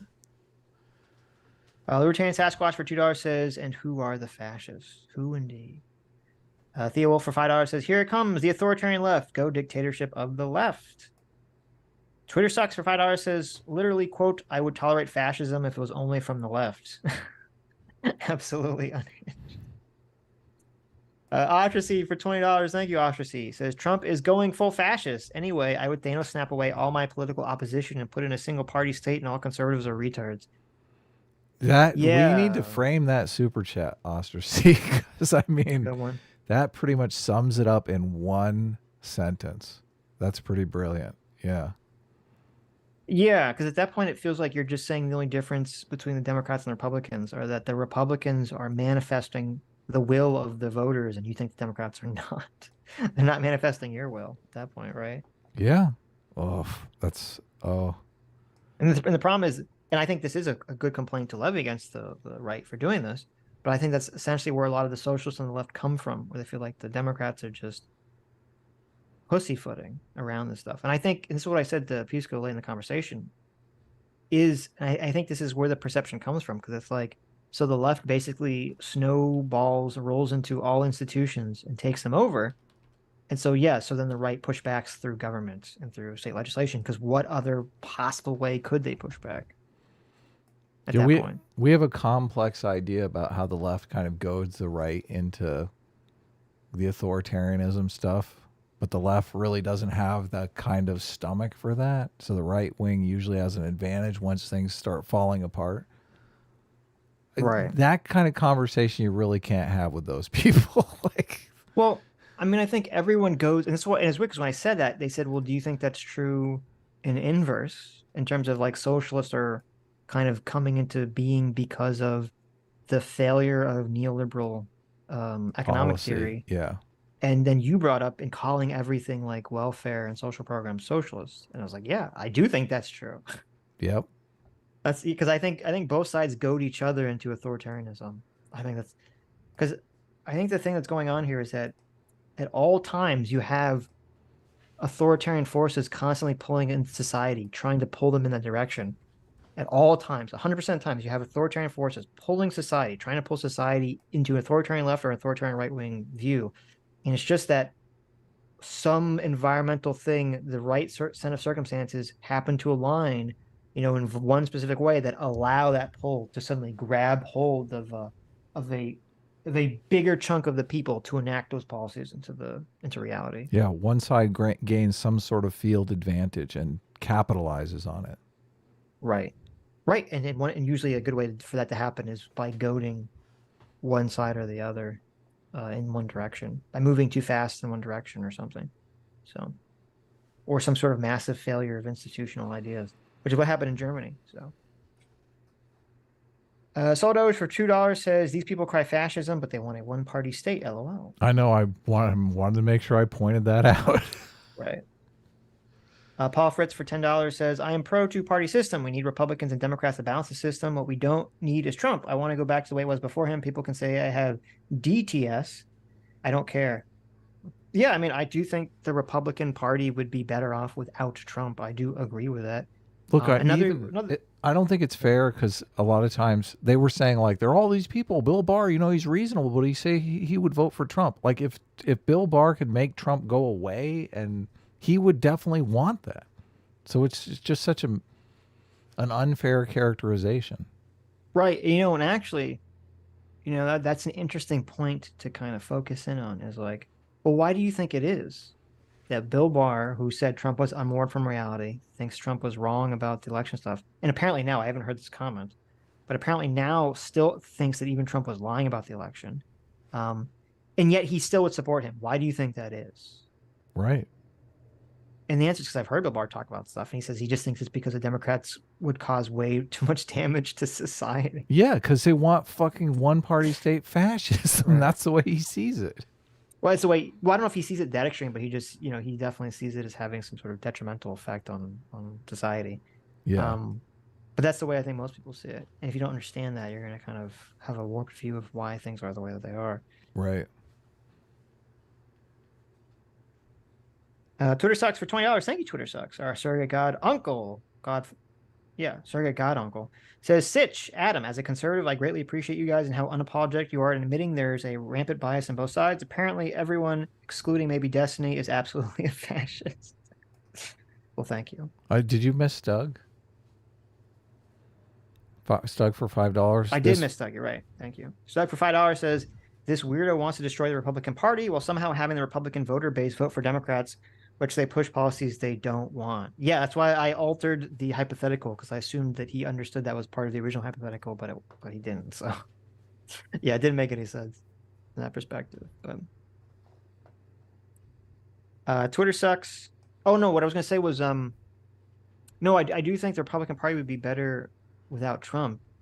But I think that's part of also why even though I think what Trump was doing was like really bad, and maybe it's why I do see the kind of the threat of the authoritarian from the left kind of being more dangerous. And I meant to bring this up, and I wrote it down in my notes, but we kind of got sidetracked, was that, you know, if Trump wins or loses this next election, I think that's going to be the end of it.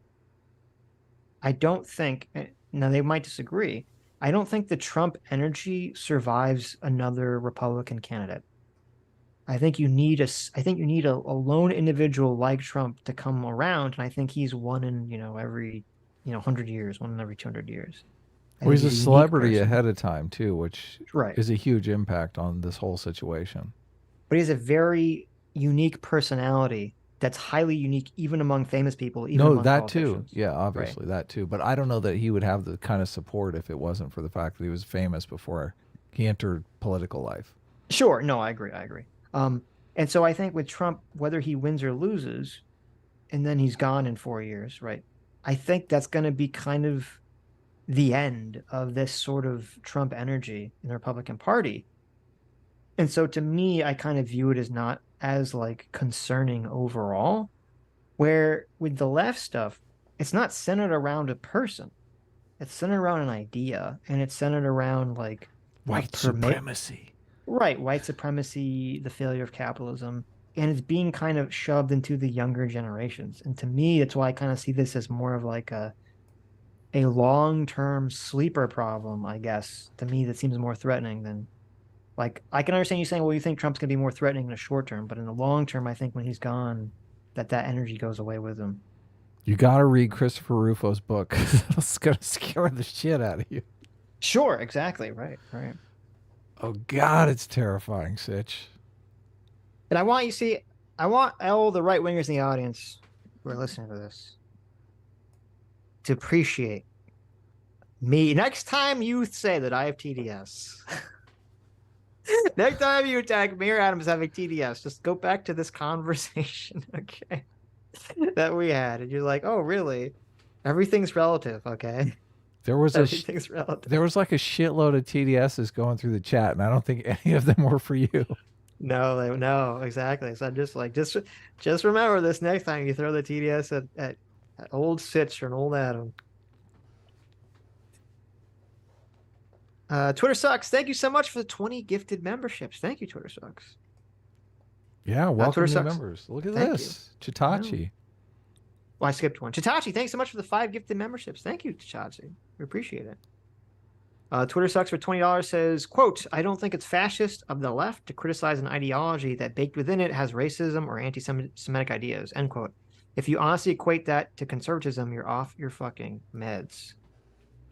Yeah, see, that's I think I'd like to drill down on that, because that what she's saying is like broadly conservatism, and also, I mean, isn't that broadly leftism to have baked into the ideology that like white people are inherently racist because they live in a white? I mean, that was basically Sam Cedars' position, right? And a bunch of his stands are repeating it again and again in the comments. Right. It seems perfectly obvious that they believe it. Right. And I guess we should have pivoted to that in that part of the conversation, because I'd be curious what would happen at that point. Well, I think it'd kind be of our critique, but yeah, I think it'd be fun to have those guys on again. So yeah, maybe not at once, but Soto for $5 says, once again, this is just a poor attempt at a struggle session. It's obvious none of these leftists, Destinies included, actually care about truth seeking. I mean, it felt like a struggle session. a little bit. Reagan for $2 says, this has been miserable to listen to. Well, thank you for the $2, Reagan. I did a poll and asked Yeah. if this was an interesting conversation. I think it was like 70-30. Right. 70% liked it. So Okay. Twitter Sucks for $20 says, if you have people like Rachel Maddow saying Trump has finally been indicted, that's quite literally not just a political pundit saying Trump is already guilty. Wojak cope. Yeah, I mean, I'm assuming that they would all agree that MSNBC is not neutral reporting, so they tried to stay away from MSNBC. But Sammy G for $5 says, the more this debate goes on, the more I look at the bottle of wine on my counter. Perhaps another glass is needed. There you go. There you go. well, I think Sammy was probably picking up on those microaggressions that I was picking I'm up sure. on. Yeah. Sure. I'm sure all of our conservative. I don't think they were audience was. microaggressions. I think they were very blatant aggression. Well, look, the thing is, the microaggression frame I think holds because I think that guy could look you in the eye and say, yeah, they're just retarded, dumb people voting against their own interest, and think, what? Look, I'm just saying it how it is. I'm not insulting anyone. I'm not. This isn't degrading. Yeah. But that is the thing. That is the thing. I mean, that is what the average person on the left thinks. They think that people on the right are stupid and they're voting for things against their economic interests because they're stupid, or because they're racist. Right? That is the thought process. Yeah. Yes, and how they don't think but they don't think it's condescending. That's just the way. That's a fact of the world. Right. Yeah. Yeah. I was going to say something and I forgot. That's not good politics. No. That's like No. terrible politics. It is. Yeah. Yeah, you're creating a class of certain people that are never ever going to vote with you on anything. Like it could literally be, save us from aliens. No, I won't vote with them. It's like fuck that. Let the aliens kill us all. Yeah, it's No. weird. Some part of these conversations that are annoying is it's like, oh yeah, we agree that like this kind of extreme ideology is wrong on both sides, but isn't it worse on the right? It's like, okay, like, what is the point of the framing of that conversation this way? But Well, the point is they want to attack the right. That's it. okay, Like well, then attack the right. my thesis is 100% intact after this conversation. They they want to attack the right indiscriminately, and they don't want to feel bad about it.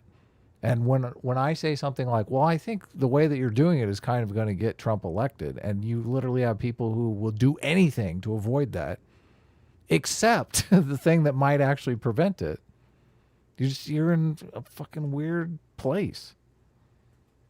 Oh, I remember what I was gonna say.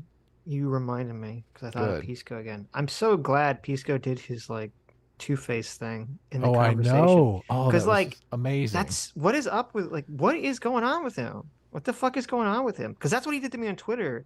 like when we talked to him in person the first time, I was like, oh, it was all just like good faith Pisco. And on Twitter, it was like the bad, fucking Hyde comes out here.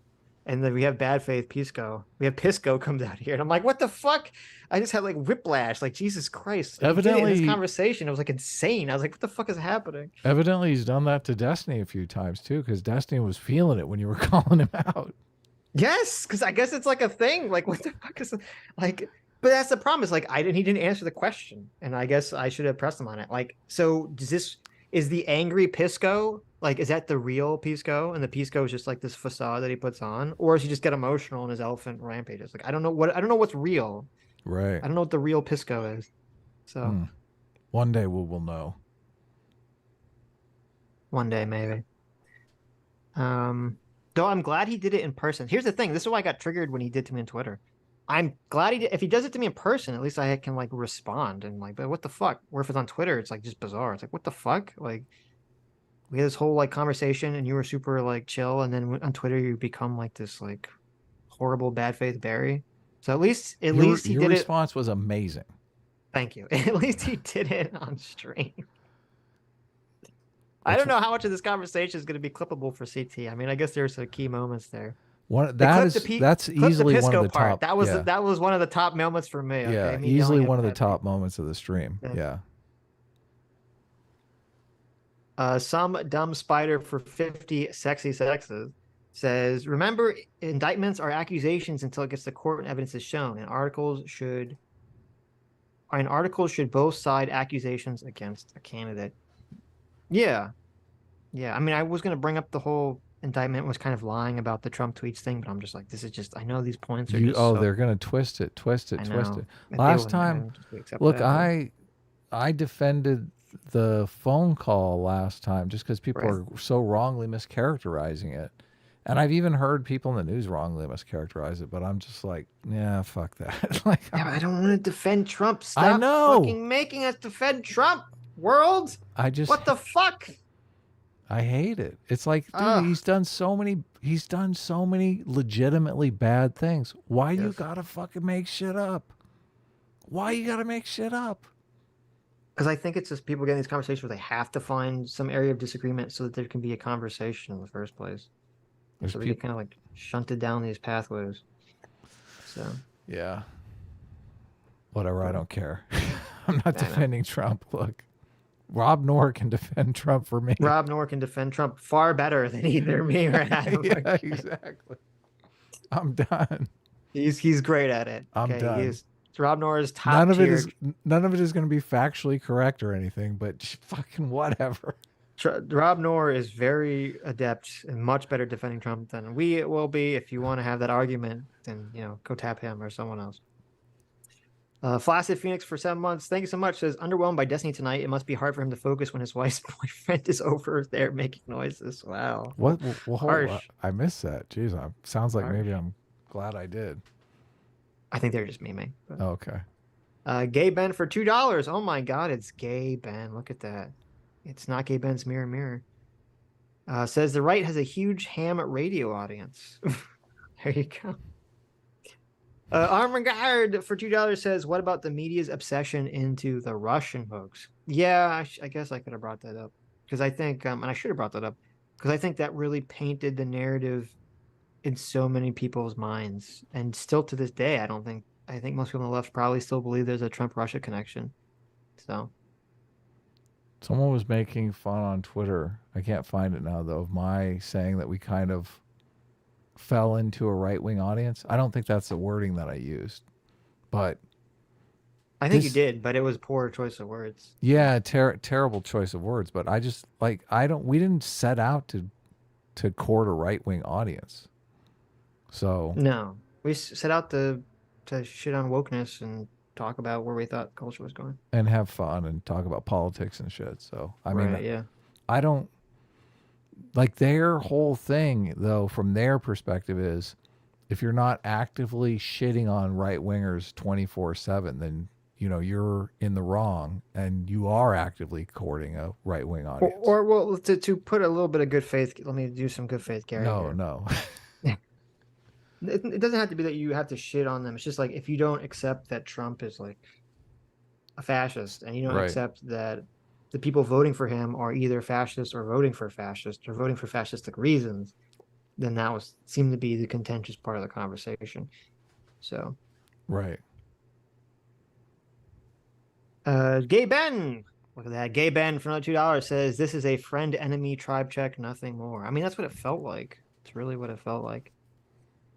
Butters for $10 says, "Seems like every time it's a panel, they always hit left-leaning people who defend right-leaning people with, quote, you say you're left, but you don't push so-and-so policy with your platform every time." Yeah, I mean, at least the panels that we get shunted into, that seems to be the case. What are we supposed to be promoting? I don't know. I just would like to have... I would like to not have to defend Trump. I'd like to have a conversation where I actually get to talk about something I believe in personally. Well, Yeah. I mean, I was defending a neutral platform or neutral reporting. Sure. So, I mean, but I also am defending that because I think it hurts Trump. So, Well, that was weird too, because, and I guess we should point this out, because it was like, well, there's simultaneously this like, well, it can't be neutral because of an indictment, but also that it is neutral. It's like, well, are you saying it can't be neutral or it is neutral? Because you could say it's neutral and you disagree with us and you think we just are incorrect in assessment that it's not neutral. right. But then you can also say that it can't be neutral because it's an indictment. right. 3 Law Student for $5 says, "As a conservative, I'd like to thank you and Sitch, and Adam, and make you an honorary dum-dum for defending us, though they should have picked a conservative." I mean, I agree if that was the point of the conversation. So The thing is that a lot of times they only pick the dumb conservatives because, like, who wants to go in and deal with this shit? I Right? mean, you could have, if you want to have this. Okay, here's what we have to do. We can't agree. Okay, and I'm telling you this, Adam. I'm telling you publicly because I want you to like really remember this. Okay. Okay. I'm glad we did this conversation. I'm not against doing this conversation. It was good. I hope- got to tell you ahead of time. I already Okay. know where this is going. Okay. No. I'm just saying no more of these conversations where the person is setting up this like this topic where it's like, who's more authoritarian, or we, or whatever, some topic where we have to be the token defenders of conservatives and conservative values. Okay. Okay. I No can, more of I those can agree to conversations. that. Yeah. I'll Right. just tell them Because it's straight just- up. I'm going to be like, Right. listen, we're not conservatives. Yes, it's like stupid. Right. It's a We should stupid thing pull because out- then I feel bad for conservatives because like we don't represent conservatives, so why are we the ones defending them? Yeah. Well, look, we're honorary dum-dums now. There you go. Thank you. We're honorary dum-dums. That's true. Thank you. Gay Ben for $2 says Trump gave a concession speech. There you go. I don't remember what he said in the concession speech. Did he? I thought I the don't know. concession speech was like, we won this by a lot and we're going to fight it in court. That's what I'm saying. I don't remember what he said in the speech or if he gave a concession speech or anything of that nature, but Didn't he not even show up to the he did not to the the inauguration. inauguration? Yeah. No, he did not. Look, how can you call this a peaceful transfer of power if the former president is not even going to show up to the inauguration? There That's you go. fucked up. There you go. How can you call Trump a conservative when he does something like that? Like all the traditions, all the inaugurations. You're like, saying he's going against? I couldn't tell if you were me or not. You're saying he's going against tradition? Yeah, giantly. Yeah, there you go. Well, Trump isn't a conservative, obviously. Like personally, he's not a conservative. I don't think he is either. No, I don't think Trump is motivated by political ideology one way or the other, in my personal opinion. But gay Ben is like everything. But I don't know if you could get him on intentionally defrauding people if your argument is not that he did know that he was lying, but that he should have known he was lying. Because I don't know. I don't know if you can. I don't know if I would believe that, especially when you're talking about Trump of all people. Who, you know, I thought everyone kind of acknowledged that Trump was just so pig-headed and single-minded in kind of the way that he viewed the world. But then when it comes to this, it's like, no, he secretly knew. So Stubborn. Very stubborn. Gay Ben for another $2 says, and there it is. Now they are left-wing activists. Fist Fight Caleb for $5 says, I think they did a fine job of holding you to some positions you don't even hold. S class is best class. Thank you, Caleb. That I didn't really get. I was kind of checking out towards the end there, so I didn't get when they sprung on us the thing that we were supposed to answer immediately in like 0 seconds. There was the whole, would you support Biden pardoning Trump? Yeah. And I said, I don't know. I mean, I'd never even thought about that. Yeah. It's a fucking thing. Like, you know. That's such a crazy idea. I'm like, immediately jump to what are the ramifications of that? Like, yeah. I don't know. Well, because the thing I want to talk about, and I mean, I guess we know Destiny's position, because the thing that's interesting to me, and I did bring this up, is like, so if Trump loses the election, right, and then goes to jail, I don't know if that's going to have a better or worse outcome for the country. I don't know the answer to that question, even if you agree that he should go to jail. And it's interesting to me that people don't even want to conceive of it, thinking of it from that possibility. Because to me, and maybe it's just me, to me, the outcome that it produces politically, whether it's good for a country or bad for the country, is more important than the one individual of Donald Trump going to jail. Now, you could say you think it'll have a better outcome, and okay, it might, right? But it's just weird to me that was like a strange thing for me to think about. It might have a better outcome. I really haven't thought about it at all. So, what's what I'm saying? I could very clearly see two possible futures where, you know, assuming he loses the election, him going to jail would have a better outcome or a worse outcome, and I could very clearly see a situation where him not going to jail or even being pardoned would have a better or worse outcome. I could see all these possibilities very clearly. I don't know the answer to that question. And to me, it's bizarre that me even questioning that and bringing that up is like an evidence of I don't know, of something. Of Trump simping. Oh, you're so simping, terrified he's going to go. You're just hiding your true intentions. You want him to go scot-free. You want him to get away with all of this stuff. He almost overthrew the entire government, and here you are simping for him. That's why I was really didn't appreciate Destiny throwing the mind reading, like, oh, you just don't think January 6th. Oh, I didn't like that either. I'm like, what are you fucking talking about? Like, it's going to be all, look, that's going to be all over his subreddit now. It's going to be like Sitch and Adam fucking Trump simps. It's going to be like, it's going to be like a thing for 2 weeks. A thing that I'm not going to engage with or look at or any of that stuff. Yeah, exactly. But whatever. Just direct them to our January 6th video. Yes, yeah. If you guys see that, please just send them the January 6th video. Yeah. Something Darker for $2 says, Trump trusted the wrong people, rhinos and MAGAs. There you go. Damalus for 16 months says, the whole you're right wing because you aren't left got old real quick. Good talk, though. 18. You said you were going to say it. I didn't say that. I never said that. I never agreed to this. Where's my pirate? Oh, you're right. Arr, 18. Arr. Gentlemen, give us your booty. It's 18.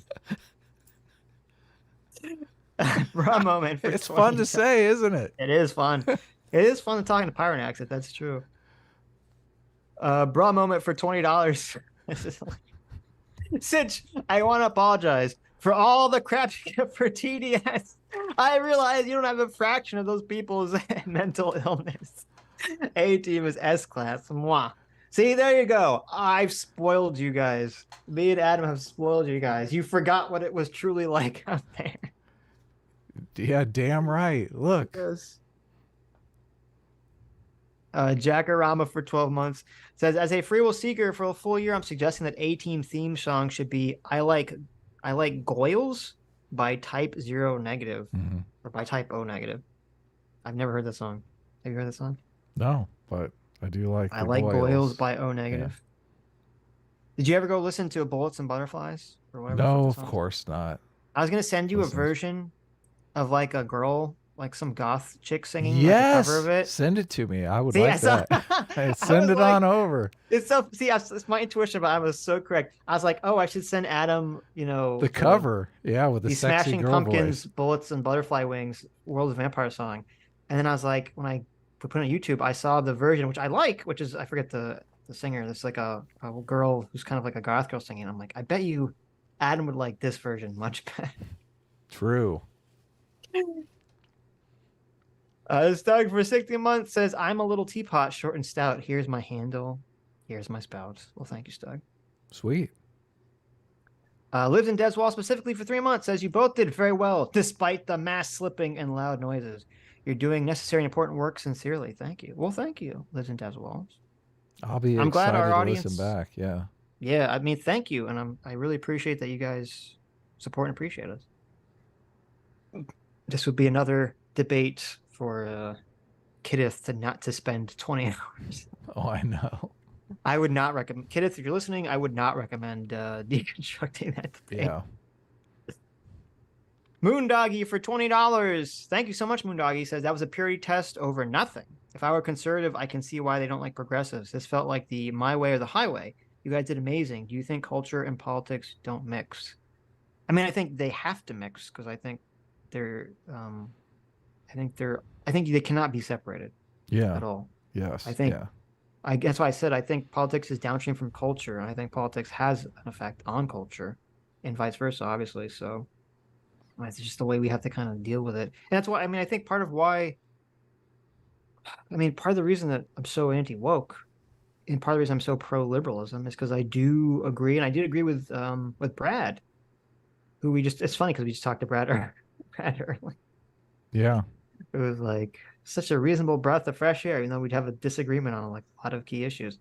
I do think it's better to err on the side of libertarianism than not. Yeah, individual freedom, individual. Right. Yeah.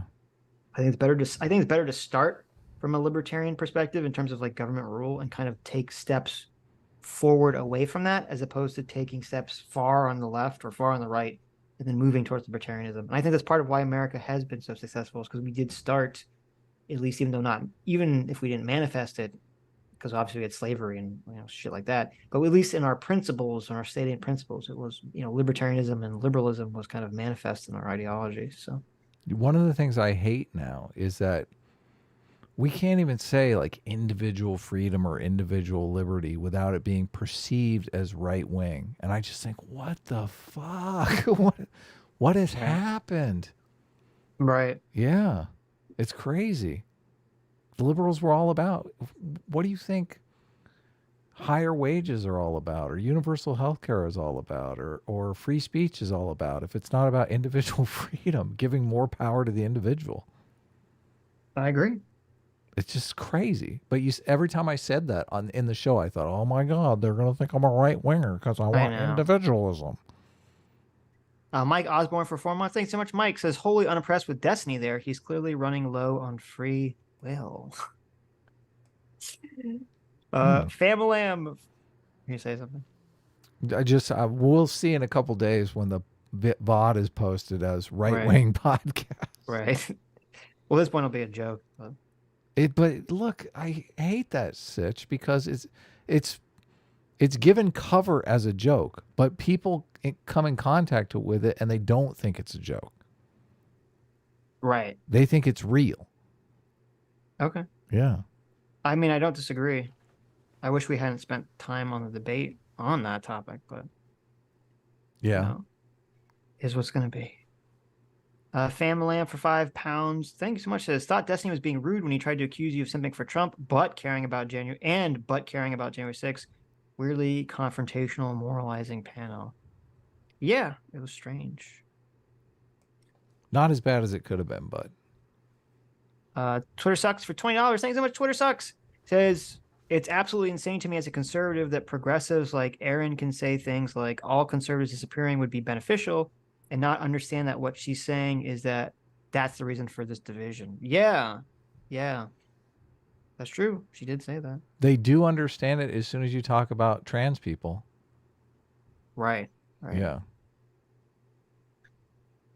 Twitter sucks for another $10. Thank you, Twitter sucks. Says, following that, I do not want all progressives to disappear. That's just sophism bleeding into politics. Yeah, neither do we. Good on you. Good on you, Twitter sucks. Natcat Media for 9 months says, when Destiny said that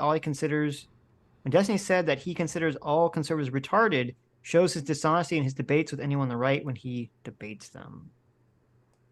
Yeah, it does seem a little bit like he's just acting nice to placate them. I was going to ask, but then we got kind of distracted. And I never got back to it. I want to ask him, does he think that all socialists and all wokeness is retarded too? Well, I think he does. I was curious if he would say, yes, all wokeness is retarded. I'm sure he would say socialist. I don't know if he would say wokeness is retarded. But Crack Rock Steady for $20, our favorite Ninja Turtle supervillain. Thanks so much. Says, I wish I would have caught this from the beginning, but I was watching Sound of Freedom. I can't believe you're finally in a panel. The TDS and elephants ran wild. You guys were very level-headed, all things considered. Well, thank you, Crack Rock Steady. I told Chaeiry that I didn't want to be on a panel. I didn't want us to be on a panel with more than 4 people because these big panels are ridiculous. So, right. But I mean, we kind of got our say in, I think, and her inviting other people on. I mean, I was really done talking anyway, so sure, it was kind of a break. Well, to me, the reason I don't want to be on a big panel is because I feel like it can be impossible to get what you want said. But when it's like 4v2, yeah, 4v1, and we're the 1 or 2, that's not the case because usually you're doing all the talking. Yeah, right. Exactly. So that's not the issue. Okay, that's a good point. Yeah. Rigo Zoro for $2 says forever to clash, but with what force? True, that's exactly the thing. Just let the clash should be maintained. The clash should be maintained in the arena of ideas and political processes. Yes. Well, this is the beauty of the institutions we've built. I mean, that's what we're doing. Right. You know, I guess what I should have said is like, listen, you know, when we're talking to right-wing people in our audience, we have definitely criticized, you know, the January 6th stuff and all this stuff. And it's just weird that you're like, you want to extract something from us when talking to you. Like, what is the point of doing, like, what is the point of the conversation? Like, what is the point you're trying to push here? What is the extraction? Like, what is it going to do for you? They want to make us feel bad that right-wingers, that we don't demoralize right-wingers on the reg. That's really what they want. I don't know why you're denying it. I mean, I don't know. I don't know what the fuck they want. That's what they want. Curious. Okay. Look, she was, Gatorade was demoralized that we even treated right-wingers with any respect at all. Sure, but that hurt her feelings. Right, but she was supposed to be the most extreme person on the panel, I'm assuming. Supposed to be. Right. Twitter Sucks for $2 says, Sammy is worried about my wallet, so has some more.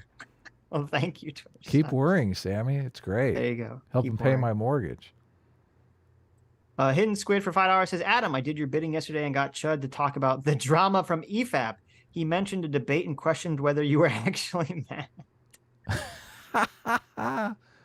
Nice. Good. Thank you, Hidden Squid. Keep him guessing. Oh, and Hidden Squid, you have there's next to your super chat, there's like a 1 in balloons. I don't know if that means that you've like a 1-year anniversary. No, or if I think it means it's the first super chat. Yeah. Well, if it is, thank you, Hidden Squid. And thank you for doing Adam's bidding. Yes. It's always fun. Keep them guessing. It's so funny. Look, let me respond. I am very upset about the Chud situation. Okay, I still want desperately to see that dance with Wick. Okay, my feelings have been hurt. You know what? I agree. Even though I wasn't there for that conversation, I left before this happened. On behalf of my co-host, good friend, work wife, Adam Friend, I agree. That Chud, you've gone too far. And damn it, this means war, bitch. I want you to bleed. I want to see blood. Oh my God, Sitch. Look, I was going to let him off easy, but you've convinced me. There you go. This is for real. This is a real fight. I want to see a real knockdown, drag out conflicts from this. All right. Okay. He's got to fight Wick now in the ring. There you go. He's got to no. He's got to dance and then he's got to fight Wick for some reason. And then he's going to come on the show and then fight us again. How about that? Well, listen, I don't like fighting. Oh, wow. I don't want to fight Chud over this. Okay. I do. I just want him to feel a little guilty. Right. Ask me for 6. MYR says, Twitter sucks. Stop giving money. You will die. Right. Will you? I don't Rob- know if it's fatal. I mean, if you're spending your lunch money, maybe. Right. Bra Moment for $10 says, Sitch, you also forget that those, quote, fascist policies are a response to the left's overreach in the cultural sphere because they think those laws will prevent these bad ideas from harming society. True. Yeah, no, I mean, and I brought that up, and this is like kind of what's crazy, and it's kind of like, and I should really and this is what people do in these conversations, and I gotta just like not respond to people and just pivot to what I want to talk about, because that's what people do in these conversations, and just keep pivoting to, okay, we have to talk about these anti-CRT laws because this is what the conversation I was having with Sam was about. And you all agree that this is fucking insane to call these laws fascist, right? And you all agree that broadly by the mainstream media and by the New York Times, that they were all basically lying off their ass when they were talking about CRT and these anti-CRT laws. Yep, still are. But I get stuck into not pivoting, instead just trying to actually listen and respond to what the person is saying. So I need to work on that. We'll get better though. The more we debate, obviously. Well, I need to be a little bit more bad faith, I think, mentally, which is hard for me. Yeah. Stug for $5 says, it wasn't Republicans' science denial which stopped us from getting nuclear power for like 3 decades, not as far as I can recall at any rate. True. That's a good point. Yeah. Yeah, that's a great point. Sammy G for $5 says, Sitch and Adam, never mind the conservatives. You need to denounce the short people hate in the chat. The disrespect, especially from Dr. Diddler. Wow. Listen. How dare you, Dr. Diddler? Is Dr. Diddler some giant? Is he some giant of a man belittling the short kings and short queens in our audience? The shorties. Right? The shorties out there. Damn you. Right. Why would Listen, you do such a thing? Just because short people have no reason to live doesn't mean what? Doesn't mean that you shouldn't respect them and empathize with them in their plight. Okay. Look, super short women should be appreciated, especially That's true. by shorter men. Because Exactly. all women like to do this thing. They like to look up into your eyes. That's true. That's true. Yeah. And the Where would shorter short they men be are, without short women? the shorter they are, the easier that is. Yeah. Those of you who don't know, there's a famous Randy Newman song called Short People Have No Reason to Live. I know that song. Yeah. I know. I assume that everyone in our audience is too young to know what the fuck I'm going to say. Twitter Sucks for $5 says, quiet, Sammy. Don't make me carry you to timeout. Wow. The short attacks. Wow. There you go. Wow. Savaho for $20. Thank you so much, Savaho, for the first time donation. Thank you. Yeah, so that's much. awesome. Kyle Petty for $20. Hopefully you're one of those conservative people in Destiny's audience. Right. That's officially left. Kyle Petty for $20. Thank you so much. Says Destiny just pulled a Hillary. He said half the Republicans don't believe in dinosaurs, how old the Earth is, and all sorts of other inflammatory things, including calling half the retarded. He isn't even close to the same as you. I mean, I agree after that conversation. And I know that there's a percentage of people that don't believe that are creationism, but I would be very shocked if 50% of Republicans are young Earth creationists. That would How be quite shocking many to me. Republicans are young Earth creationists? Do you really think that's going to be on Google? I'm sure it's been polled.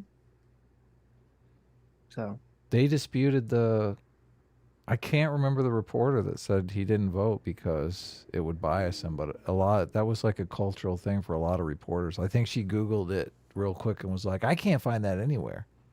no, You're was lying. I mean, that was definitely a thing. It's kind of bizarre to denounce it. That's definitely a thought process. Was either that they wouldn't vote or they wouldn't tell people who they were voting for. They would definitely not tell people who they were voting for. I mean, it seems like I used to watch Charlie Rose all the time, and he would always have journalists on, and I feel like someone said that on his show, or multiple people said it on his show. So, and I mean, I just took it on face value because of obviously the psychology of it is true, right? Right. I found a poll, but the question is asked in such a fucking confusing way. There's no way I can read this on stream and understand what the fuck the results are. I'll look at this after the stream's over. Lives and Does Well specifically for $5 says plugging landlord. Dev also has a video giving an overview of different types of fascism. It's definitely worth a watch. Yes, he does, and it's a good video. Dev, Short Fat Talk, who did a very good video on fascism. Which I think Dev is going to be on next week. I obviously can't double book when Dev is on, so he is the There only you go. guest. And he has a great video on cultural Marxism, too. And I thought it was funny that Aaron was trying to be like, do you believe in the postmodern neo-Marxists? I caught that, yeah. Yeah. I laughed. Yes. I laughed Right. because I was like, oh, shit. Yes, I do. It's true. It is true. Yeah, that is true. That is a true thing. Chad, yes. Grassroots Hegemon for $20 says, I'm not a Trump guy, but I am very conservative, much further right than you, but it bums me out. People think I'm a racist badmans. I love all my hippie neighbors. The problem is they can't adopt the frame not well. Yeah, exactly. I have tons of conservative friends that are the nicest people in the world. You know, my most conservative friends are the ones that I could call and say, hey, can you help me move on Saturday? And they'd be like, sure. Which Right. for me, a liberal pot smoker, I think, why the fuck can't you get a moving van? Why I got to come help you? Right? Right, there you go. Which I don't like being that person, but I feel like I am. Which sucks. Yeah. Joyful Warrior for $5 says Massachusetts just declared a state of emergency because of the migrant crisis. So another blue state needing help after calling the border wall fascist and racist. Wow, I wish I had known that going into this conversation, because I definitely would have brought that up. I had no clue. Yeah, here it is. Governor of Massachusetts declared a state of emergency Tuesday, citing an influx of migrants seeking shelter at a time when the housing cost already in short supply continues to rise. Is that fascism? Fascist Massachusetts? Wow. Is that fascism? Okay. Non-Vita Rex for $10 says, not in any future conversation either. Adam, how is any conservative voter supposed to take any analysis or criticism of future Republican president candidates from Destiny seriously after this? Well, I kind of was thinking the same thing, but I mean, Yeah. this is the thing that they never seem to get. That, I mean, you're supposed to have, your criticism is supposed to be more effective in your own tribe because there's some level of trust and loyalty there. So, Right. yeah. Form 4L17Y for 10 months. Thanks so much. Says Sitch, do you really think only the right can be fascist? So I guess the confusion over this is, how are people defining fascism? To me, the way that I've defined fascism and my understanding of fascism is the idea of blood and soil, is the idea that there is a specific ethnic group that is inherently tied to the nation, to the land, and that therefore we have to purge all the non-ethnic group from our bloodline, from our country, from our land, because they want to come in and degenerate us from within. Just say So, ethno-nationalism, because that's basically what you're describing. It's a little, yeah, I mean, I guess it's a kind of, I kind of view fascism as ethno-nationalism. Now, I know the Italian form of fascism is a little bit more complicated than ethno-nationalism, like the Nazi version. So to me, that's what fascism is. It's a generally based on ethno-nationalism, and I do think that can only be right wing. So I think the now obviously the left wing can be authoritarian, obviously, and so I think the sort of authoritarian left wing manifests not through fascism but generally through communism. So are black nationalists fascists? Yes. Okay, so they're on the right.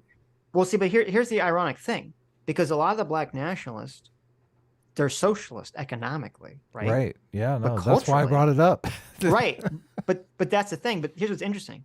So a lot of them get shunted onto the left just because they're either socialist economically or because they seem to be on the left because they're like part of the, quote, oppressed minority. But Nazis the black were nationalists, ethno-nationalists and also socialists. who? Nazis. Right. But what I'm saying is, if you had the black nationalists, if they went off and started their own country, Right.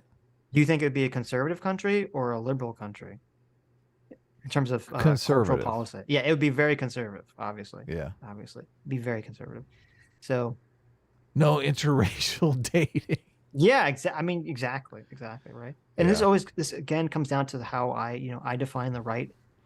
As I said in that conversation, the right generally, I think as a principle, the way that I categorize it is the right views looking back to traditions and pre-existing systems for answers that flaws to or dangers to dangers to society always come from external sources. They come in to infiltrate and degenerate from the inside, and the answers are to look back to tradition, while the left has the opposite approach. All of our dangers and problems come from pre-existing systems and societies, when we must look outward to new ideas, and we need to bring in new people into our society to fix these problems, which is why the left is a little bit more xenophilic instead of xenophobic. Yeah. So a lot of people All those oppressive traditions. Exactly. A lot of people don't like those definitions of left and right, and that's fine. You can have your own definition, but under my definition, fascism clearly would be on the right.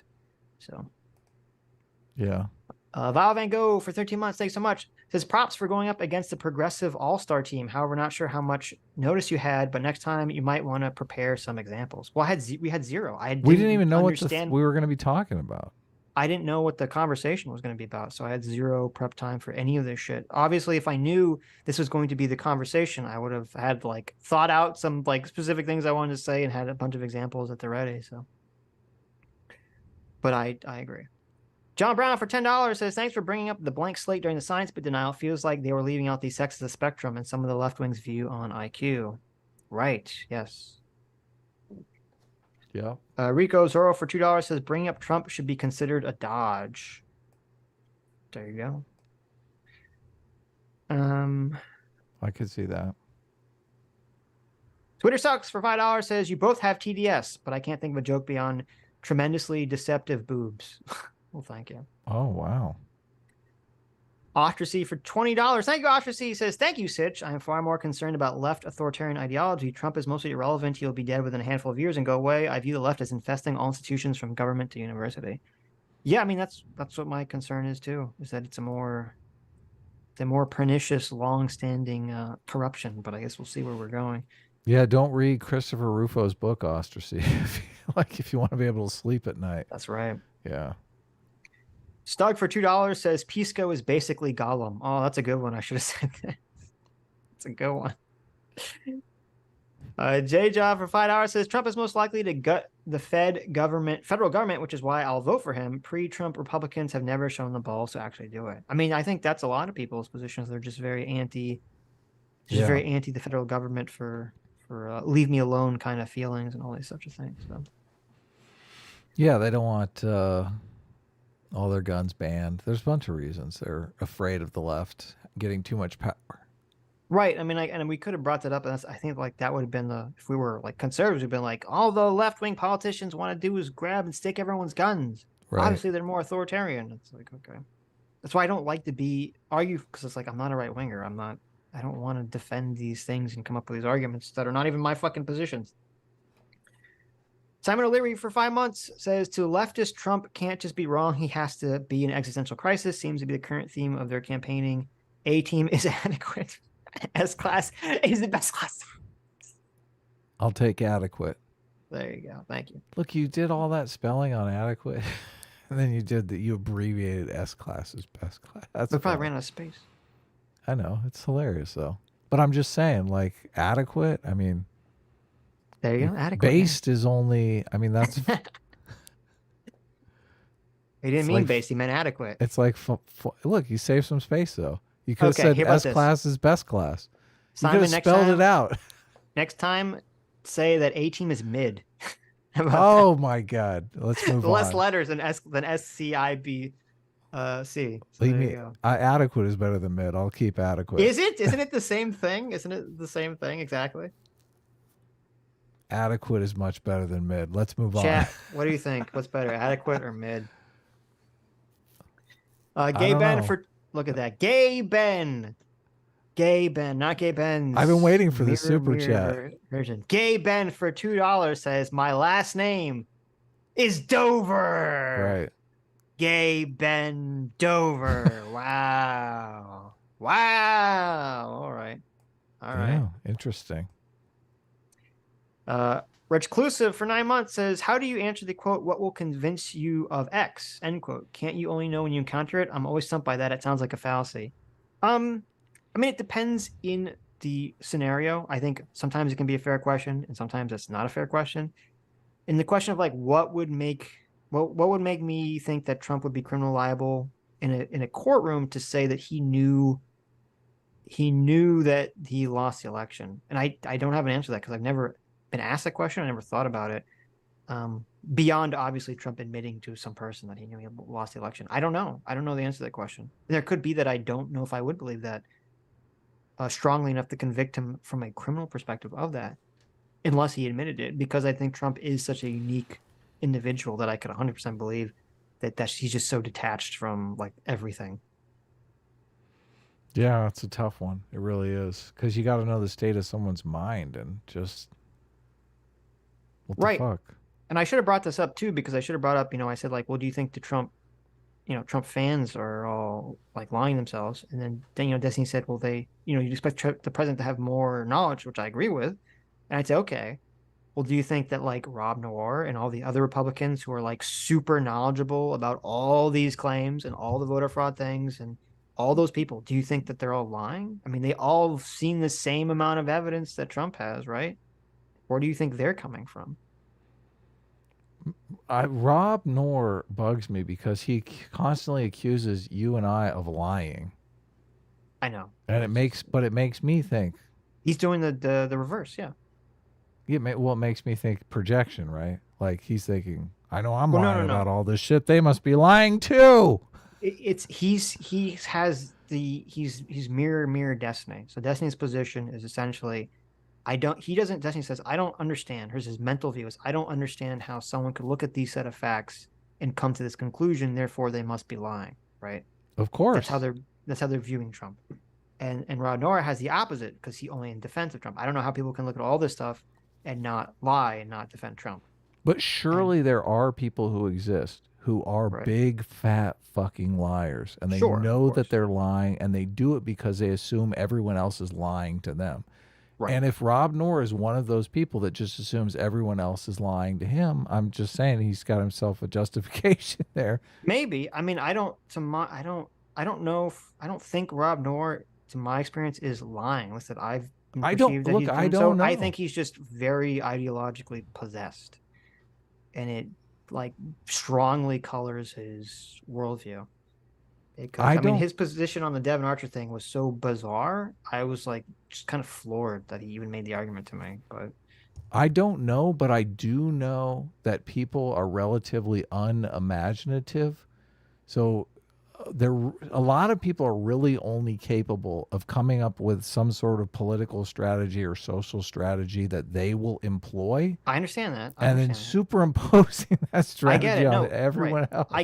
I get that projection is real. I'm just saying with him, I don't feel that. I just feel it's just... You don't think it's there? No, I think it's just, if you see all the things that I see and come to a different conclusion, you must be lying. Like, to me, I think that's... Well, that is another option, obviously. Reclusive for... Oh, I read that one. J-Mac, our surrogate father, Daddy J-Mac, thank you so much for being outside the simulation for 16 months. Wow. Thank you so much. Very nice.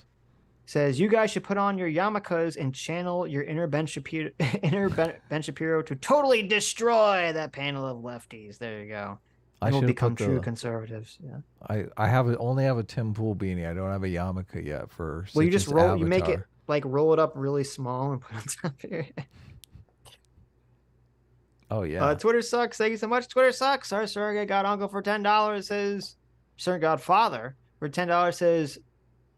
Surrogate god uncle. I'm totally I know in here. It's so confusing. Surrogate god uncle. I don't know how you do it. I don't know how you keep remembering. That's such a complicated one. Says 1984 was supposed to be a warning, not a fucking instruction manual. There you go. Not for some people. It is an instruction manual. Justin Think for $5 says, as a more libertarian-minded person, I find their arguments of finding institutions to be corrupt as equally fascism to be pretty funny. Yes, I agree. Go away for $5 says, can you admit that the Republican Party's policy positions are pretty much everything right? Oh, well, let me just get. Can you admit that the Republican Party's policy positions on pretty much everything right now are objectively worse than the Democrats? Yeah, what the fuck is that? Like, oh my God! Like I don't policy show. Well, first of all, I don't even agree with that. I think there are policies that the Republicans are worse on. I think there's policies the Democrats are worse on. I mean, how like. This is the problem. because of like the way the tribalism is kind of formed in our society right now. It's not like when the Republicans put out the anti-CRT bill, like if the Democrats just came out and said they read the bill and they said, oh, everything here is based, right? It's just like, don't be racist to people. Don't assume people are racist. Don't try to make people feel bad for their racism. And so why I said the same, it was like wild to me. If you took the anti-CRT bills and you tried to pass them in 1960, it would have been like a fucking miracle, like, you know, ticker tape parade victory for the civil rights movement. It's just because the racism that it's referencing is now in theory being levied at white person instead of black person. The left loses its mind. They say, oh, this is gonna stop them from teaching slavery, which is a lie, which is a total lie. There's nothing in the law that would or even should be interpreted to stop teaching from slavery or segregation or Jim Crow or any of these things.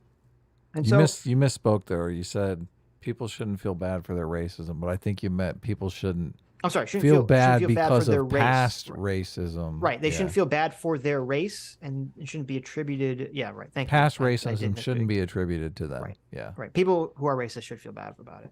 But of course, those fucking racists. Fucking racist. But no, so you have that, and then you have the whole shit with the Democrats are seem to be pretty on board with a lot of affirmative care shit for kids, which I think is wildly inappropriate and wildly incorrect. You know, from a lot of economic perspectives, I do think the Democrats are wrong. That's why I brought up in the conversation. I think you do need to have on an individual level the pull yourself up by your bootstraps mentality. And I don't think the Democrats understand that or agree with that as a whole in terms of policy positions. No. In terms of how they incentivize things. So they want you to have an external locus of control. They want you to think all of society needs to change before you can change your circumstances. Right. Now, again, me and Adam are in favor of, generally in favor more of left-wing economic policies overall than right-wing economic policies. So we definitely would agree in some of those things. I mean, I do believe in, well, I don't know, Adam might believe in the flat tax now. I still believe in progressive taxation and the estate tax and, you know, a minimum wage. Keep you guessing. Things of those nature, right? So I don't know. It's just like, it's just wild to me. And I think, to me, like the biggest stain that the right has is literally just the January 6th off of Trump, which I think is a huge stain. Don't get me wrong. It is a giant stain. Right. Why did Trump do this? I know, but if you remove that from the equation, I think we'd just be having a completely different conversation. So, yeah. Which leads me to Sentry had a good question. Sentry for 2 Aussie bucks says, prior to January 6th, what were Trump's worst actions? And I don't even know because like the January 6th stuff is just so overshadowing. Yeah. Trump is somewhat to blame here as well, because I do think, of course he is. He's the one doing it. What do you mean? Well, no, obviously look, I'm saying for being in the situation of losing the election, he's to blame. And I think, you know, I think he thought he had the election in the bag. And I think strategically he fucked up by not challenging some of the laws ahead of time. He also completely fucked up strategically by constantly going after the media. I think that created this kind of vicious cycle where they were going to not really treat anything he said fairly.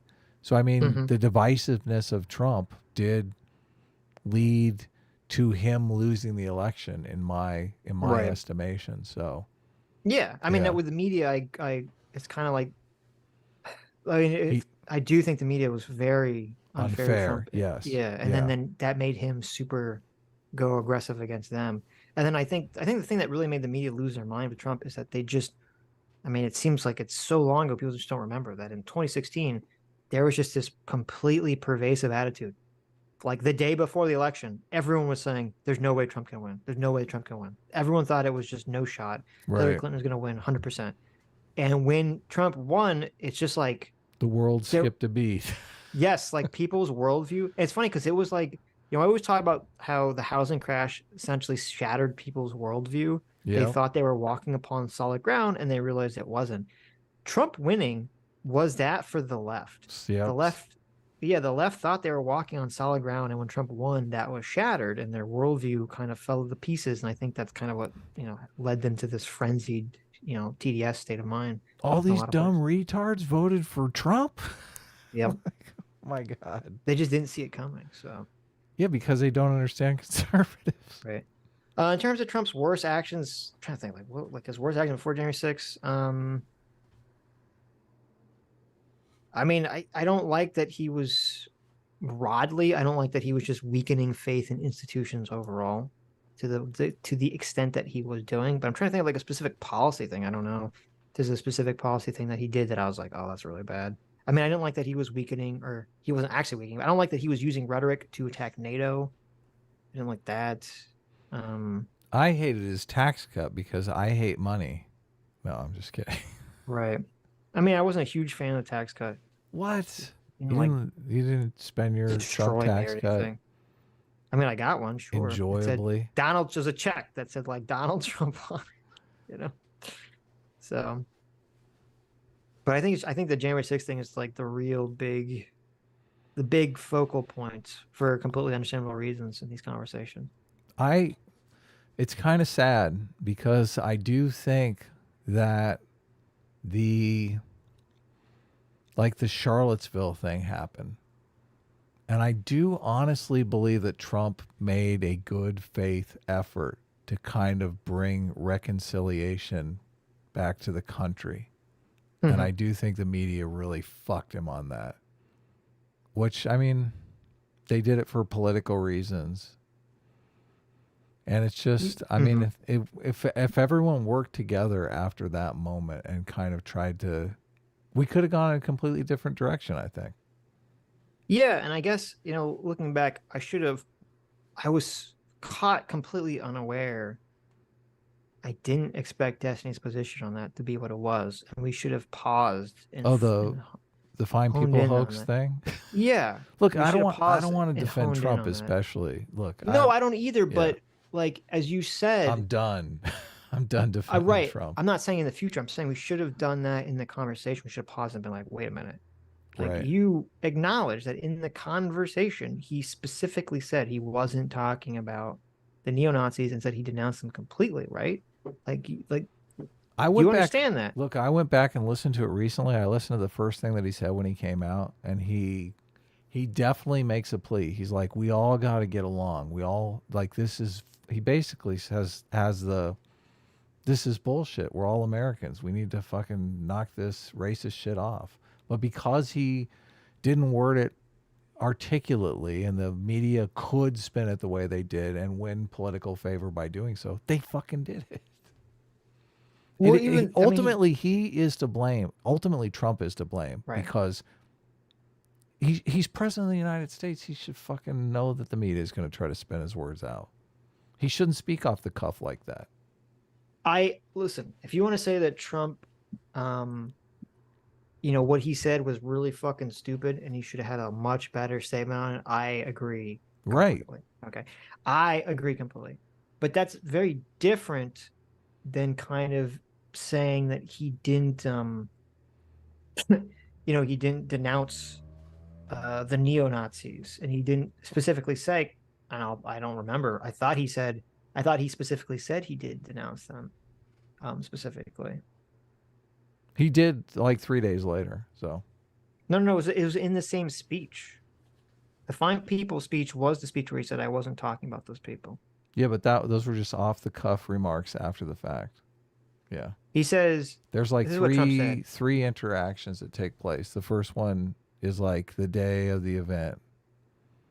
And then they push him to make another statement. And I think No, I know, but okay, wait, listen to me. Go ahead. Okay. The Fine People thing was not the original statement. I don't remember what the original statement was. Right. The Fine People thing was on the 3 days later statement. True. Okay? It's when he was resurrected by Jesus. Right. So Trump said, excuse me, they didn't put themselves. Oh, wait, let me back up a little. I'll give you some context. A reporter says, you said there was hatred and violence on both sides.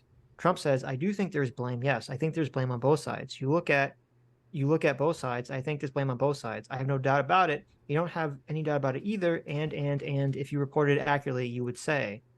Now, again, I think framing it as violence on both sides is fucking stupid. So you can definitely criticize them for that. But the reporter then says the neo-Nazis started this thing. They showed up in Charlottesville. To which Trump responds, "Excuse me, they didn't put themselves down as neo-Nazis, and you had some very bad people in that group. But you also had people that were very fine people on both sides. You had people in that group. Excuse me. I saw the same pictures as you did. You had people in that group that were there to protest the taking down of, to them, a very important statue and the renaming of a park from Robert E. Lee to another name.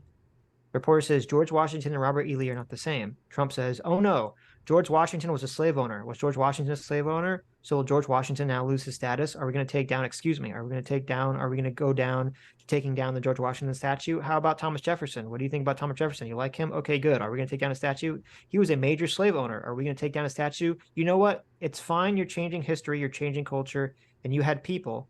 And here's where he says it. He says it without being prompt. And you had people. And I'm not talking about the neo-Nazis and white nationalists because they should be condemned totally. Right. But you had many people in that group other than neo-Nazis and white nationalists, okay? And the press treated them absolutely unfairly. Now, in the other groups, also, you had some fine people, but you also had troublemakers, and you see them come with the black outfits and with the helmets and with the baseball bats. You had a lot of bad people in the other group, too. Right. Yeah, no. I feel like he legitimately tried to strike some reconciliation, and people completely mischaracterized it. And the reporter says, I just didn't understand what you were saying. You were saying the press treated the white nationalists unfairly? Yeah, see, look. I'm telling you. Right. I'm telling you. Which he immediately, this was like, if you listen now, to be fair, I don't know if that person was just trying to get him or they didn't actually listen to what he just said. Because in the transcript, it's very clearly, he specifically just said he condemned white nationalists and neo-Nazis. And then Trump responds and says, no, no, no. There are people in that rally, and I looked at the night before. If you look, they were protesting very quietly. They're taking down the statue of Robert E. Lee. I'm sure in that group there were some bad ones. The following day, it looked like there were some rough, bad people, neo-Nazis, white nationalists, whatever you call them. But you had a lot of people in that group that were there to innocently protest and very legally protest because, you know, I don't know if you know, but they had a permit. The other group didn't have a permit. So I only tell you this. There are two sides of the story. I thought what took place was a horrible moment for our country, a horrible moment, but there are two sides to the country. Does anyone have a final question? You have an infrastructure question. So I agree. Like Trump, like everything he said was very inarticulate and like not well constructed because he definitely should have assumed that people would try to paint him as neo-Nazi. This is Trump's weakness all the time. Like people are gunning for him and he thinks I'm invincible. Right. But I think it's very clear at least you could say he's lying. You can criticize it for being stupid. You could criticize it for saying, I don't think he was appropriate for him to both sides the issue or whatever. You could even criticize it for saying that you don't think there were any fine people that were protesting just the statue removal that were not neo-Nazis. You can make all those arguments. I don't know if any of that shit is true, but he did condemn the neo-Nazis and white nationalists very specifically and very clearly in that statement. So right. But you didn't see him wink after he said that on camera? You didn't see him wink? Get a little winky wink? Right. And I didn't expect that to be like a contentious part of not contentious, a contended part of the conversation. Look, you can't have CNN every 5 minutes say Trump praised neo-Nazis for 4 years and it not make a cultural impact.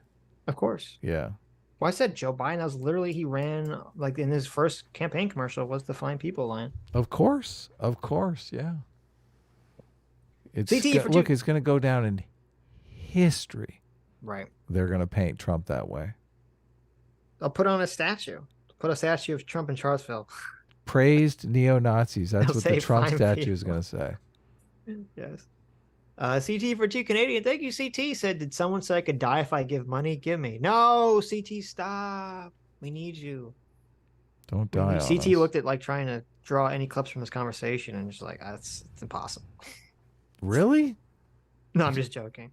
I mean, just go to when Sitch made that amazing moment and just back up 5 minutes one way, or put it at the very beginning and just back up 12 minutes. I mean, I could see the two parts I could know offhand would be me yelling at Pisco for being Pisco, and also I'm sure the clip the Destiny all Republicans are retarded part of the conversation. Oh yeah, clip that out. Right. I hope you're feeling better, CT. Hope the coof hasn't got you down too much. Twitter Socks for $5 says, wait in line, CT. I call dibs. There you go. Asme for 6 MYR says no, it's a mass self-deletion in Minecraft. There you go. Oh. PC, thanks so much for being a Discipline Equals Freedom for 11 months. Says Adam, I finished the EFAP stream and was surprised no one would engage with the 30% argument for transforming content. I thought it was similar logic to your abortion stance. Yeah, it's so it was a little demoralizing that no one wanted to. What was the 30% argument? Well, I was just saying, law, you have to be specific. You can't just say, "Oh, this is a contentious debate," and I don't know. Like sooner or later, someone's got to throw out a position, and people got to start voting on it. So, like, I wanted to have the conversation about when is it transformative.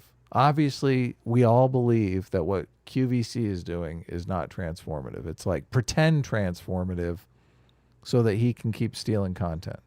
Mm-hmm. Sooner or later, you got to put some metrics down on where something becomes transformative and where it doesn't. You can't just say, "Oh, look, it's nebulous. Everyone has a different opinion." Right. Well, then you're never going to solve the problem. Dr. Diller wants to come in for a little bit. You down with it? Sure, I don't care. Wow, sound a little bit more excited. I mean, S-Class General Dr. Diddler. Okay. I'll send you the link, Dr. Diddler. Why does he want to come in? He wants to tell us about his thoughts on the conversation, I assume. Okay. Look at this guy. Look at him. Look at Adam. Dr. Diddler, you've demoralized him. Okay. Look, no, that's fine. Send him a link. Go ahead. I did send it to him. Has he? S-Class We've talked to him before on the call-in streams, right? Well, no. See, we've talked to him on Discord, and he says he's never been on the show officially, so we might be confusing in our minds the two things. Okay.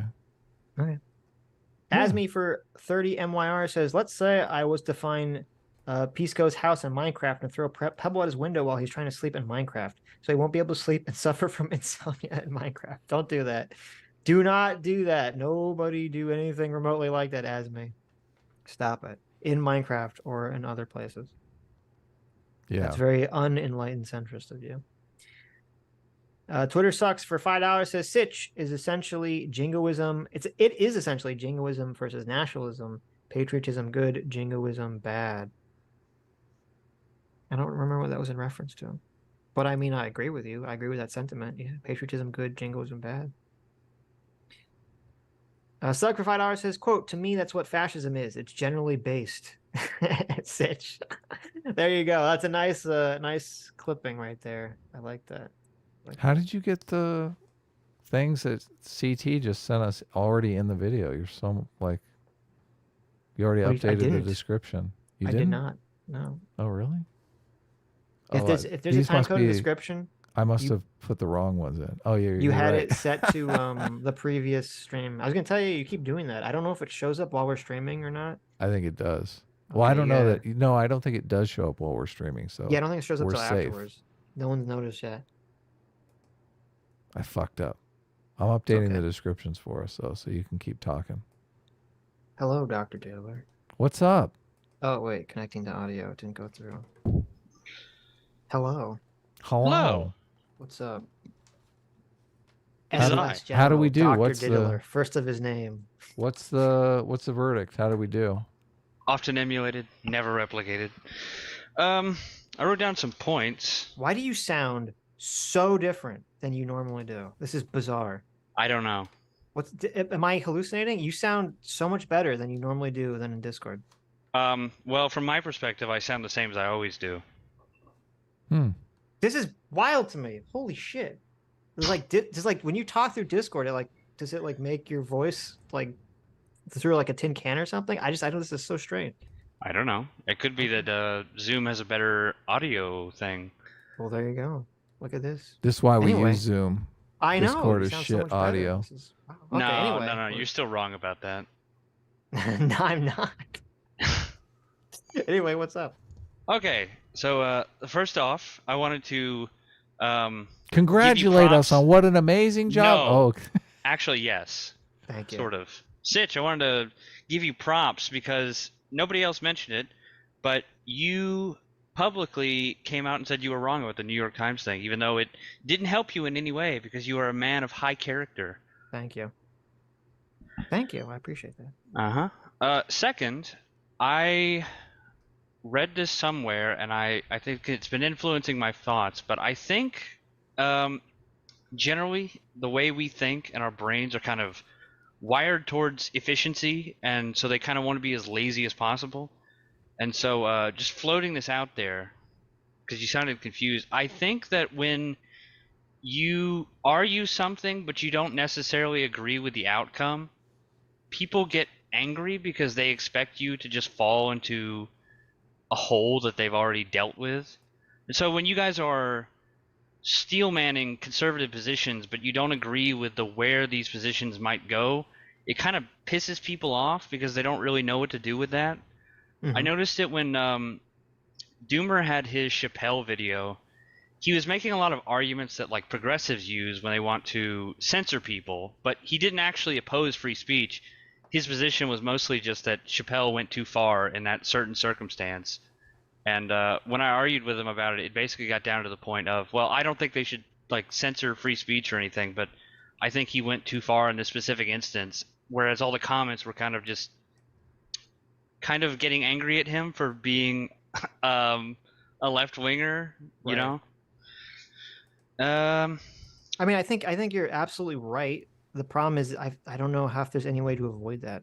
I don't think there is. I think that's just inherent in most people, and it's really hard to overcome. And I can't say that I do it all the time either. It's so annoying. Like and this happens constantly in these conversations and in real life. It's like just if I explain someone's position, they think I agree with it. Like, no, well, I'm just explaining it.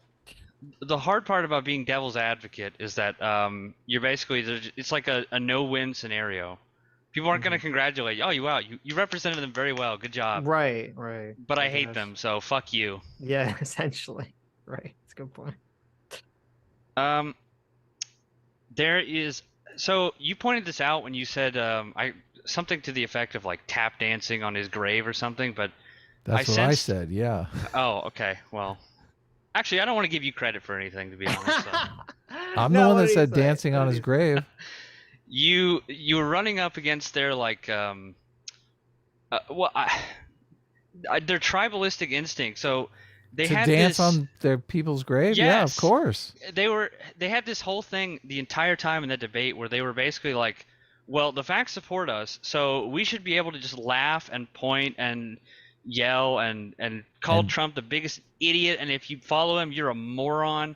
And if people get mad at that, like why should that? They're just wrong. But that's not how people work. Like I thought everyone kind of learned this in the on the playground. You know, when you like when you just insult people and you go, haha, you believe a stupid thing, you're an idiot. Like nobody responds. Oh, well, you're correct. What a fool I was. My mistake. Right. It's just not how people are wired. Like the average voter is just doesn't take well to just being insulted, which is sure. It makes Destiny's positions a little confusing because that seems to be what he wants to do. Well, I think his position, or I would guess his response to that would be that he doesn't think anything will change those people's minds, so it doesn't matter. Well, in that case, I don't see why he disagreed with you that it would basically take violence to deal with these people. If you can't change their mind, what can you do? That might have been his position. We'll just round them up and put them into camps. If you can't win through electoral means. Yeah, well, what other option is there? That's the whole point of war. It's just the extension of politics when there's nothing left to be done. Right. It bothered me that he wasn't even willing to conceptualize that you could erode support around the margins. Like he kept thinking of like this immovable voting block, which I mean that's very black and white thinking, in my estimation. Well, as you know, people have never changed their mind about anything. I do think people change their minds all the time when, you know, just not. I know, I was being facetious. Yeah, just not when people are making fun of them or insulting them or what do you mean? That's how you change heart and minds. You just call them a basket of deplorables. Yeah. I just look I feel like I do feel like the Democratic Party is wrongly targeting people as racist to the point, and also condoning a lot of racism, a lot of overt racism. That Well, I it mean, it's helps gonna. Not with me though. Like I mean, Oh, it would be hard for me to vote Democrat without there being some sort of penance for this injustice that they've done in the world. And I feel like they're kind of creating that same situation with center right Republicans who you know, there are always the people who are willing to cross the line and vote for the other side in the election in certain circumstances. But as soon as you start characterizing them as fucking retards, like they're never going to approach that line and vote with you. Yeah, I sent a bunch of super chats, and I feel like if I start talking about it too much, I'm gonna end up wasting my money. So, the or not second, but my next point that I wrote down was just a funny observation I made. The socialist woman whose name I don't remember tried to guilt you with the old like you have far right people in your audience. Yeah. Right. The thing I don't get when socialists do this is that the whole like guilt by association thing that we all know is like a logical fallacy. If you start applying that to them, they just admit to the whole like 100 million people dead thing. So probably should just stay away from that in general. Mm-hmm. Yeah. Okay. So I shouldn't have brought that up. No. I mean them. Like if you fling that strategy right back at them, right? It's disastrous and Well, makes them I look think like Sitch- horrible people. Here's what I'll bring up. Go ahead. Here's what I'll say in the future. I'll say, "Oh, do you support the Uyghur genocide?" There if you they go. say no, I'll say, "Oh, do you find it strange that people that do or deny the Uyghur genocide follow Sam Cedar and VAUSH and all these other lefties that you support?" Well, that's good. That's great. So, I mean, it's a yeah, I agree. It's a stupid thing. Oh, someone I don't agree with ideologically listens to you. It's like, okay. I do also feel like we attack this expertly. And by we, I mean Sitch and I both together in the Sam Cedar debate.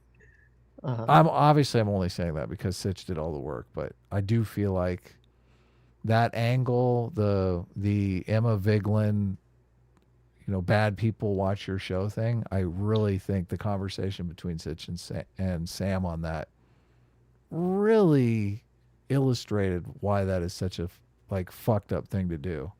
When this came up, and every time it does, I was internally screaming because I distinctly remember that you got a super chat from someone whose name I don't remember who like explicitly came out and said they were like a Nazi, and Sitch basically told them, okay, that's fine, and I think that he just vanished because he kept arguing with Sitch in the chat and he got banned. But the fact that he did get banned and Sitch argued with him should be kind of a big tell. I mean, it shouldn't come up in the first place, but if I could remember when that was, that would be a great like little clip. It was a while ago. I kind of vaguely remember what you're talking about. Well, I'm always conflicted because I do think, well, if they're here listening to us, maybe we can be a moderating force in their life. So I am kind of conflicted. Well, I think the reason, if I recall, I think the reason that I banned him eventually was because he kept saying that I was like lying because I was Jewish or something. Yeah, something like that. So I was like, okay, well, like, you know, get out of here. Then. We got at some level we have to have this has to be fun for us. Otherwise, why are we even doing it? Yeah. Yeah, I mean, I don't care. If someone's like a white nationalist that wants to listen to us, I'm not okay. Good. Like, maybe we'll draw you out of it a little bit, right? Well, he admitted to being like a white nationalist, and he didn't get banned immediately or anything. Like he stuck around for a couple episodes after. He just kept pushing the whole like, yeah, but you're Jewish though. Yeah, exactly. Right. They don't care. They don't care. It doesn't matter if I bring them. As I said, I asked. I said, have you listened to a single conversation where Carl's on? Like, they argue like crazy whenever he's on. No, I just saw him in your chat. It's like, oh, okay, thank you. It's interesting because if they had, they probably would have been more reinforced because he argued against gay marriage. Yeah, but we argued in favor of it. I know, but I mean in terms of Sargon. But the fact that they didn't watch any of these, so they don't know any better, means that they're just, I don't know. They probably I didn't want to give them any ammunition. Well, it's funny because I said, for whatever reason, we have this magical talent where we can draw out things from people. That includes with Carl. So I think I don't Mr. know what Applebee's happened. likes to argue, and you're a good counterbalance for him. I guess. I don't know why. I feel like I'm so generally like trying to be understanding and not contentious. It's weird that like we're drawing out like crazy statements from people. I don't know what the fuck's happening, but whatever. It's a talent. Maybe it's like your isekai talent. There you go. You That's just the stumble shittiest. into things. That was the shittiest talent. I want to redo on my cheat skill. Okay. But it helps you get on like on major television networks. You just stumble into these things, and then you're just coincidentally there. You're like There you the go. Forrest Gump of political podcasts. That would be pretty based. Yeah. Let's see. Minor point: when Josiah mentioned like politically neutralizing the Republican Party, specifically in terms of how like moral intuitions are and whatnot, it just seemed like bizarre because he was under the impression that like, oh well, if we get rid of the Republican Party, then all the Republicans will just change their opinion and nobody will bring any of it back, and it'll just be hunky dory. Like if you forced everyone into a one-party state and it wasn't an authoritarian government, why wouldn't they just split and make another party? How is that Yeah, not as obviously, delusional yeah, as yeah. Trump? I mean, come Right. on. I know. That's why I mean when I asked him that question, I assumed he understood I meant that would change the voters too, but I guess he didn't understand that. But whatever. Well, the fact that he didn't know that and he still went with it was just I know. bizarre. Like, what? Yeah, I know. Do you think these people just get told? You would think that for people that he thinks are just being told what to think, like there would be more instances of like politicians arguing with the people supporting them. It's like, no, you didn't get the memo. Sorry, you weren't at the last Republican meeting, I guess. I think Here's he what we meant, think like, now. I think he thought that I meant like if you snapped out the Republican Party, that like all the voters would still exist. They just go to the vote, and there just would be like Democrats on the Well, ballot right. or something. I went back and listened to it Yeah. a little bit ago, and he seemed to be implying that he thought that people would just like magically change their mind as long as their party affiliation was different. Yeah, I don't know why he thinks that, but you know, that's cool.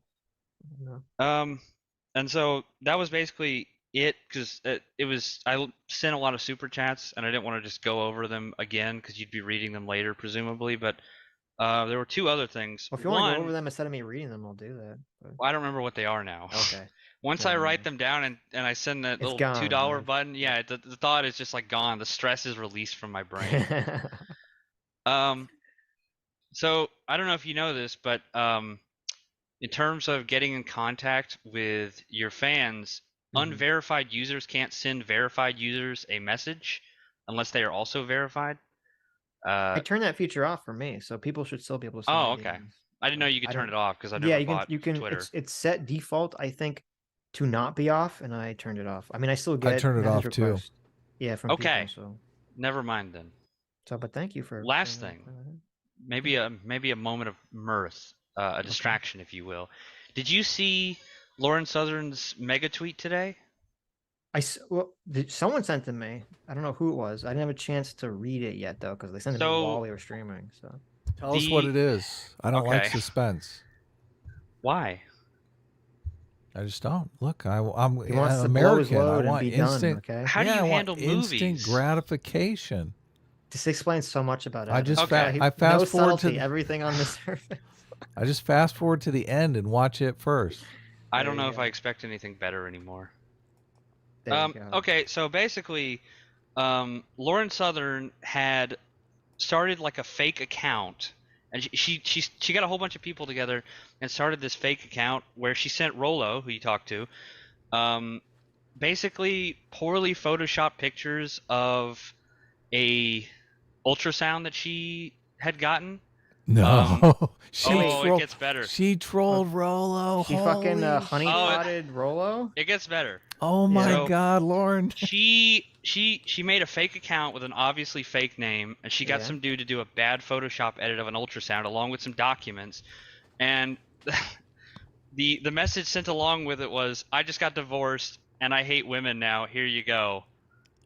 And they sent this to Rolo, you gullible fuck. who took the bait, hook, line, and sinker, and posted about it and started hinting that she had basically cheated on her husband and had a baby with somebody else. Oh my God. And I think there was Is it something with to do Destiny? with she mentioned that. I don't know full context because Okay. I read a little bit I of it. thought that was the accusation. Yeah. I would encourage you to just read the tweet. I just wanted to bring it to your attention. I don't really have anything else to say. Why did so, she do that though? What was the motivation? Mostly just because he's gullible and was making up things and lying a lot. Okay. Wow, she bait carded him pretty hardcore there. She destroyed Rolo. Interesting. I don't know how I feel about that though. I don't like setting up false flags like that. Even though it's funny and I don't like Well, Rolo, it's kind of funny. the problem is that he like didn't verify any of this. He just went with it for the Sure. pure Sitch, intent to like Sitch fuck and her I over. would, Sitch and I would definitely be like, Yeah, I'd be like, how do I verifying and, know like, this yeah, is legitimate? You know. we wouldn't fall for this. Yeah. I think when you're garnering a reputation for just like hating women, and then you're just like doing anything you can to, I don't know, make Hate women. prominent women look bad. Not a good I don't look. know. Right. What does Rolo respond to this yet? I don't think so. The tweet is relatively new, and I don't know how you respond to this with other than I was on some really good bath salts when I posted this. I don't remember any of it. I mean, I think you would say like, someone sets you up, right? That would be my defense. They set me up. I mean, that doesn't really excuse the whole I posted this without verifying it, and also I'm gonna like bring it. So in the tweet thread that she posted it, because she posted it on an older tweet, he was basically sort of trying to like blackmail her with it. Wow. Wow, really? that's pretty. Well, see, now that's fucked up. Like trying to blackmail. Hold on, I got it open. It was a stream with him on it on July 28th, and then Lauren Southern posted, "My secret daughter (parentheses) who definitely wasn't just invented by Rolo (parentheses end). And I loved watching this video, Brittany. Very cool." And he posted, "So you didn't have a fetal monitoring ultrasound on August 8th of last year?" And then she posted her Super long expose. Wait, so when he made that, when he said that tweet, has she already sent him the fake DM at that point? Yes, she had already baited the hook, and he had taken it when he posted this. Interesting. So Rolo has responded on Twitter. Ooh. With a super fucking long post that I'm not gonna read, or a screenshot of a super long post. But I also can't open because Twitter is fucking up. He says, "This is a detailed fiction Brittany vented created to convince me she was an anonymous source. Remember, this is Brittany telling me how psychotic Brittany is." So maybe he's going to try to pivot blame to Brittany for this. Say, well, he's going to say that that's her fault. they lied to him and therefore they bad people. Obviously. The plot thickens. Interesting. Well, I mean, well. obviously we'll pay attention to this because it's interesting, but I don't. It'll be fun drama. I guess. Yeah. Well, I thought it was funny. I'm sure Chud will have like 15 videos on this before we before we actually get a chance. I don't know. I don't know if people want us to cover the QVC Hassan XQC. the XQC Ethan debate on Sunday. I don't know what we're gonna do on Sunday, so I don't know. I'll watch it and see if like past the first part that I quit, if it gets interesting, and then we can maybe skip ahead. I'm conflicted too, though, like you are, Sitch. I mean, obviously. Isn't there already a video on YouTube about two retards fighting? What do you mean one? There's like a million videos. But... No, there's one famous one. That's what the internet was created for. Right. The internet was created for porn. Sometimes cats. And when you're not horny, it's for watching cats and retards fight. That's true. So. All right. Well, anything else? Just some housekeeping. One, Sammy, I will stop making fun of you for being short when you grow into average, normal human height. Wow. You don't like short girls? I mean, so oh cute. no, it's got nothing to do. I'm 6 foot nothing. Oh, okay. Are you actually 6 feet tall? Yes. Well, fuck you. Yeah. Listen, it's got nothing to do with some sort of bias against short people. Outside of Sammy, I have no strong opinions on short people, but it is funny. So you're just bigoted against Sammy. Yes. Okay. I'm gonna keep at it. There you go. And second of all, Doomer sucks, and that's all I have to say on that matter. Okay. I mean, true and based. Exactly. I feel like His- Doomer Sucks should be our version of Baba Booey. I'm starting to feel guilty about the Doomer muggings in my free time, so I need to go easier on. Don't worry, you shouldn't feel bad. He has bad opinions, and he deserves to suffer. God, Yes. come on. That's For how it bad, works. Look, for bad like I said, my opinion on Doomer is that he's lovably delusional. So, like, I think people can have bad opinions and still be human beings. I mean, Look. who said otherwise? My opinion is that you can have bad opinions, but the second that I notice them and you're Doomer, you're going to suffer. Well, he has entertained us quite a bit, and he doesn't mind playing the heel, which I think is Oh, fun. okay. So Yeah. he's just like a circus animal to you. I mean, yeah, essentially. Oh, well, there you go. Okay, I mean, yeah, the sure. circus animals don't really have rights, though. They live in cages. You Doomer let has Doomer kind of wander around. He has a wrench, so he can get out of the cage. Doomer know how you has have, like- That's a all the problem. rights he needs. You know how there's like the one family member who you know is like very political and like the exact opposite direction that most people are, and you like to rile them up at Thanksgiving to see them go crazy? That's Doomer Yes. for That's me, your Doomer? okay? Yeah, that's Oh. Doomer. Look, you guys don't know this, but on Sunday we both were harassing Doomer in the DMs during the show, and it was fucking hilarious. That's pretty funny. He always harasses me on Discord though, so I don't feel bad. I know. Anyway, I couldn't believe Okay. how fast you responded once I know. That's hilarious. Anyway, Well, yeah, we got Yeah, super I'm chats staring to down read. like a wolf spider in here, so I'm gonna go kill that. You go. And All right. Take it out. Thanks for coming Yeah. on, man. I won't Thanks, tell and Aiden. thanks for your critique. thank you for existing and filling my Sundays/Tuesdays. Sweet. You're welcome. Thank you. Take care, man. Take Yep. care. All Yeah. right.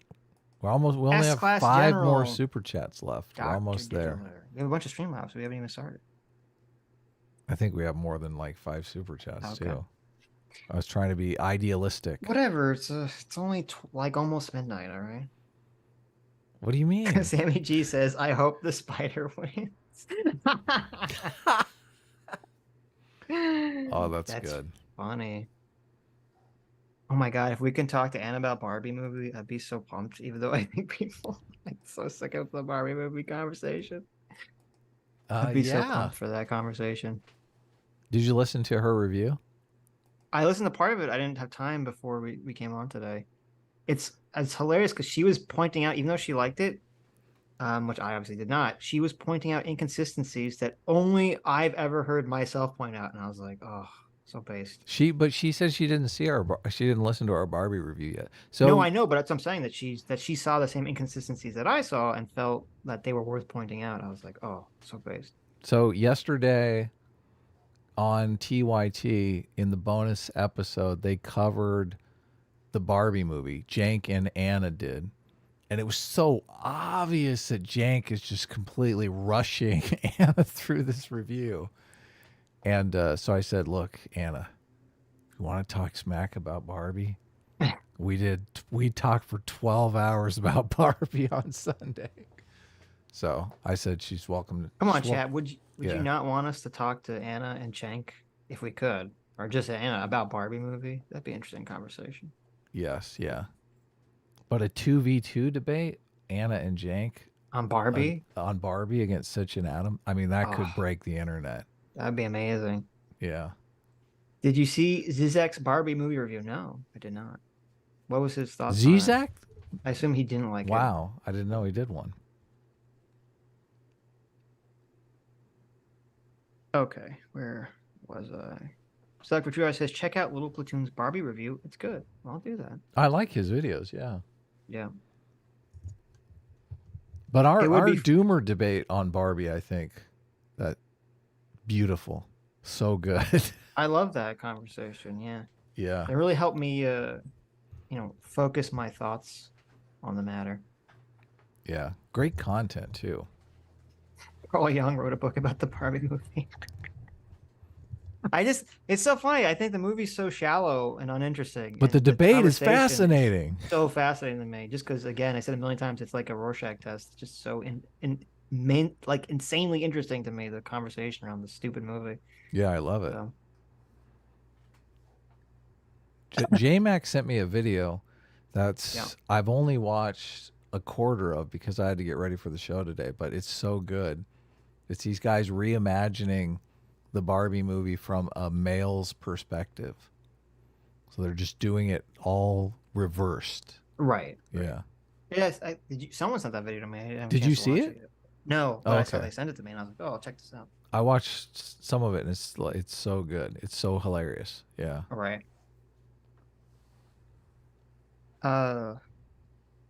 CT for 2 Canadians says Massachusetts, more like Fassachusetts. Oh, that's good. That's good. Sargon said he loved Barbie movie and plans on doing a multi-hour video on it. Daniel for $5 says everything within this quote. Everything within the state, nothing outside the state, nothing against the state. This is fascism. I don't see any mention of race here. Well, that's true, but to me, when it says everything within the state, nothing outside the state, nothing against the state, that is part of fascism. But I think fascism breeds within it that what is the state? The state is composed of an ethnic group of people. I don't believe that under that everything within the state rhetoric, that's like we can have a multiracial, multi-diverse people as long as they have complete adherence to state. Because if they did have that, then I would say, then yeah, that could definitely be left wing. Like if that was the case. But my understanding is that that's generally not the case when we're talking about fascism. So, Twitter Sucks for $10 says if Democrats want to trade the AR-15 for an abortion ban, I would absolutely accept that offer. That's funny. That's funny. Look, that's compromise there right there. Twitter Sucks at making compromise. I appreciate it. The Chad Father for $5 says best moment GOP off the rails as a party with fascist policies. First example, Trump built a wall. I know. What the hell was that? That was pretty surprising. That was pretty surprising, yeah. Mr. Ubercross, hey, Mr. Ubercross, for $10 says Trump exists in a quantum state of being both an idiot and a genius, depending on what the interlocutor needs him to be. He is Schrodinger's president. See, but that's my problem, because I'm just like, I'm willing to accept he's just an idiot, and then that's everything comes from that position. But you're right, people just kind of vacillate back and forth. Scott Adams did a real good job of pitching this Trump as a secret 10-dimensional chess player, and I never believed it. I thought it was plausible until after the January 6th stuff, and I'm just like, okay, this is totally implausible now. Right. Yeah. Diddle in the chat said the idea that everyone could be a fascist as long as they work for the state was a foundational writing of fascism. What's interesting, so there could be a disconnect, and I mean, I'd have to go back and like read things, but there could be a foundational disconnect. Were the Italian fascists like open to having multi-ethnic fascism? Because maybe that's where the confusion comes from, is like the Italian fascism and the Nazi fascism. And wasn't there a third country that was fascist that I can't think of? Italy? Maybe they were just so fundamentally different that maybe whatever version of fascism the Italians created wouldn't necessarily be right wing. So that could definitely be possible. I don't know. Is this true? What? Michael Knowles said he liked the Barbie movie and he is a fan of Shoe on Head. Is that He accurate? did say that, yeah. Did he really? Yeah. Wow. So his position was kind of similar to, I think, Carl's and Lotus Eater's position, and my position, my position that it's accidentally very anti-woke. Mm-hmm. And so Michael Knowles is kind of leaning into it, saying it's like anti-woke. And that's the message, and he's kind of doing that whole thing, which Sue also said in her review. So, well, I mean, Michael Knowles said he was a fan of Shoe on Head is the big impactful thing for me, because obviously Shoe has this reputation that I don't think is fair, that she's like a right-wing fascist grifter. Sure. And people are going to point to a Michael Knowles video. Michael Knowles likes Shoe. Look, it's evidence. It's evidence of the thing we want to believe. Well, it's funny because like I think both Elon Musk and his ex Grimes, yeah, I saw that. Both follow her, and she said that she like always like hides his comments. That was kind of funny. So I don't know. It's whatever. A lot of people like her. She's very funny on Twitter, so I get him. She was but hiding yeah, I mean, Elon Musk comments. Is that really? that's what she said. Yeah. my But God, it's that's funny because like with hilarious. Michael Knowles, I mean, it's weird because she's very pro LGBT. So I don't know. I don't know Oh, why of Michael Knowles would be a course. big shoe on head fan. Yeah, I so, know. That's why I think she's wrong, obviously wrongly targeted. Yeah. Right. Well, also, I mean, she's very left wing economic Yeah, policies she too. claims to be a So, socialist, right? I mean, or well, I a don't know if she sock claims dem, that, but sock dem, wink, wink. Are you a sock dem shoe, wink, wink? who wants to Dr. expand the Diddler welfare says. state? Dr. Diddler says Mussolini united Italy from a bunch of separate kingdoms with various different sorts of ethnicities. It'd be weird if you didn't believe that. Okay, well, maybe the problem is that when we talk about fascism, we just need to really separate fascism from Nazism, and they're used interchangeably when they shouldn't be. Why not just say 'Cause I'm a ethno-nationalism? That's what everyone's talking about. I mean, I guess we should, because like in these conversations, and I guess I should be more clear. Just to make it Ethno-nationalism is clear easier. as fuck. Right. I should be clear that when we're talking to Sam or we're talking in the panel we just did, and someone says Republicans are fascist, I say, what does that mean? Because obviously, Erin, I believe her name was, she meant it from a ethno-nationalism perspective, because that's why she brought up the wall. Right, and So- somebody else means it as authoritarian.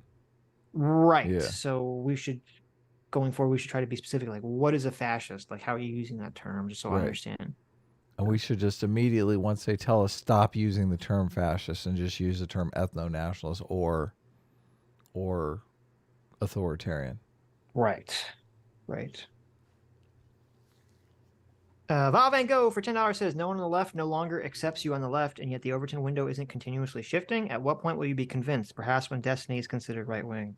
Destiny is considered right-wing by a lot of I mean, people. he is by some people. What, by some people? I think he helped rehabilitate his left-wing image in this conversation. He did, yeah.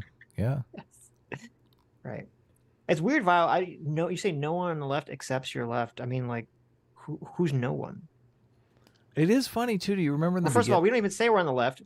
I keep saying I'm a centrist. Adam likes to run away from this label. I'm not, I don't run away from it. I'm proudly an enlightened centrist. So, I mean, I am yeah. a liberal, obviously. I feel. Okay. Look, I'm an enlightened centrist. I'm Team Truth. I feel. Okay, you be a liberal. That's fine. You can be a liberal, but I'm an enlightened centrist. Okay. What does that mean? Yeah, it means what I've said it meant a million times whenever I asked this question.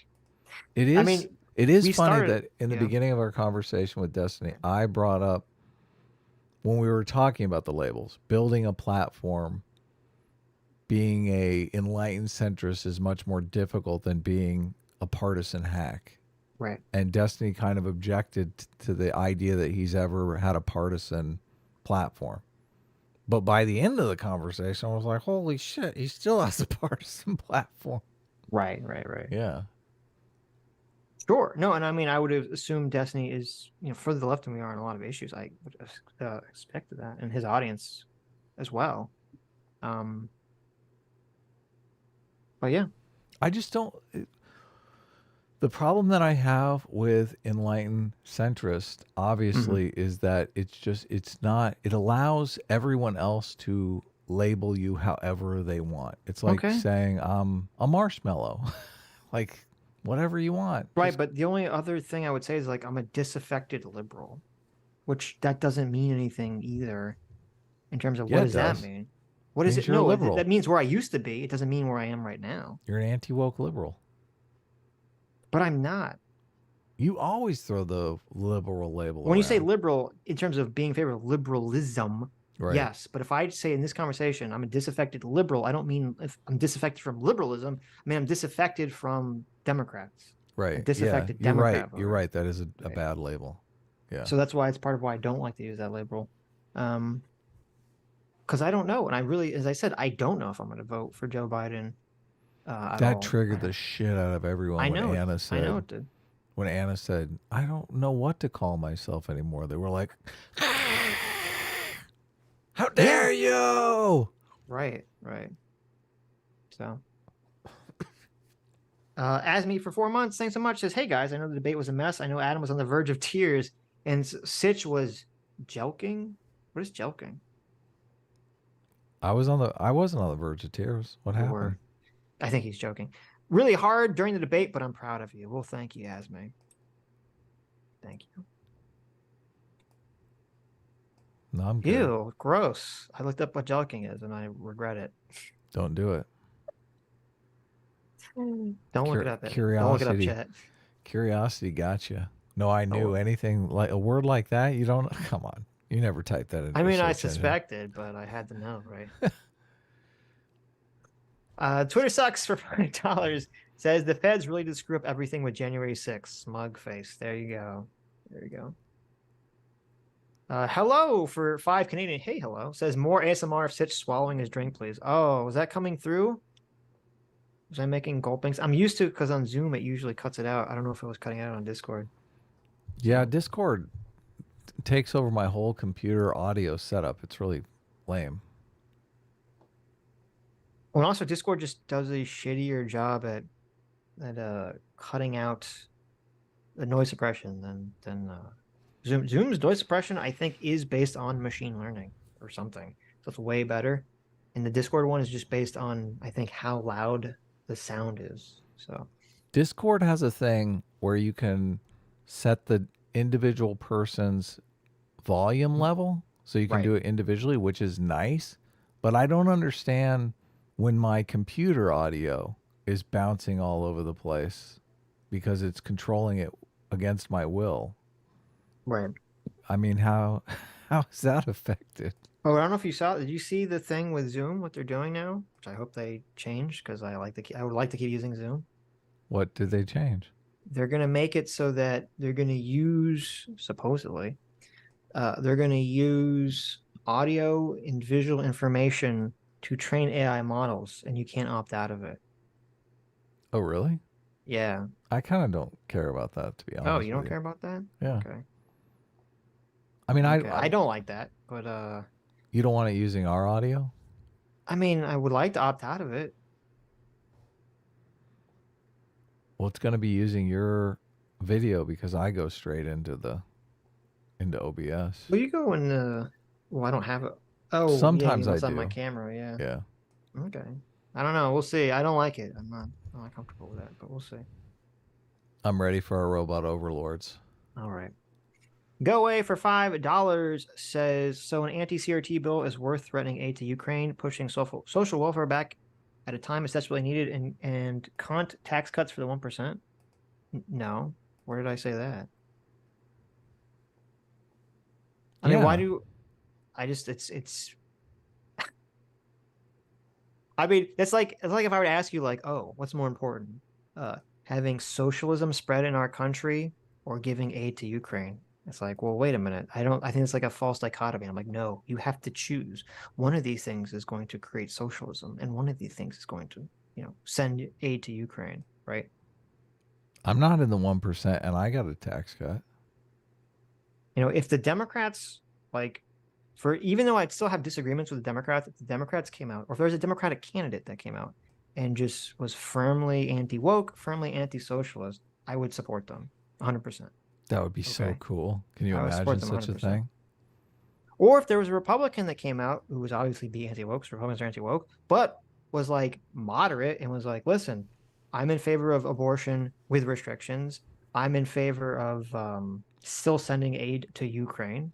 Okay. And had kind of more moderate right-wing positions. I would probably support them too.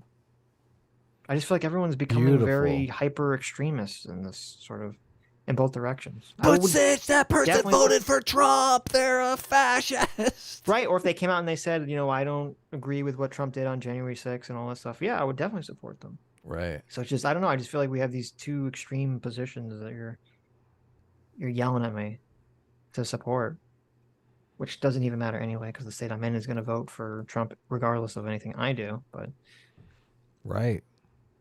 And the state I live in is going to vote for Gavin Newsom.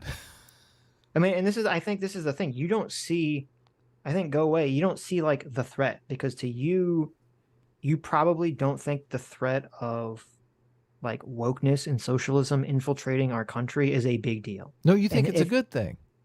Well, I'll give them credit and say that they don't agree with that. They just don't think it's like a thing that will manifest in a way that will hurt our country. And I just disagree. When I look at the polling data where it's like, huge swaths of Zoomers think capitalism is like awful and bad. And you see huge swaths of Zoomers don't even agree with liberalism whatsoever. And I look at, the largest political streamers on the left are all overt socialists. And I'm like, this is the road we're going down. Okay. I don't think, I agree that wokeness is kind of, I think, peaked to an extent, but I'm not sure it's just going to magically go away. I'm not sure VAUSH and Hassan and all their popularity will go away. If in 5 years, no one gives a shit about socialism, then I'll say, okay, listen, work is done here, right? If wokeness goes away in 5 years, I'll be very happy. And we could talk about other issues. Yeah. They're making videos to make excuses for shoplifting, but they want to make misgendering people illegal. Yeah, right. It's just, I don't know. I very strongly disagree with the sort of, one of these things is not a big deal. One of these things is huge. You're just not seeing it because it's not something that bothers you. So, yeah. Sentry for 5, Aussie Buck says, so it's a struggle to find examples of DJT's fascistic policies. Oh, Donald Trump's. Interesting. Things considered bad by Trump are projections onto him. Good example, C-Vile? What? I don't know. What is C-Vile? I don't know. Civil. Oh, Charlottesville. Gotcha. Riker Jeffrey for $7. Thank you. Some Canadian. Says, I've been a Destiny fan since 2019, but he comes off terrible in this debate. Anyways, S-Class is the best class tasks. Well, thank you, Riker. Yeah. Stug for $5 says, it could honestly be that you are making people feel comfortable, too comfortable for their own good, so they let their most insane thoughts flow. I mean, maybe. I don't. Is that in a that bad thing, conversation, I feel like I don't think it is that though. I don't think I'm making anyone feel comfortable because I'm usually probing whatever they believe in. So maybe it's because I'm not fighting them on every point, and I'm actually. I think here's my guess. Because I'm not in a lot of these conversations, people fight on every point, so you can never get to anything like beyond surface level stuff. But since I'll agree with the people a lot of things, or even understand a lot of things, it allows a kind of deeper delving into other issues, which either A, shows their real feelings, or B, maybe they're just motivated to keep debating. And so they'll end up, if I'm being reasonable, it ends up accidentally putting them in an unreasonable position or something. I don't know. So. Yeah, we're not really doing anything deliberate here. Right. I think it's just that because I'm not fighting them on everything, and I'll be a little bit empathetic to understanding where they're coming from, which I guess you could characterize as making them feel comfortable. It's kind of like allowing us to get a little bit deeper than like the surface level. I just can't stand the spinning after these things. When everyone spends your position into something that you didn't even say.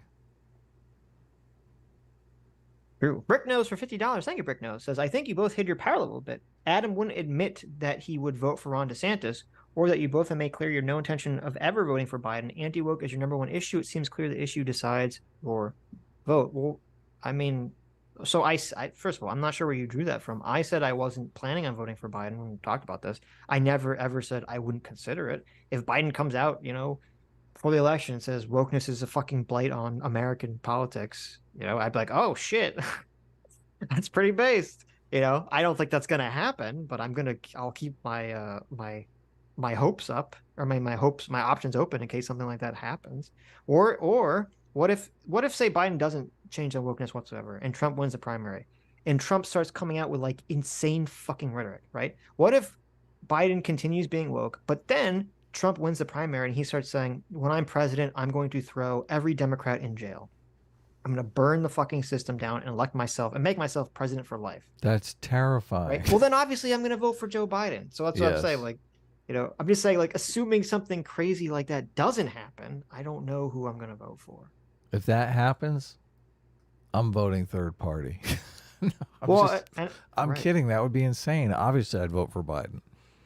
Yeah. And I don't want to vote for Biden. Yeah. I was going to say, I didn't look it up. I meant to before the conversation because I thought it might have come up, but it didn't. Because supposedly Trump was saying like crazy shit on True Social about the cases. I don't know Ron DeSantis's position on abortion, and I think some of the abortion stories are getting fucking crazy now to the point where women are forced to deliver like stillborns because no doctor will give them an abortion. It's fucking ridiculous. So, Right. I don't know that I could vote for Ron DeSantis if his position is I want a federal ban on abortion. Is that his position? I don't know. That's why I'm saying, like, I mean, I would consider voting for a Republican or a Democrat. Right. Is that did we not How come dare off you? that? You're not Look, allowed to do that. Look, did we not come off that way in the debate? We did, but it annoys me in these conversations where I feel like even then when we have like pretty moderate positions, there's like no charity given at all. So it's like, why? I mean, this is part of what, you know, kind of disincentivizes people to have moderate positions, because it's like, what do we gain? Do we gain anything in that conversation by being moderate as opposed to just taking all the right wing positions, taking all the pro-Trump tribal positions? I feel like we'd be on stronger grounds to argue if we were just like, boom, I'm going to make all the Trump defense arguments, 100%. It's a deep state, they stole from him, blah, blah, blah, blah. It would make arguing all that conversation 1,000 times easier. Yeah.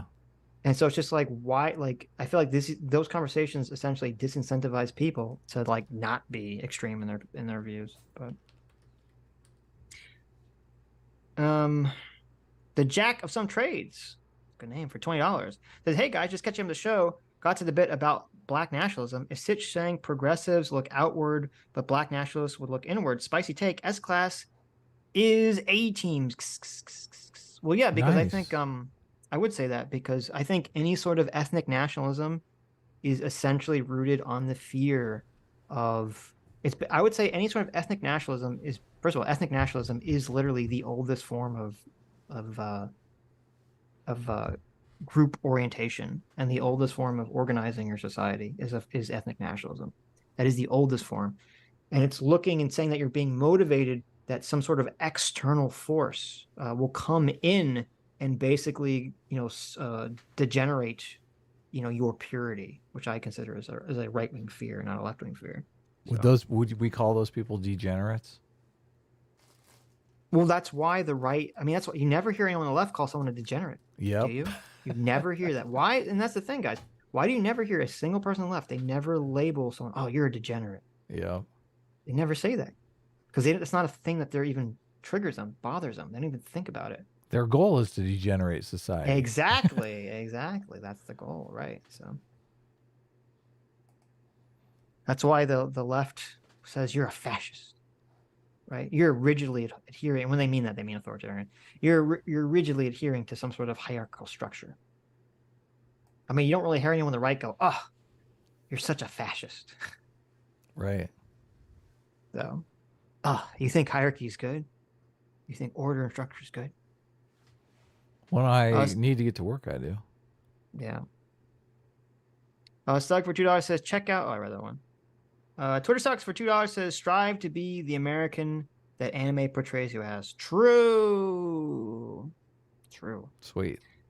Twitter Sucks for 7 months. Thanks so much. Says, oh yeah, this is a thing. There are too many gray names to chat during the debate, so I kind of had to fix it. Well, thank you, Twitter Sucks. That's all. Yeah. Thanks a lot. Go Away for $5 says, of course wokeness is bad, but you guys can and have to beat wokeness here on your stream. Why does the federal government have to be involved?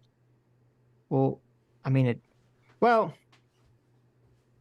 think it depends, because here's the problem. Like, if you have all these institutions, I mean, I would prefer if it didn't have to be, but if you have all these institutions like colleges and like the NASDAQ, like here's a good, like, I don't think it should be legal. Why is it legal that the NASDAQ says that you have to have some like quota of board diversity in order to be in the NASDAQ?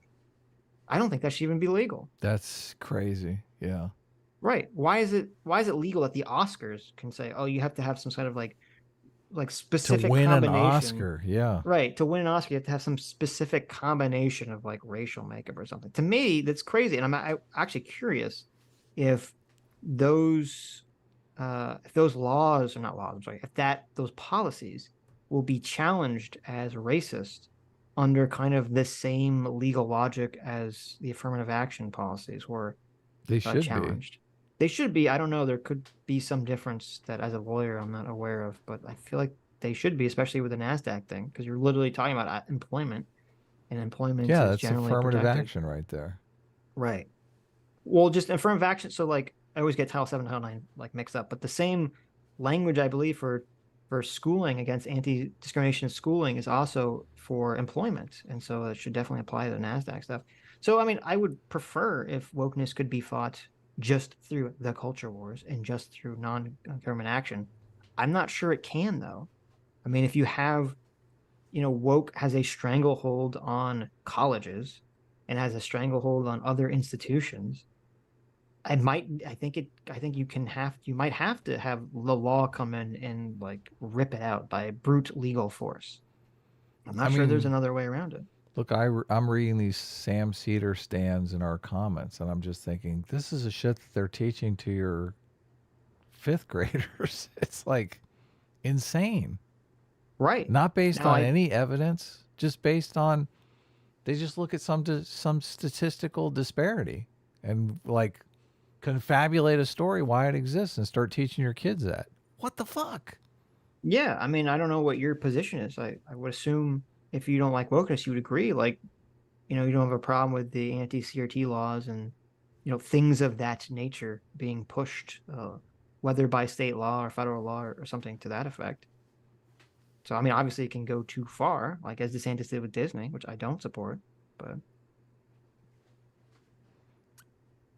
Twitter sucks for $20. I have a friend that's like works at a charter school. I think I've told you about her before. Mhm. Like she's offered me a job there, and I always think, man, I wonder if I could have an effect if I actually got in a classroom and was teaching like 30 kids a semester.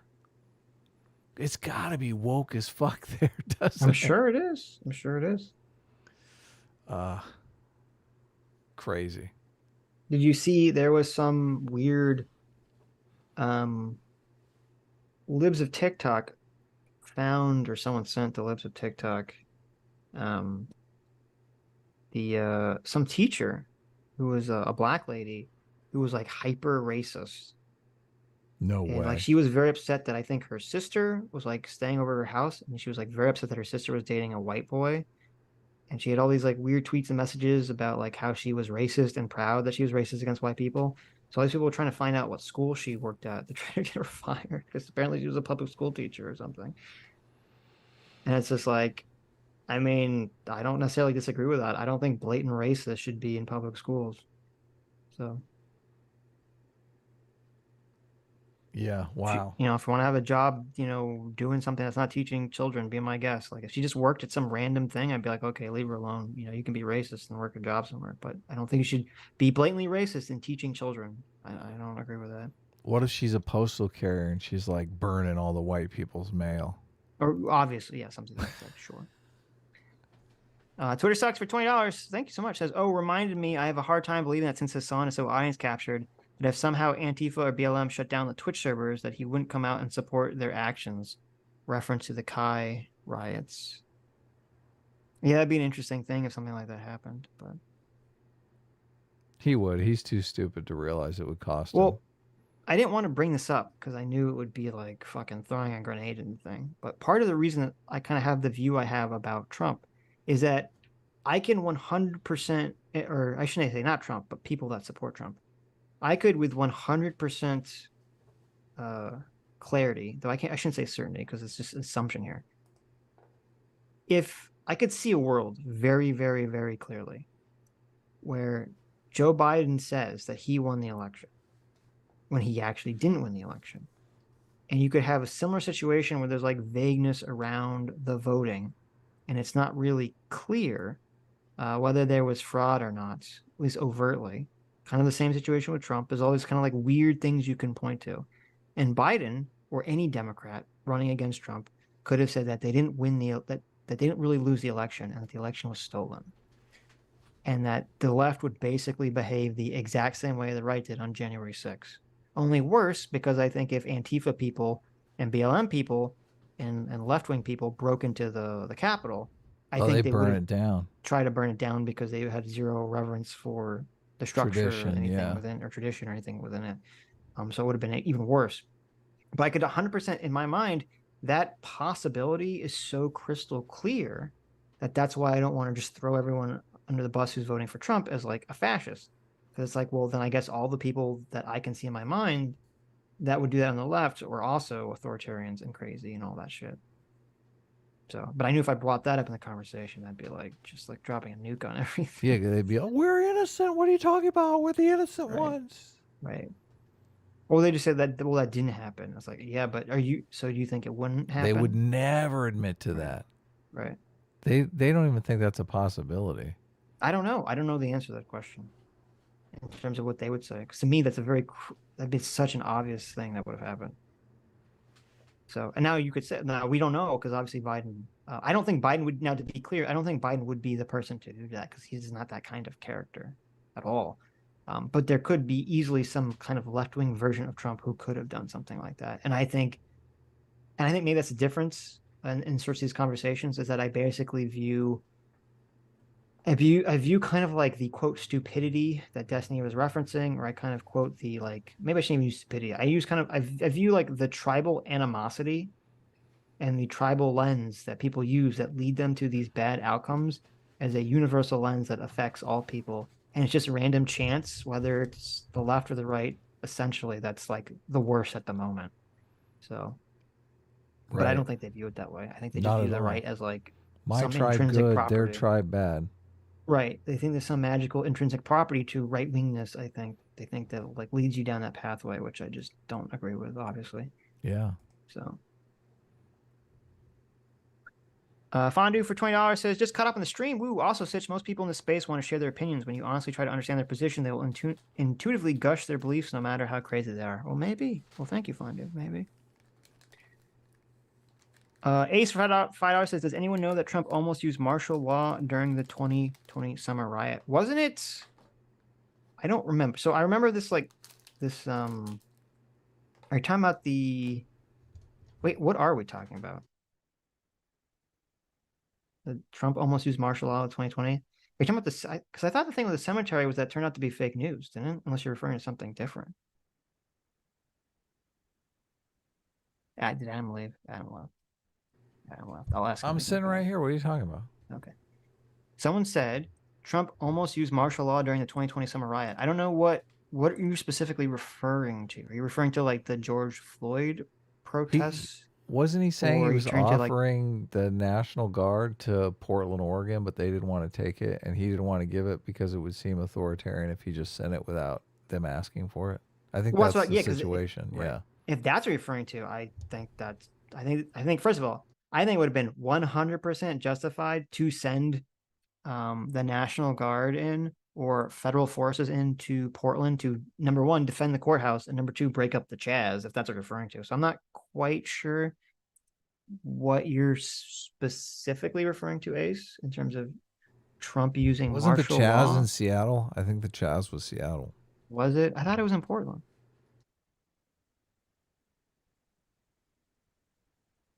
I don't remember. What is the Insurrection Act Trump is threatening to invoke? President Trump threatened Monday to take military action in America's cities if violent demonstrators that have been taking place in recent days aren't stamped out. If a city or state refuses to take actions that are necessary to defend the life and property of the residents, then I'll deploy the United States military and quickly solve the problems for them. Okay, I mean, I have zero problem using the military to stamp out riots if the local government is not doing anything to stop that. I don't have an issue with that. It's not like he was trying to use the military to maintain his power over the presidency or something. So I don't have a problem with this. Sodo for $2 says, okay, time to brighten the mood. Sitch, look up the new Raikou. What? The fuck? What is this? It's a weird looking Pokemon. Okay. Stella for $5 says, I don't think Trump going to jail will start the Civil War, and I think that and him getting shanked might. He'll need 24-hour protection. That's interesting. Trump has zero chance of going to jail. So yeah, I'm curious as to how that will all how that will all play out.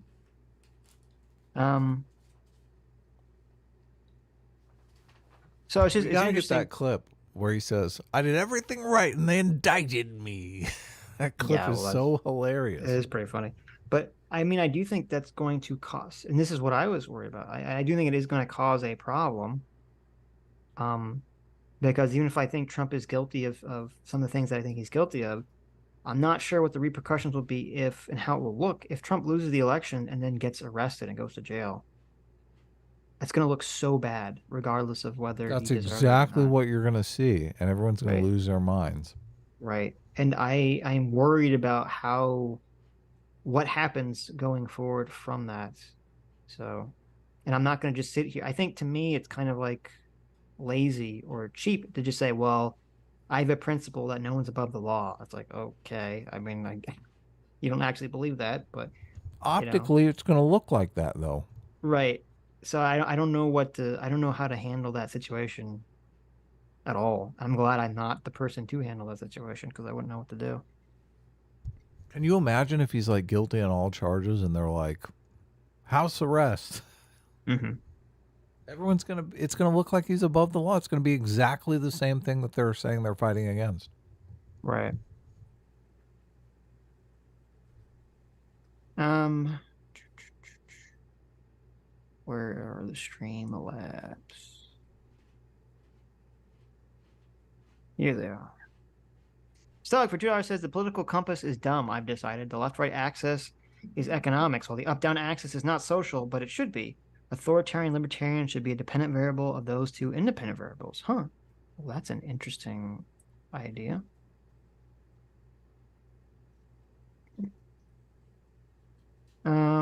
Let's see. Dodomus for $2 says, I'm sure the COVID changes to labor bargaining power is temporary. We have aging populations and COVID accelerated retirements. It may already be structural, and minimum wage could be much less relevant. That's definitely possible. I just mean that I think we're in a unique labor situation, so I think it's hard for whatever reason. So I think it's hard to sort of draw wide-reaching, broader implications for policy going forward, looking at the way things are currently economically. So, Dr. Diller for $2. We have to get some UBI experiments underway, man. True. More UBI experiments. Dr. Diller for $2 says, I can't help but laugh when I hear all this nuance and good faith immediately followed with, quote, but Republican Democratic leaders are evil. No self-awareness. True. Dr. Diller for $2 says, can't help but feel like I pointed out Democratic politicians not denouncing Antifa. These two would have a trillion nuanced reasons why that's a cynical strategy. Most Democrats aren't socialist. I guess we should have pointed that out. I think the response would have been to just say, well, but January 6th was worse. So I think that would have just been the response, but we should have pointed that out. Why the Democratic Party was so hesitant to denounce Antifa and to denounce riots in the city. So take notes, Adam. I got my pen out. Okay. Dr. Diller for $2 says, but when it comes to Trump supporters, they're just too stupid to know they're fascist or fascist sympathizer. True. Dr. Diller for $2 says, when you throw out, quote, most Republicans are science denialists and Trump supporters are all flat earthers, that's just a brain dead bigotry, right? Tribalistic, my side good, that side bad rhetoric is toxic. Yeah, true. Yep. Dr. Diller for $2 says, just started this upset about Adam's tweet saying he should make a similar one about right-wingers and ended by saying he didn't know someone could both sides when rightness are so bad. Tribalism. Yeah, it's weird because then later he said he didn't really have a problem with the tweet. So then I'm very confused as to what exactly his position is or was. I fucking hate Matt Walsh and Michael Knowles. Like, right. What the fuck? Yeah. I mean, why is it? I guess I feel bad because I'm getting all these ideas for arguments because I feel I was very blindsided with a lot of this conversation. I didn't mentally have. Because we're not in the bubble. We're not in their bubble. Well, no, I mean, like I felt like a lot of times when people bring up these conversation points, I'm just not prepared to think about because I'm actually trying to listen to what they're saying. I don't have a bunch of here's my dialogue tree of retorts, and people always bring up very good points after the fact that for these sorts of conversations.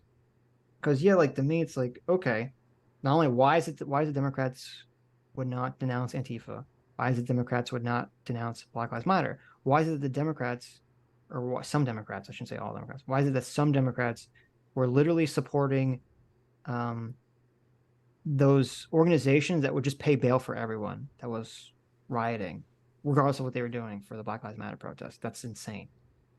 Yeah. That's completely fucking insane. You know, why is it that the Democrats are running interference for CRT and gender ideology and all this shit? Like, you can, this is why I get annoyed, because like I could just do this all day. Now, I don't think it's fair because not every Democrat, and I also don't think most Democrats even understand what the fuck they're supporting. This is the same token, but I'm willing to give that charity to the Democrats, and I feel like they're not going to give that charity or that thought process to anyone on the right. That no, they're just supporting fascism and all this stuff. So, you know, I don't know. It's frustrating. Soul Doge for $2 says, these idiots, especially Destiny, are infuriating because it shows how little they interact with others. I've been all over the country and world, and the peasants he calls rubes are way smarter than he knows, and the backbones of society, such elitism. Yeah. Dr. Diller for $2 says, the panel recognizes most people, including most Republicans, are not fully engaged in politics and thus largely ignorant of politics, but incorrectly uses this to skew Republicans while excusing Democrats. Very true. Dr. Diller for $2 says, I don't know how I can take Destiny's political prescription seriously when his lens is Democrats smart, Republicans stupid. Will hurt everything he says about the general populace, failure to understand human nature. Dr. Diller for $2 says, I'm going to bankrupt myself sending super chats if I get everything I want to say off my chest. Not in danger of running out of money anytime soon, but goddamn, that was frustrating to watch. Yeah, no, I mean, I hear you. I hear you. Don't get too frustrated. I mean, well, this is why, and I guess I shouldn't have allowed this to go forward, and I will no longer allow it to go forward ever again. Okay. Number one, I'm never having a conversation where we're supposed to defend right wingers. Yeah, I It's agree. just fucking stupid. I agree. Like, 100% agree. Like, we're not right wingers. We're not the voice of conservatives. It's not my role or job to be the voice of conservatives. Right. And I don't think it's fair to conservatives that's the role we have. Number one. Number two, I really despise going to these conversations where I have no fucking clue what we're going to talk about. Right. So, because I'm not good at having like the prepared list of talking points. I mean, we did good though, so. Yeah, but I just feel like there's a million things that I would have brought up if I like knew that this is what the conversation was going to be. Well, I won't put you in that situation again. Right. So. And I mean, it's not. I mean, I know like Chaeiry was like running around trying to figure out what for us to talk about for this panel. Like, well, she didn't know that we were going to agree on everything. Right, but that's what I'm saying. Like, I don't know. Like, I'm not necessarily blaming her because I think she basically had. I don't know why, but she basically had us as guests lined up first before working out what we were going to talk about. And it's just like, I don't know. I just don't like to be in that situation. So. Yeah. Well, we won't do it again. Right. Because the problem is like, because I'm generally trying to be a little bit more empathetic, trying to understand people's positions and kind of like work them out. I don't have. And they're not doing the same. They want a struggle session. They want to get you to concede some point. Yeah. Right. No, I'm not going to have like the pre-prepared list of talking points for things to throw at someone. That's not our show. Sorts of conversations, because that's not what I do. And it's like, okay, well, I guess I'm just at a disadvantage in these conversations then. Our show is us figuring things out and figuring things out together and figuring things out with other people.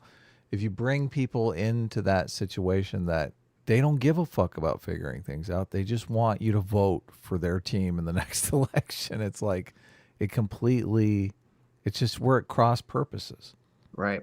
I guess what I should do, and this is what I'll try to remember going forward, in these circumstances, I'll just go into full discover mode and just try to draw things out from people. That's a good idea. Just try to say, okay, well, what do you think about that? Just try to keep letting them, show whatever they want to show. But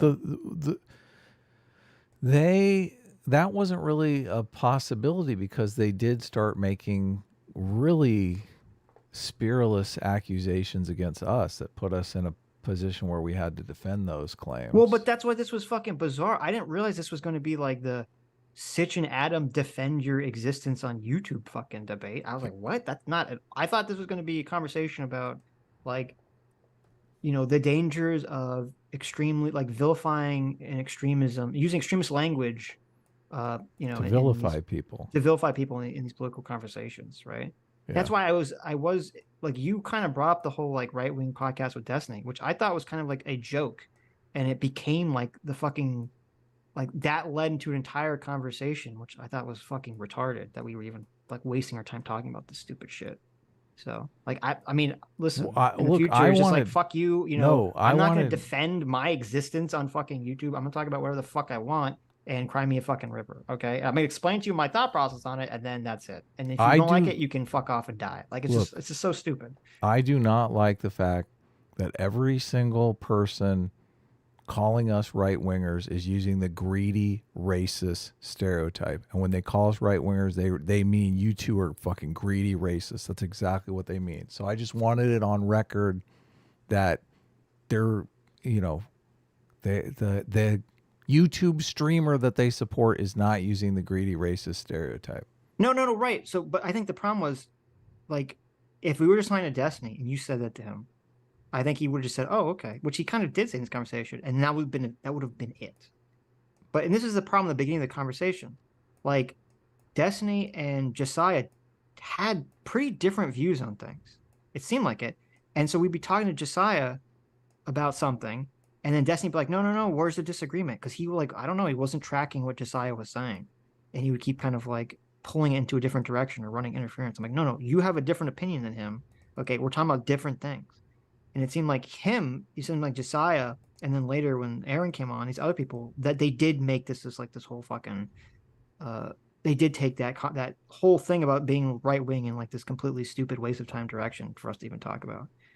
So Yeah, because they all want to label us right wingers because they want. It's like a game to.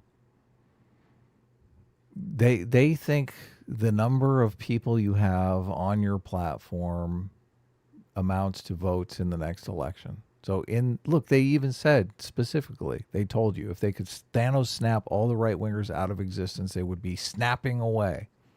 right. So that since they can't do that, their idea is like, well, let's deplatform all the right wingers so they can't talk to one another. That's the closest we can get to Thanos snapping, and that we're standing in the way of that. True. Arithmus for $20. Thank you, Arithmus. Says, good job hanging in there, guys. I thought it was weird that the poll that 70% of Republicans think the election was stolen was being used as evidence that Republicans support fascism. Wouldn't the poll show the opposite? If Republicans think the election was stolen and they support Trump because of that, they would be fighting to preserve democracy, not destroy it, or Republicans lying on the poll? That's a fantastic That is a good point. Arithmus, yes. Yes. That is a very good point. So, and that's the thing that I should have brought up in the conversation, or Adam should have brought up in the conversation, is that, and I tried to bring up, was that they don't think they think the election was stolen. They don't think it was legitimate. So I don't, how's that fascism? But that's a great point. Dr. Diddler for $2 says, everyone I've ever interacted with that's pro-wall has been so because they feel the people that come here don't respect the law and take advantage of our amenities and culture while refusing to participate. Everyone on that panel has a... Oh, thank you. Yeah, I mean, I've heard a lot of people say that, and that generally seems to be the position. I wouldn't consider that fascism. Dr. Diddler for $2 says, everyone on that panel has the same moral intuitions. They just call it something else, colonization. Running the people who speak zero English and live with people who also speak zero English tends to sour the mood. Another thing we could have brought up was, I mean, when you say building the wall is fascism, it's like, well, do you think all the people that are Mexican or Central American or South American or Caribbean that supported building the wall and support Donald Trump, are they all supporting fascism against their own ethnicity at that point? Because there are a lot of them out there. They would just say that they're dumb retards voting against their own interests. Right. Okay, so they're not fascists, they're just stupid. Yeah. Okay. Sodos for $2 says, like, seriously, fuck these entitled assholes. Destiny's probably too stupid to hook up his own plumbing, but wants to claim from his room that he never leaves, that he's so much magnanimous than the average working class person. CT for $2 says, so me and Dragon Coward solved global warming. I asked him how much deeper the ocean would be if sponges didn't live in it. He said he didn't know, but you see where this is going. We just need a lot of sponges. There you go. It's a good idea. It's a good idea. Is this true? Top DeSantis donor threatens to pull funding unless He softens abortion stance. That's not I don't really know. good. I don't know. Extremism won't win elections, says aerospace and hotel magnate Robert Bigelow, as he suspends financial support for the Florida governor. I see. That's the thing. Wait, I don't I'm know. sorry. I'm confused. You said he was going to drop support unless DeSantis comes out against abortion ban or in favor of abortion ban. Softens abortion stance. Oh, okay. Yeah. Gotcha. What's Yes. DeSantis's abortion stance? It's I not don't just know. go That's back why I to was. the state. That's why I was thinking. Oh my. See, that's the thing. I was. When the super chat was like, "You said you'd support DeSantis," I was thinking, well, I'd like to know a couple things about DeSantis before I. Look, I'm not a single issue voter. I'm not going to be like, oh look, he wants a federal ban of all abortions. Right. Because I know in Florida they had the 6-week ban, which I think is too much in my opinion. Obviously, it doesn't go with what I agree with. But is that what he wants? Is he talking about usually the Republican position is let the states decide. So. Yeah, I don't know. I'm not really. I'm googling. I'm not really seeing the answer to this question. Yeah, I didn't really see much of an answer either. Mm-hmm. Ron DeSantis' large. Is this recent? This is from 3 days ago. Ron DeSantis' largest donor closes his wallet, citing abortion extremism. Real estate tycoon Robert Bigelow citing the candidate's extremism on abortion. Okay, but what is the position he doesn't like? Can you tell us? Bigelow once said he would, quote, go without food to push a DeSantis presidential bid. Wow. Bigelow's donation was made a month before DeSantis signed the bill banning abortion after 6 weeks.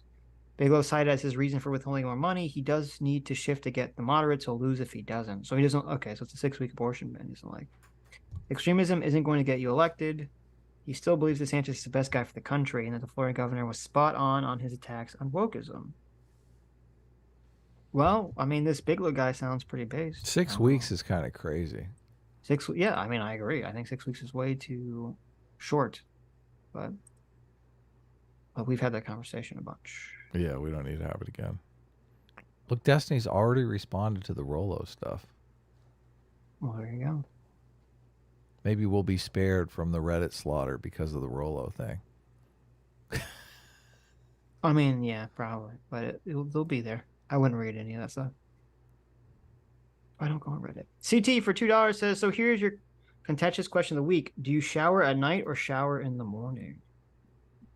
I shower at night. I'm becoming a 2 shower a day guy because Oh, wow. exercise. Yeah. Oh, but do you shower do you work out in the morning and then shower and then you shower again? I mean, it depends. Depends upon the situation. So. Okay. I generally shower at night. I don't usually, 'cause have I mean, like a routine. Right. Yeah. I mean, I don't like the shower in the morning thing because I feel like you get all gross throughout the day and you go lay in your bed sheets all gross. Yeah. So I'm realizing that the people who talk about, I shower once a week, they cannot be exercising because. well, obviously, yeah. Yeah. We're living somewhere where they don't sweat. Yes. Right? Yeah. Can't really go outside in Florida and it's like the humidity is going to get you very quickly, regardless of whether you're exercising or not. If I exercise every day, but sometimes I miss a day, so I make it up by exercising in the morning and at night.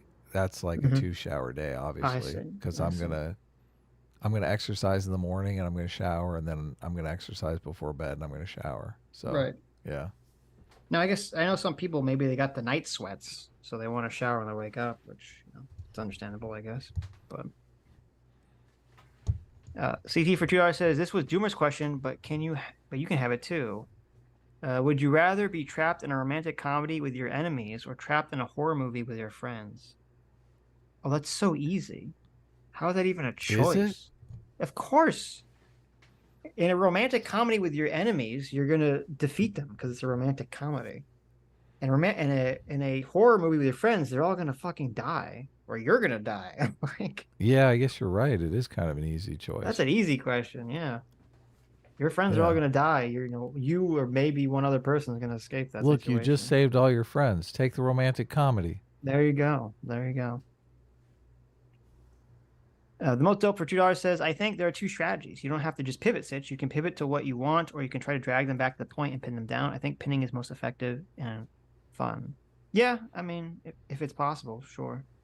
Well, I mean, we didn't really prepare, but we could have prepared and said, here, this is the debate we want to have, and fuck it.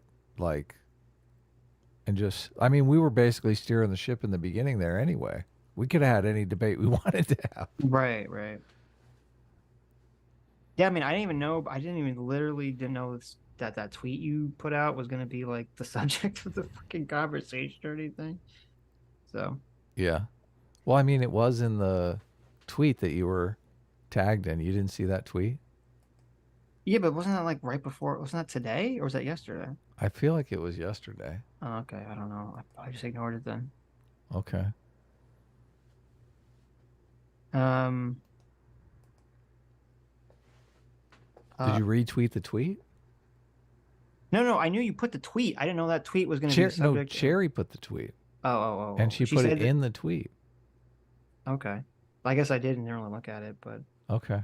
or I thought I didn't understand the context of what the conversation was about in regards to that tweet, I guess I should say more specifically.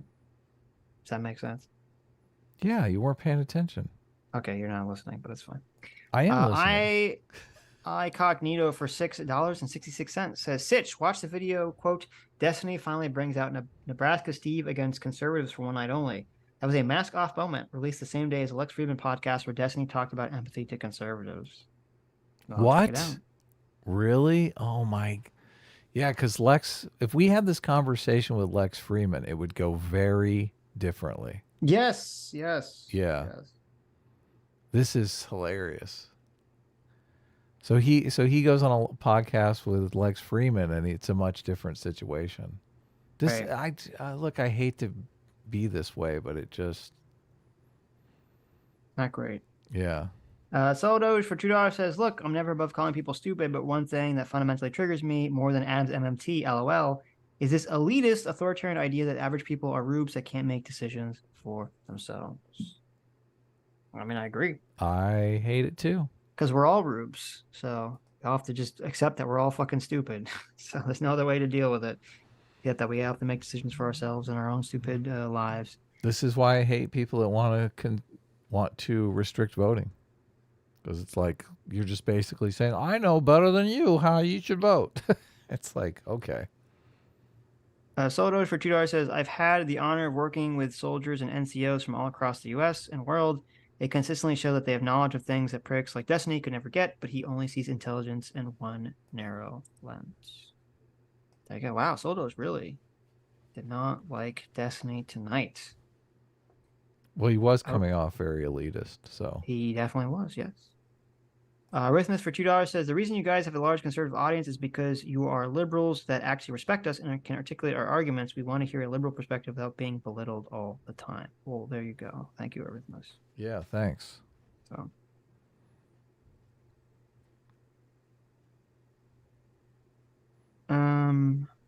Let's see.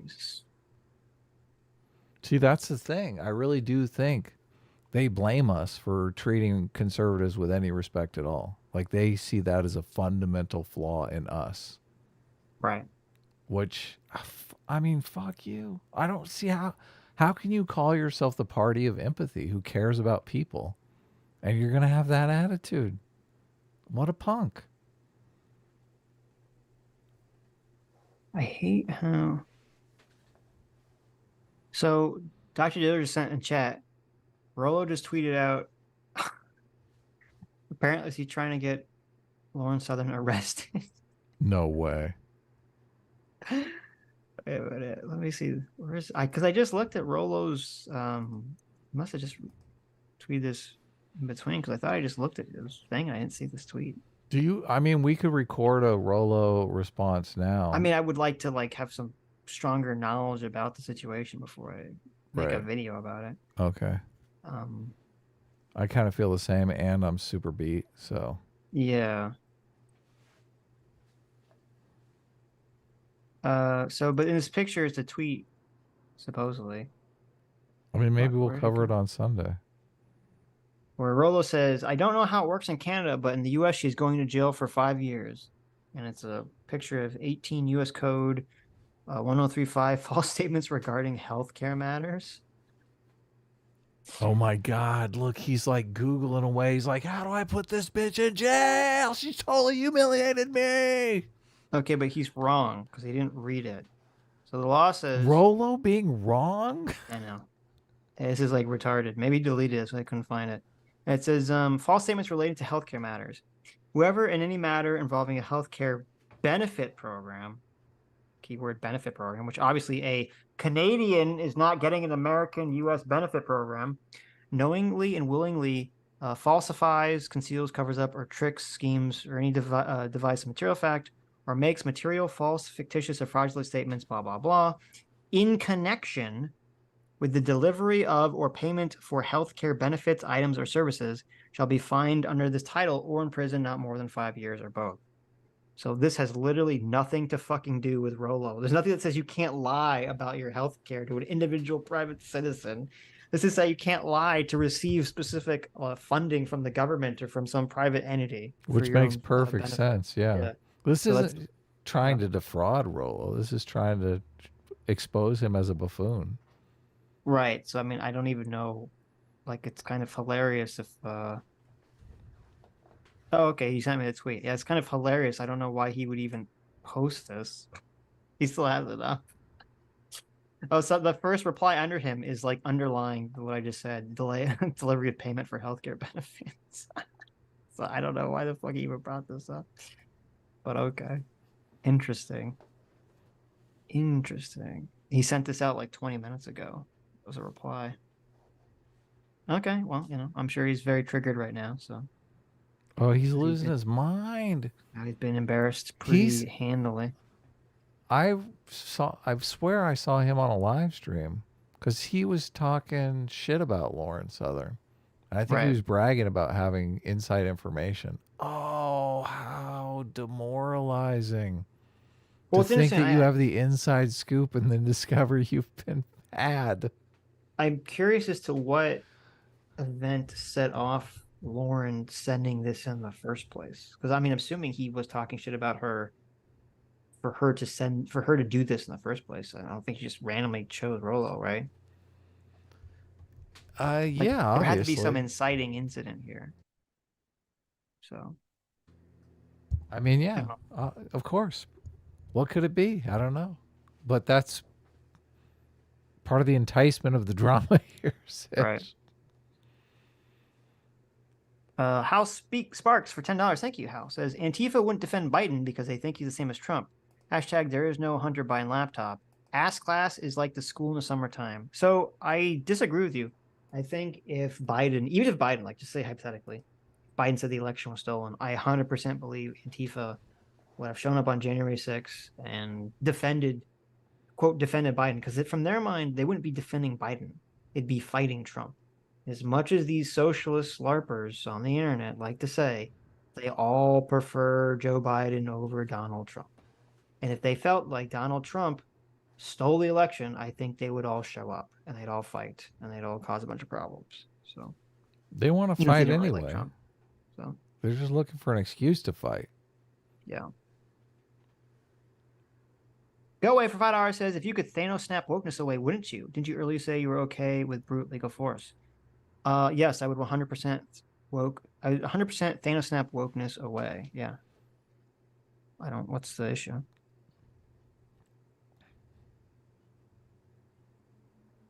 Well, that was I don't- clear. Okay. I mean, wouldn't you wouldn't you Thanos snap wokeness away? I Sure, don't yeah. understand. Okay. I mean, I think it's all this inherently like whiteness. Look, right. Thanos snap and the whole concept of whiteness just vanishes into the ether. Snap, snap, snap, snap, snap. Yeah. I mean, I would Thanos snap racism away. I think wokeness is inherently racist, divisive, toxic. We can get wants to racism destroy our too. society. Like, Snap, yeah, snap, snap, snap, yeah. snap. I mean, maybe the difference is I wouldn't Thanos snap conservatives away or liberals, if we're progressives. using liberals in Yeah. a progressive sense away, because I think we need both these forces in our society. I don't think we need wokeness in our society. So maybe that's the difference of here. I don't think any of the people we're talking to will accept that progress and tradition are like yin and yang. That we need Right, well, I'm progress talking and we to- need tradition. Right. Yeah. I'm addressing go away. No, They said, I said understand. my problem with Thanos snapping conservative way is that I view as you said, I think the yin and yang. I think the defense and the offense. I think we need both a conservative force and a progressive force in society that can exist together. Right. That'd be like, if like there was some contingency, like let's just say hypothetically, that there was like a contingency of like literal fascist, okay, or neo-Nazis. Let me be more specific. Let's say that there was a literal contingencies of neo-Nazis that were gaining power in the United States. I would have no problem snapping those people out of existence, or snapping them to change their, if you had Thanos Scotland, you wouldn't want to kill them. Just snapping to change those views, right? So people aren't fucking neo-Nazis anymore. Like, and I consider wokeness as like, socialism coming back, socialism, cultural Marxism coming, anew again. So yeah, I don't have a problem getting rid of wokeness. I don't think it provides any benefit to our society. I think conservatives and progressives do provide a benefit to our society. So Awesome. Twitter Socks for $5 says leftist, quote, abortion should be unrestricted. Also leftist, stepping on sea turtle eggs is evil. Make it make sense. Yeah, I mean, I contemplated that conversation going to the whole unrestricted abortion thing, and then kind of got sidetracked, and I decided it wasn't worth it. But Savaxon for £2 says, thank you very much. You're custodians of being misunderstood. Well, thank you, I guess, for the support. Fun2 for $10 says, my favorite joke from Bill Maher was how he would say people were stupid and then say, except us. I thought it was such a good joke until I figured out his audience believed it. Yeah. Who did they bring up? They brought up like Jon Stewart, and I just couldn't stop thinking about what a fucking idiot that guy has turned into. I was like, why are you talking about Jon Stewart? Well, because the thing is, there's an element to which I think the media does like to just attack whoever is president. That definitely exists. But I think if you're going to pretend, and this is, I kind of was floored, like we're going to pretend there is not a, like literally I'm being told by a group of progressives that the mainstream media is not, left-wing leaning, not even biased, left-wing leaning, right? Right. I mean, do I even have to address this? I don't know. It's just the worldview, the bubble is so strong. It's like, okay, I guess. It is big time. All right. Okay. Whatever. You would think Destiny would be sympathetic for that because of the whole Kyle Rittenhouse situation and so many of the progressives just falling hook, line, and sinker for all the bullshit. And I guess we should have brought that up. It's like, well, what do you mean? How could you say this about? I mean, you literally saw this with the Kyle Rittenhouse situation. Yeah. No. Who cares? Anyways, that's it. We still have fun, right? Look Yeah, at I this. guess I did. I thought we didn't do so bad until I seeing all you guys super chats. I'm like, wow, these are all really great points, and then I feel like shit for not bringing them up. So I mean, I did feel better until I read all your super chats. So thank you. But I guess here's the thing. I guess I just gotta actually like look at what you guys are saying during the conference. I'll be one of those guys. I'll get arguments from chat. Okay, that's what we'll do. So. Ouch. Anyways. That's painful. I All right. know. Anyways, thank you all for coming. Thank you all for your incredibly generous donation.